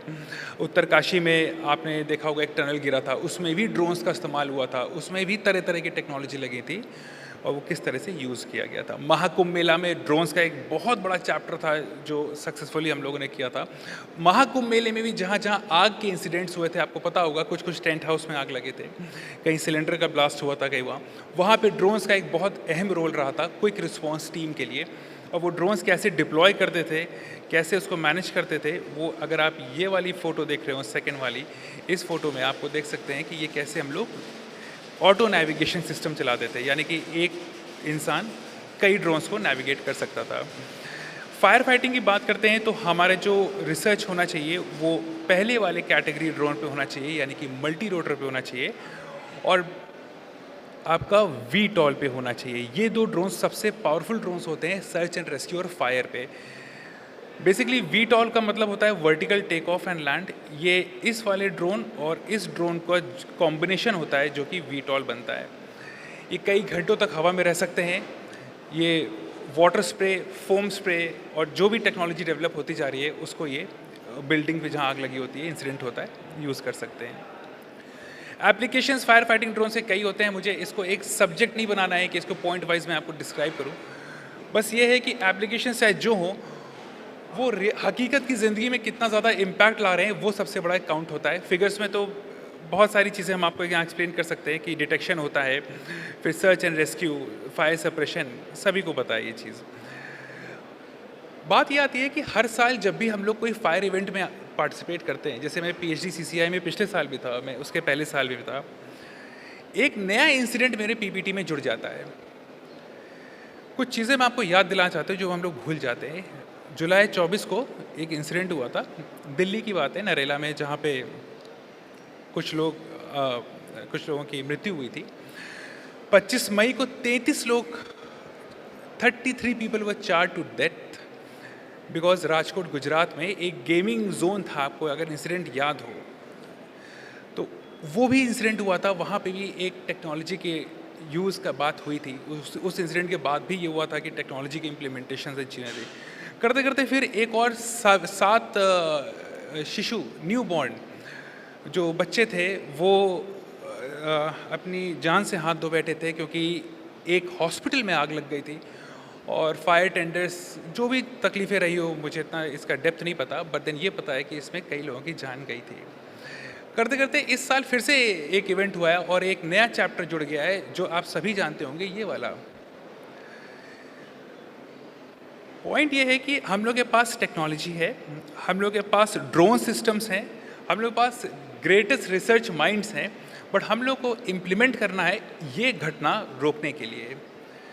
हम लोग के पास ऐसे ड्रोन्स हम डेवलप कर रहे हैं। ड्रोन्स के यूजेस की मैं बात करता हूँ। हम लोग से अभी यही सोचते हैं कि ड्रोन्स और फायर का मतलब होता है कि ड्रोन्स गया, उसने कुछ एक्सटिंग्विशर्स ड्रॉप किए या स्प्रे किया, और जो स्प्रे किया वो 99% जो वीडियोस होते होंगे वो आपने दूसरे देशों के देखे होंगे जिसमें चाइना से इंस्पिरेशंस लेते हैं, और सही बात है, इंस्पिरेशंस लेना भी चाहिए। फायर सेफ्टी, इस तरह के प्लेटफॉर्म जो PhD CCI में होते हैं ये बहुत ज़्यादा ज़रूरी हैं क्योंकि यहाँ पे रिसर्च माइंड एक साथ एक छत के नीचे आते हैं, और ये हम लोग का प्लेटफॉर्म है, ये हम लोग का एक बढ़िया प्लेटफॉर्म है। हम लोग जॉइंट कोलैबोरेशन में, चाहे वो आपका अभी लास्ट ईयर भी एक PhD CCI का एक था, इट वॉज सिनर्जी के ऊपर था, जिसमें government and PPP model, private public partnership model में किस तरह से हम लोग कलेक्टिव रिसर्च एंड डेवलपमेंट कर सकते हैं इस हाल में हुए इंसिडेंट को भविष्य में रोकने के लिए।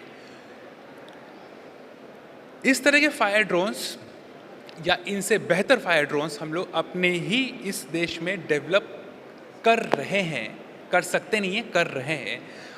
मैं व्यक्तिगत अपने पर्सनल एक्सपीरियंस बता रहा हूँ। मेरे पास रिसर्च रोबोटिक्स लैब्स हैं, तरह तरह के लैब्स हैं, गुवाहाटी में है, रांची में है, लखनऊ में है। वहाँ पे ये ड्रोन्स एक्चुअली डेवलप किए जा रहे हैं, बट इसका इम्प्लीमेंटेशन इस इवेंट के उससे हम लोग आगे ग्राउंड रियलिटी पे ला सकते हैं। ये जितने भी आप वीडियो देख रहे हैं, अगर ये सारे हम लोग फायर टेंडर्स के साथ कोलैबोरेट करके उसको कुछ एक रियलिस्टिक रूप दें, जो चाइना में हो रहा है, जापान में हो रहा है, तरह तरह के देशों में हो रहा है, तो यकीन मानिए हाई राइज फायर इंसिडेंट्स, जो इस तरह के इंसिडेंट हुए थे जिसमें 33 लोग वर चार्ज टू डेथ, इस तरह के इंसिडेंट्स हम लोग रोक सकते हैं। और ये जो अभी हाल का हुआ था, ये ऐसे इंसिडेंट्स भी बहुत ही जल्दी और आसानी से रोके जा सकते हैं। ड्रोन्स की कैपेसिटी, ड्रोन्स का पोटेंशियल बहुत ज़्यादा होता है। ड्रोन्स का एक्सपीरियंस मेरे कई साल से है। अब्दुल कलाम साहब के साथ मैंने ड्रोन्स पे इतने रिसर्च कर डाले थे कि ये जो आप वीडियो देख रहे हैं, ये भारत में डेवलप करना is just like a cup of tea. और last not the least, since हम लोग आर्मी में इस तरह के ड्रोन्स यूज़ करते हैं जो हेवी लिफ्टिंग मशीन्स होती हैं, क्यों नहीं हम लोग यही ड्रोन्स किसी बिल्डिंग की हाई राइज पे आग लगी और वहाँ से ऊपर से लोगों को उठा के हम लोग वापस किसी सेफ जोन पे ला सकते हैं, जैसे यहाँ पे आप देख रहे हैं। रोबोटिक्स कई तरह के हैं, चीज़ें कई तरह के हैं, ड्रोन्स के भी चैलेंज बहुत तरह के हैं, बट देन ये इनमें से कोई भी चैलेंज, देखिए मैंने मेंशन इसलिए किया इस पर क्योंकि इम्पॉर्टेंट होता है ये चीज़। टेक्निकल चैलेंजेस फेस करना भारत से अच्छा किसी देश को नहीं आता है। हम लोगों के पास हर चीज़ का सलूशन निकालने की सबसे बढ़िया टेक्निक्स है और उसका एग्जाम्पल है इसरो। द मिनिमम बजट में the maximum output Chandrayaan 3। Legal challenges, drone regulations आ चुके हैं, 2021 में आ गए थे और रिवाइज होते जा रहे हैं। ऑपरेशनल चैलेंज और टेक्निकल कुछ एक ही होते हैं। सो कहने का मतलब ये है कि पीपीटी में दिखाने के लिए तो यहाँ पे 3 पॉइंट लिखे हैं, बट हकीकत में एक्चुअली हम लोग के पास कोई चैलेंज नहीं है। बस एक चीज़ है कि हम लोगों को इस चीज़ पे कलेक्टिव इस तरह के इवेंट्स में साथ बैठ के कोलैबोरेशन पे आना है, ताकि भविष्य में इस तरह के ख़ास तौर से ऐसे इवेंट्स ना हो। और अगले इवेंट में जब हम लोग मिलें PHDCCI में, तो शायद मैं एक एग्जांपल लेके आऊँ कि हाँ, एक इंसिडेंट ऐसा हुआ था जहाँ पे 100% लाइफ रेस्क्यू कर ली गई थी यूजिंग ड्रोन्स, यूजिंग रोबोटिक्स। सो हम लोग के पास विजन है और मिशन भी है, और ऐसे इवेंट्स के लिए मैं फिर से तहे दिल से धन्यवाद करता हूँ पूरे PhD चैम्बर को। समय और आगे ना लेते हुए मैं आपको धन्यवाद करना चाहूँगा और उम्मीद करते हैं आगे चल के हम लोग मिलेंगे तो एक बेहतर टेक्नोलॉजी मॉडल के साथ। और किसी को अगर आपको कोई इंटरेस्ट है कोलैबोरेशन में इन डेवलपिंग ड्रोन टेक्नोलॉजी, आप हमसे कांटेक्ट कर सकते हैं। मेरा सोशल मीडिया हैंडल मैं इस पर लिख देता हूँ, जस्ट इन केस अगर आपको कनेक्ट करना हो तो आप इस पर कर सकते हैं। रुकिएगा, अच्छा सॉरी, हाँ उस पर कर दीजिएगा। Thank you very much, Milinji. Well presented, and I think one thing you need to little correction in your this thing. The one video you mentioned about the Vivek Vihar, it is not for Vivek Vihar, it is something else. Oh, maybe. Vivek Vihar, no, that was a different thing. Okay. Very small building, 2-storied, Right. 2.5-storied other. So I took out from the media. No, just but correct it it was because an incident. because I have got a real video on that. So this Okay, is my thank you very much. Thank you. This is my social media handle. कि आपको connect करना हो आप इस पे कर सकते हैं, Facebook, Instagram या किसी भी platform पे common handle है. Thank you. No, but thank you. So much. I think it's a good presentation. Real use of technology in the real sense, wherever it can be made use of, certainly is going to be useful. The last speaker, lady next to me, is Mukta Girdharji. Let her have her presentation then. Thank you very much. Please. You can have 11 minutes. 10% extra. Thank you so much. I'm the last speaker, but after me, I think 5 minutes for sir. Now I request, yes, my presentation is on. As you know, आप सब जानते हैं हर साल गर्मी बढ़ रही है। आप लोग को लगता होगा गर्मी तो बढ़ रही है, इसमें इतना सीरियसली लेने की क्या ज़रूरत है। लेकिन अगर आप इसको थोड़ा सा और इसको करें तो जो टेम्परेचर है वो नॉर्मल टेम्परेचर से ज़्यादा हो रहा है और ये हर साल बढ़ता जा रहा है। और ये जो गर्मी है ना सिर्फ हमारे देश की नहीं बल्कि it is a concern for the global, और ये अब ग्लोबल एजेंडा में टॉप प्रायोरिटी पे है। हमारे देश से भी वहाँ पे जाकर रिप्रेजेंटेशन होती है और आप लोग को ये जान के खुशी होगी कि हमने दिल्ली का जो हीट एक्शन प्लान बनाया है उसमें काफ़ी कुछ काम किया है। इसकी स्टोरी ये है कि इसको हमने फर्स्ट टाइम 21st पे बनाया 2021 में, and it was the document only. 22 document, 23 में ऑल ऑफ ए सडन इसको एक्शन में लाया गया और 24-25 में इसको गवर्नमेंट ने टेकअप किया और हमने लास्ट ईयर कुछ काम किया था और इस साल इस पे हमने कुछ ज़्यादा काम किया है। तो मैं यही आपको बताना चाहूँगी कि जब गर्मी इतनी ज़्यादा थी तो हमारी दिल्ली गवर्नमेंट ने उस पर क्या क्या काम किया है। तो ये जो हमने है, ये आप फोटोज़ देख रहे हैं, ये हमारा हीट एक्शन प्लान है जो कि इसको इनॉग्रेट किया गया था और इसको सारी जगह पे इम्प्लीमेंट किया गया। तो ये सारा बता रहे हैं कि क्या क्या टेम्परेचर है और किस रेट पे वो इंक्रीज़ हो रहा है। इसमें क्या क्या रिस्पॉन्सिबिलिटीज़ हैं, एक्शन प्लान है, इसमें सारे डिपार्टमेंट के रोल्स और रिस्पॉन्सिबिलिटी हैं, उन्होंने क्या काम किया, इसको हर 15 दिन में रिव्यू किया जाता है और उसकी एक रिपोर्ट बनती है और वो रिपोर्ट जो है वो चीफ सेक्रेटरी और एलजी और सीएम को भेजी जाती है। तो ये हमारे इमरजेंसी सर्विसेज है। These are the different departments. सबसे पहले हम आईएमडी का बताते हैं। आईएमडी जैसे ही हमको डिक्लेयर करती है, वो जो हमें हीट वेव के डायरेक्शंस देती है, वो इमीडिएटली हम सारे डिपार्टमेंट हेड्स को और डिस्ट्रिक्ट को भेजते हैं। फिर हर डिस्ट्रिक्ट अपने कनेक्टेड डिपार्टमेंट्स को भेजता है। लेबर डिपार्टमेंट अपनी एडवाइजरी इशू करता है जिसमें ये बताया जाता है कि जब बहुत ज़्यादा गर्मी है तो जो कंस्ट्रक्शन में काम करते हैं वो काम नहीं करेंगे और उस पर कंस्ट्रक्शन भी रोक दिया जाता है ताकि पोल्यूशन उस पर कम हो। फिर इसके बाद इसके अलावा वाटर्स को किस तरह से रिटेन किया जाता है और डिफरेंट जो डिपार्टमेंट्स हैं, एजुकेशन है, वहाँ पे बोला जाता है कि आप स्कूल टाइमिंग्स को चेंज करेंगे, गिग वर्कर्स को रिलीफ प्रोवाइड करेंगे और जो हॉस्पिटल्स है वो हर हॉस्पिटल्स 2 सेक्टर्स 2 अपने जो रूम्स हैं उसको स्पेशली वहाँ पर रखेंगे ताकि कोई भी हीट से अफेक्टेड आता है तो उसको क्विकली वहाँ पर अटेंशन मिले। इसके अलावा हमने 15 नॉलेज पार्टनर्स के साथ अगेन टाई अप किया और उस पर हमने काफ़ी सारा काम किया है। तो सबसे पहले ये जो है कि इरादे करके ग्रुप है, उन्होंने पूरा इसको एनालाइज किया सैटेलाइट इमेजरी के थ्रू और बताया कि जो पेरिफेरल एरिया है वहाँ पर टेम्परेचर ज़्यादा है। तो जब मैंने ये वाली प्रेजेंटेशन सीएम मैम के सामने दी तो उन्होंने बोला नहीं, आई डोंट बिलीव दिस, क्योंकि पेरिफेरल जो है वो बहुत ओपन एरिया है। तो ओपन ये डे टाइम का है, जब ओपन एरिया होता है तो हीट एब्जॉर्ब उस पर ज़्यादा होती है, पर नाइट टाइम पे यही एरिया ज़्यादा ठंडा होता है, जबकि जो सेंट्रली जहाँ पे कंस्ट्रक्शन है वहाँ पे टेम्परेचर ज़्यादा होता है। तो अगर आप इसको देखेंगे तो इसमें आपको हर पॉकेट में भी जो हमारे दिल्ली के अंदर है वहाँ पे भी हीट पॉइंट दिखाई देगा। तो हमने इस तरह का एक पायलट प्रोजेक्ट इनिशिएट किया है जो कि डीटीसी के जो बस स्टॉप है उसके ऊपर लगेगा ताकि बस स्टॉप के ऊपर भी वहाँ पे ठंड महसूस हो। ये जो है ये एक बहुत ही स्मार्ट वाटर एटीएम है जो कि हमने 4 या 5 जगह पे लगाया है। इसमें से एक दिल्ली सेक्रेटरीट है, एक आईएसबीटी है, एक नेहरू प्लेस है और एक पश्चिम बिहार है।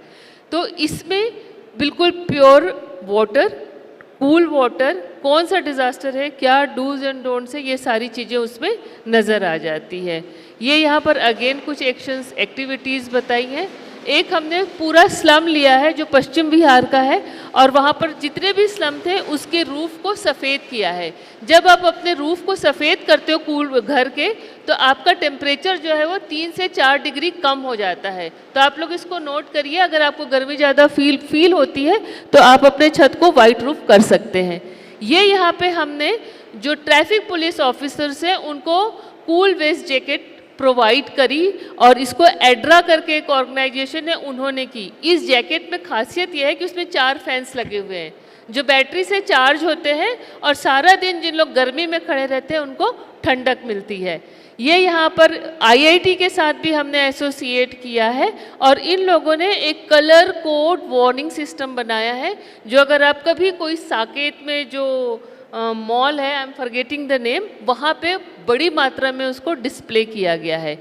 यूएनईपी ने भी हमारे साथ काम किया है और आईएसबीटी जो है उसकी पूरी रूफ को हमने वाइट कूल किया है, वाइट रूफ किया है और इस प्रोग्राम को इनिशिएट जो किया वो यूनेप ने किया है, पर एडमिनिस्ट्रेटिव सपोर्ट जो है वो हमने दिया है। तो ये अपने आप में एक बहुत बड़ा अचीवमेंट है क्योंकि आईएसबीटी का जो बस स्टॉप है उसमें कम से कम 2 से 2.5 लाख लोगों का फुटफॉल डेली होता है।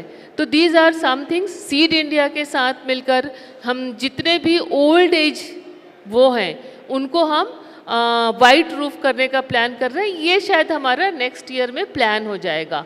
रिजिलियंस एआई के साथ मिलकर अगेन हम माइक्रो लेवल पे जा रहे हैं कि वार्ड लेवल पे कहाँ कहाँ पर हीट टेम्परेचर है।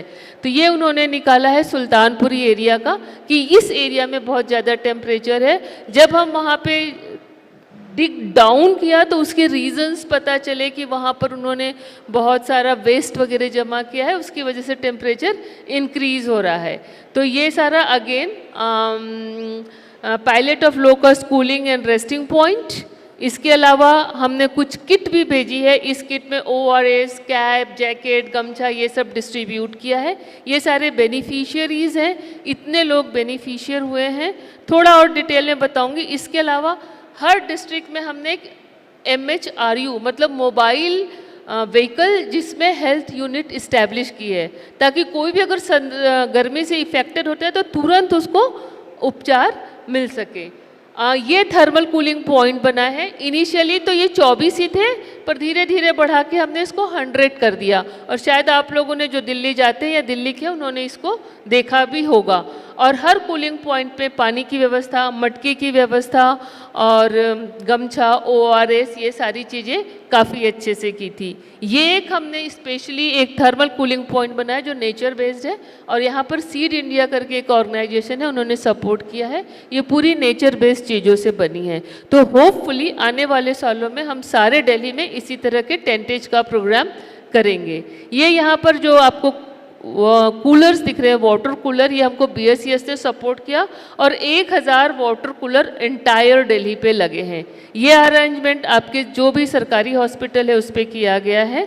और दैट्स ऑल। तो मोटा मोटा मैं ये बताना चाह रही थी कि सभी डिपार्टमेंट इसमें मिलकर काम कर रहे हैं, जिसमें वाटर को वाटर स्टोरेज से लेके वाटर डिस्ट्रीब्यूट करना, कूलिंग पॉइंट बनाना, प्लांटेशन करना, बहुत सारे इनिशिएटिव्स इसमें हैं। और मुझे लगता है कि आने वाले दिनों में शायद हम कुछ मात्रा में टेम्परेचर को कंट्रोल करने में सक्सेसफुल होंगे। हो सकता है टेम्परेचर ज़्यादा ना बढ़े, वहाँ पे हम कंट्रोल करेंगे। पर इसमें सिर्फ डिपार्टमेंट्स ही करें ये ज़रूरी नहीं है। आप सब लोगों से मेरी प्रार्थना है कि आप लोग भी इसमें सपोर्ट करें कि आप लोग किस तरह से थोड़ा AC को कम चला के, थोड़ा मोटर को राइट टाइम पे रेड लाइट पे बंद करके, बहुत सारे सस्टेनेबल लाइवलीहुड के इनिशिएटिव्स हैं, उसको आप कर सकते हैं। Thank you so much. Thank you very much. I think she gets her biggest applause and fastest presentation of the panel. Thank you very much. Just to sum up the things, I'd like to come here.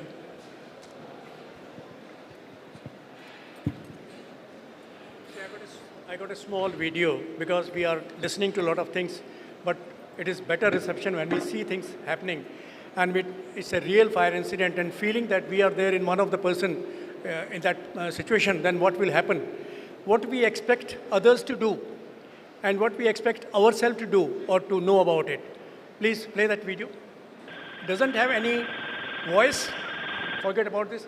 The time is running on the top. It is date and time is there. Evening 9:43 something. It's just a 3.5 minutes video total. It's a real incident. 5 patients in a COVID hospital in Vadodara. It's I think yes, Vadodara only. Sayaji Hospital fire. It was on a social media, but I found this is one of the best training video can be used by all the hospitals and everywhere else, because you learn a lot from this. These are 5 people are there. You can see the cylinders, and you have got ventilator machines everywhere, and some of them are sleeping at this time. So there are 4 doctors and 5 patients at this time. And once one doctor comes, he sees something, then something they are trying to connect the ventilator. You should concentrate on this thing. What is the role of the architects in making a hospital? What is the role of the electrical people to suggest what are the fittings required at what place, and they are provided at that level. All the things, and if you are a doctor, what you should know about this place. If you are a patient, what we should know about what to do in case something goes wrong. What type of evacuation plan we can make for a hospital. So that's what all the things we will try to keep in mind. And is it really evacuation of the hospital? We are having evacuation plan. He has passed on that plug to the other doctor and is trying to fix it. Is it very easy or difficult? He's trying to fix it with a raised heel, and why this wire was to be passed to the other side? We could have a fixture on this side itself. So planning the things, that is the first thing. Now he tries to do it. Try to see that whether he switched on anything or not. He didn't switch on, he tried to put it and fix it there, probably direct connection, something like that. Now he comes and tries to switch on the system.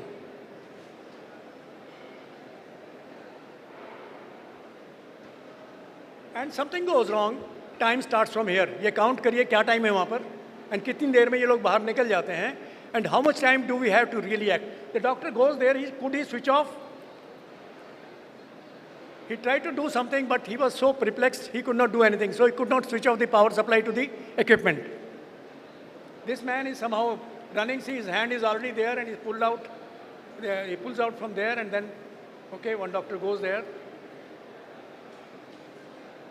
See the man on the right, he's seeing everything, not reacting really in that sense.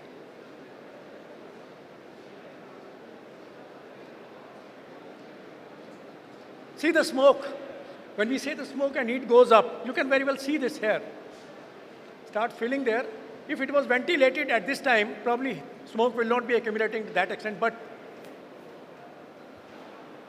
one doctor comes with a dry powder extinguisher and he operates, you can see that now, just a next moment. Yeah, he operates the dry powder extinguisher.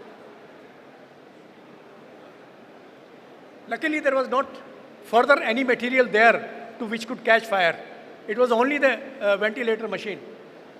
The time is there, now this man is still holding there, trying to be very cool person. And the doctor is saying, get out, but he's trying to go back. Certainly his phone must be kept on charging. Now, what we get from this, now you assume that it is 80 seconds when the fire started to this, and everybody is out luckily, because they were awake, able to walk, 4 doctors to assist them. If they were with life support system, not able to get up, to be carried on a stretcher, what could have done? If the incident could have happened maybe after about, say, after 2 o'clock, 3 o'clock, 1 or 2 doctors present there. Then we have got evacuation plan. Can we have an evacuation plan for a hospital? Not probably. So Arun Kumar sir mentioned that for the new hospital, we have to have the lateral shifting in the same floor. So that's what we have to see. Evacuation plan never works. In some of the hospitals, we go for the audit, and audit agencies have the questionnaire. Do you have an evacuation plan for the hospital? Yes, no. Is everybody in the hospital involved in evacuation? Can you do that? If you are having a drill, can you involve everybody in a hospital, all the patients? Never possible. So such evacuation plans, Amit, we have to see that, whether we are, Mr. Tuteja, we'll have to see that such evacuation plans should not be there. They should be removed. Hospital has to be entirely a different thing. So we cannot generalize the things, because that gives us some sort of a wrong information to all of us. And what is if you go to the hospital, talk to the doctors, do you know what is the means of escape here? Do you know the fire extinguisher? They say, we have got a fire brigade, we have got a fire department separately. So the role of everybody in this is very much important. And next thing is, knowing about the facilities and using them. Keeping that fire extinguisher, their dry chemical powder. In a COVID hospital, if there is a fire and there is a smoke, people will die. And if this powder is there where people are on oxygen, we can have it. So that was end of it. Thank you very much. And you can go ahead with your presentations. So this video can be taken by you. I mean, it's available here. It can be used for the training or for awareness for everybody, especially in hospitals. Thank you very much.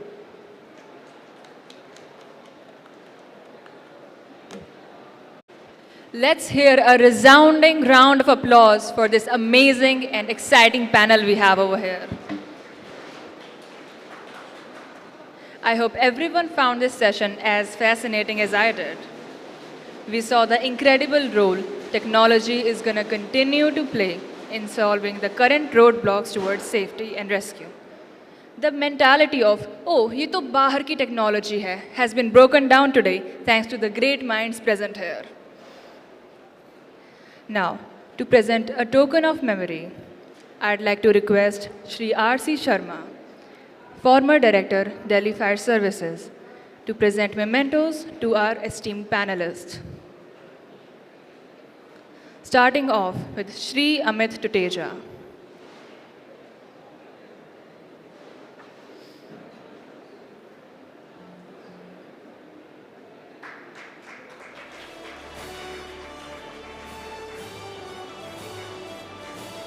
Shri Somdev Singh. Let's hear a round of applause for each of the members. Shri Milend Raj.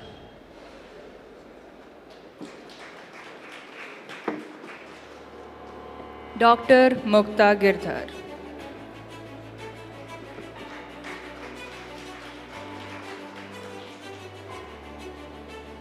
Now I'd like to call upon Mr. Atul Srivastav, Senior Regional Director at PhD CCI, to present the memento to our esteemed guest, Chief.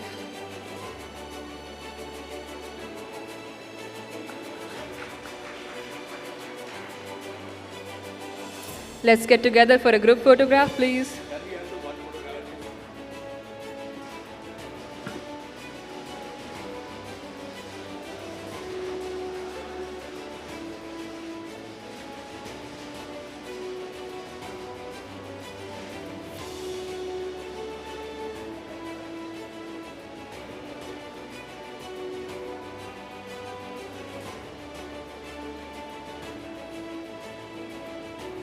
I'd also like to call upon Sri Arun Kumar, representing BIS, to receive his memento as well. Let's hear a round of applause for Sir.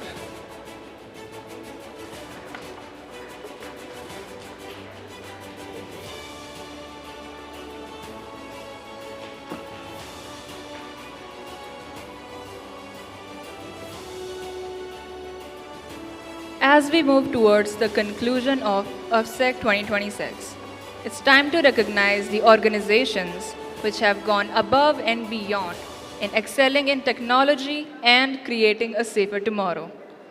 I'd like to call upon Atul Srivastav, sir, Senior Regional Director, PhD CCI, to felicitate the special awards to the well-deserving organizations.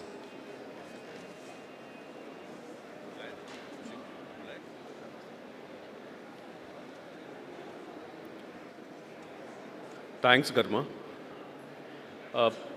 ये जो 2 दिन का हमारा programme था एप्सेक 2026, इसका उद्देश्य यही है कि हम किस तरीके से सेफ्टी को प्रमोट करें, किस तरीके से हम HSC बेस्ट प्रैक्टिसेस को प्रमोट करें और डिज़ास्टर रिस्पांस को क्विकली हैंडल करें। तो अगर मैं कंपेयर करता हूँ मेरे लास्ट 4 एडिशन से, तो every edition we are growing. और सबसे अच्छी बात है, सिंस हम लोग PhD chamber of commerce industry और सामा को रिप्रेजेंट कर रहे हैं, दोनों एसोसिएशन एक इंडस्ट्री एसोसिएशन है। हमने देखा है कि हमारे इस प्रोग्राम करने के बाद में जो वर्क प्लेस है, स्पेशली अगर हम फैक्ट्रीज़ की बात करें और अपने ऑर्गेनाइजेशंस के वर्क प्लेस की बात करें, तो वहाँ पे सेफ्टी के जो हैं सारे पैरामीटर्स इम्प्रूव्ड हुए हैं। आज के डेट में मुझे समझ में आ रहा है कि जो लेबर जाके मशीन पे काम कर रहे हैं, वहाँ पे काफ़ी चीज़ों को फॉलो कर रहे हैं। इन चीज़ों को ध्यान में रखते हुए हमारे जो मेंबर्स हैं या हमारे साथ एसोसिएटेड मेंबर्स हैं, उन लोगों ने बहुत अच्छे से प्रैक्टिस की हुई है, बहुत बेस्ट प्रैक्टिसेस को इम्प्लीमेंट की है। और इसको ध्यान में रखते हुए ऑर्गेनाइजेशन उनको एक तरीके से रिकॉग्नाइज कर रहा है, रिवॉर्ड्स दे रहा है। तो इसको हम बुलाना चाहेंगे the delegates and the guest from the Jubilant Ingrevia Limited to receive the award. If anybody is from the Jubilant, please come on the dais. They really shown the best HSC practices implemented in their across the factories. Kudos to you guys. So मैं request करूंगा doctor SP Garg से, अमित जी से, sir please come and us.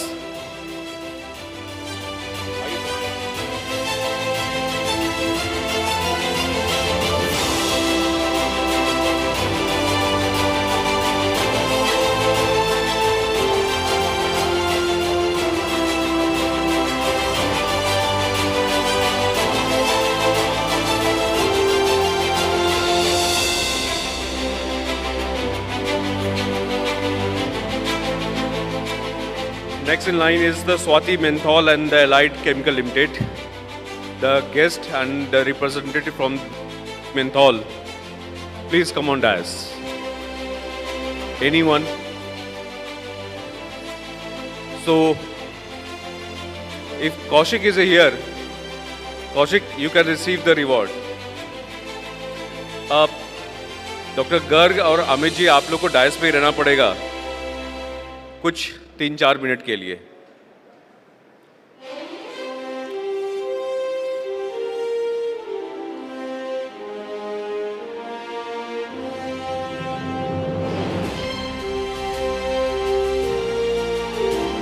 Thank you.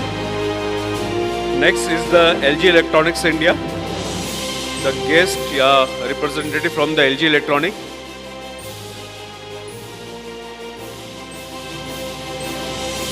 So LG is the live goods, right? तो एक बहुत अच्छी चीज़ ये है कि आपके यहाँ पे इन चीज़ों को देखी जा रही है और बाकी ऑर्गेनाइजेशंस इसको कॉपी कर रही हैं और वो इम्प्लीमेंट कर रही हैं। Thank you for receiving the award.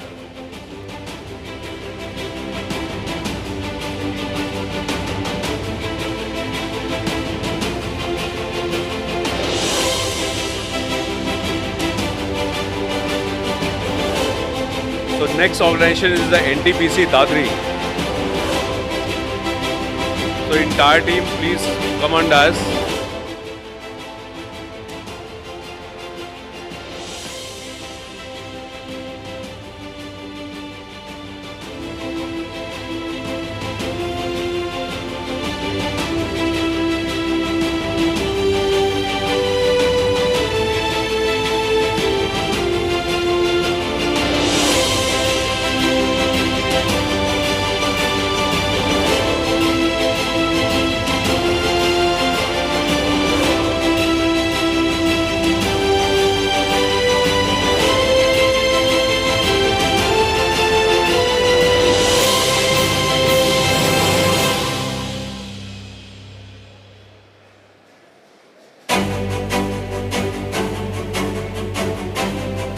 Swati menthol and right chemical limited के रिप्रेजेंटेटिव लोग आ चुके हैं। प्लीज आप अपने अवार्ड को रिसीव करें। So this is the one organisation जहां पर हम कहते हैं ना एमएसएमई को हमें बहुत ज़्यादा सपोर्ट करना चाहिए। तो इस ऑर्गेनाइजेशन ने बहुत ही अलग तरीके से एचएसएस बेस्ट प्रैक्टिसेस को इम्प्लीमेंट किया है and they have shown the benefits to the their labours. Thank you. Next is the Indian Oil representative from the India Oil.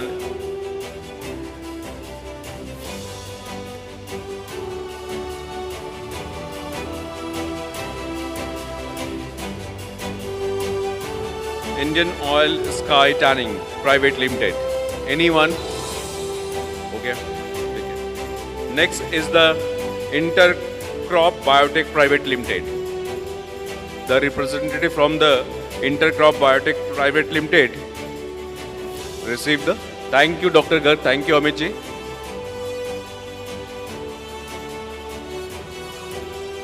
Thank you so much, Atul Srivastav sir.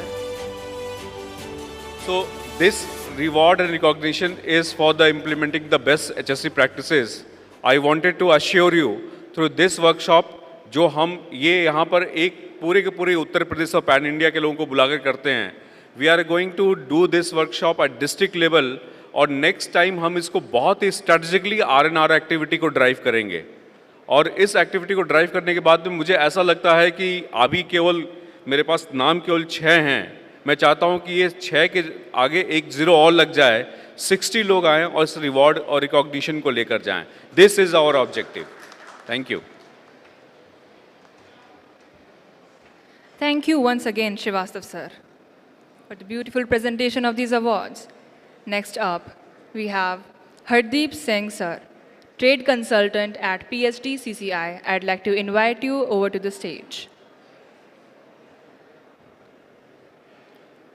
Hardeep Singh sir, please present the awards to the winners of multiple categories. Take the dais, please. Thank you. First of all, let's all clap for ourselves and for all the exhibitors who have come and who have been a part of this amazing event for 2 days. It is heartening at my end personally and my teams to see how beautifully this event has evolved in the last 5 years. You know, when you grow at this speed with this kind of an intent, it gives us a lot of motivation back here at the PhD Chamber of Commerce. So congratulations to all the winners. I'm going to be taking their names one by one. And I will start with, we've got 3 categories that our jury has earmarked and selected. We have a category called the best display, that entails the fabrication that a particular organization has done to showcase their products. We have one category called the best footfall, where we see the organizations who have attracted and their products have attracted a lot of attention. And finally, the category is the best in innovation, right? So in the best display, our jury has selected Udyogi as the #1 stall display. So can we have a representative from Udyogi to come and please collect their awards?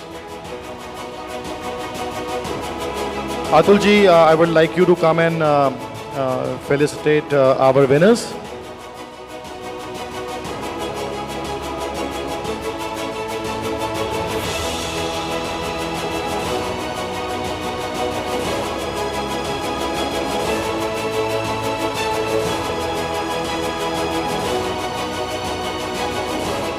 We have on the #2 position, we have a team from Alankar Cables. Anyone here from Alankar Cables? Okay.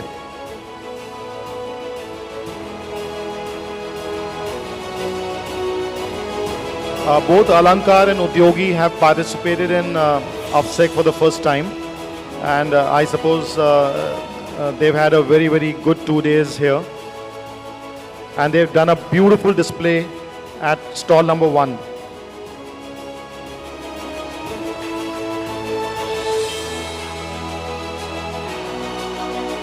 We have the next category, that is the best footfall. Can we have representatives from Karam Safety, who have always in the last 5 years stolen the show with a beautiful and attractive display and the products that have really, really attracted people in large numbers on their stall.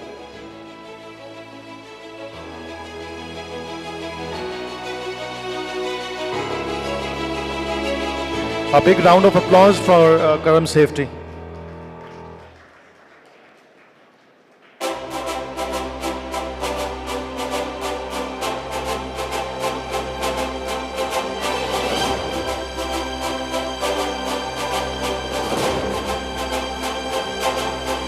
The second position, we have another new entrant for the first time in UFSEC from GFO Safety. Do we have a team here from GFO? They have done a beautiful stall and they have attracted lot of visitors on their stalls with their product.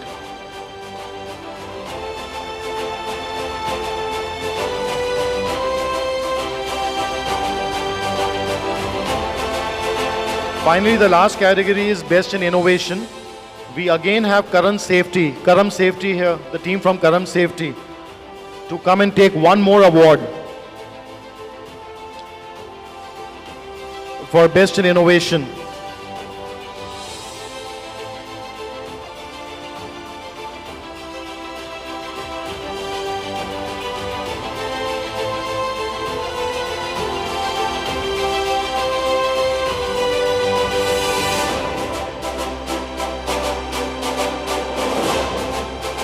And finally, the second position goes to Fire Escape. The team from Fire Escape, can we please have you on the stage?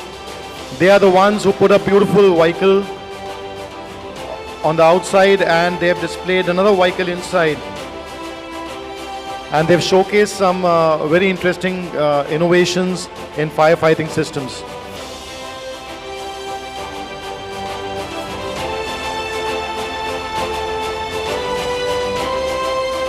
Finally, may I also invite Mr. Shatendra Kumar Verma from Natural Gas Safety. They have been our knowledge partner for this event.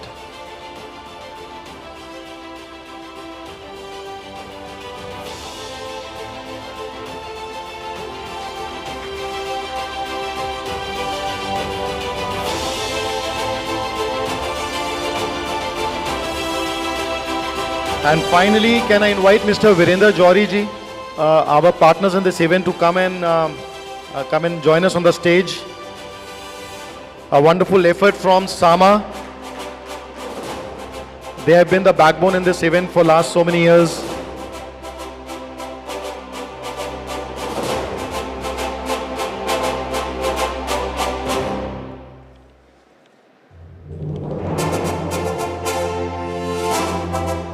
That's all from my side. Thank you very much. Over to you.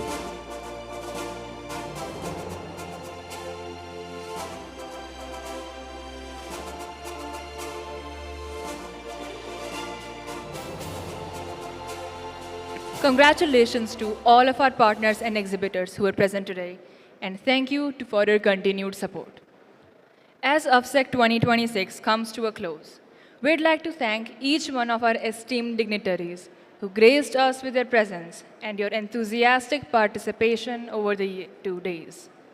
From thought-provoking discussions to innovative exhibitions and meaningful networking, your presence has made this conference truly special. On behalf of the organizations, speakers, partners, and the entire UFSEC team, thank you so much for being a part of this. Stay connected, stay safe, and we look forward to welcoming you guys again next year, edition 6. Thank you so much. For the final vote of thanks, Atul Srivastav sir will be taking the dais. Thank you. Just मैं आप लोगों से 5 minute लूँगा. आप 5 minute के लिए please wait कर लें. और सबसे पहले मैं थैंक करना चाहूँगा गरिमा को. तो big clap for the Garima. Can we have one memento for Garima please? Kaushik, please hand over the mementos to Garima. Garima, come and rise.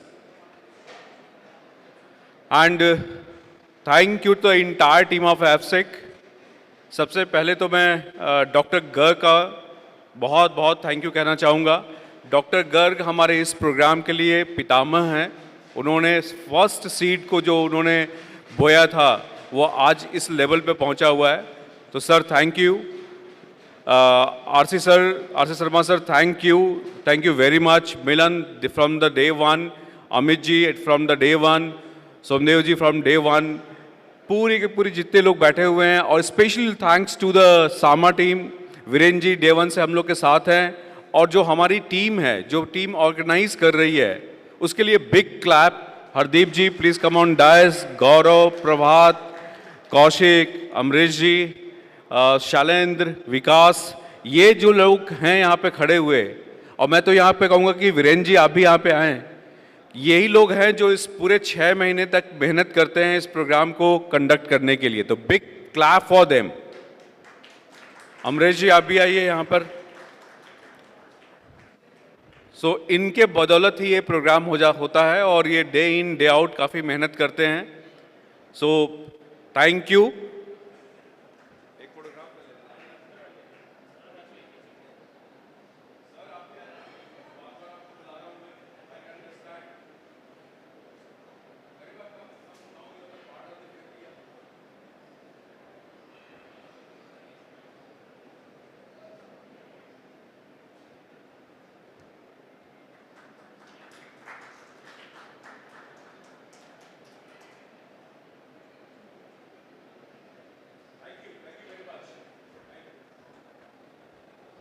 I request all of you please proceed for the exhibition area and वहाँ से घूमते हुए high tea भी चालू है please.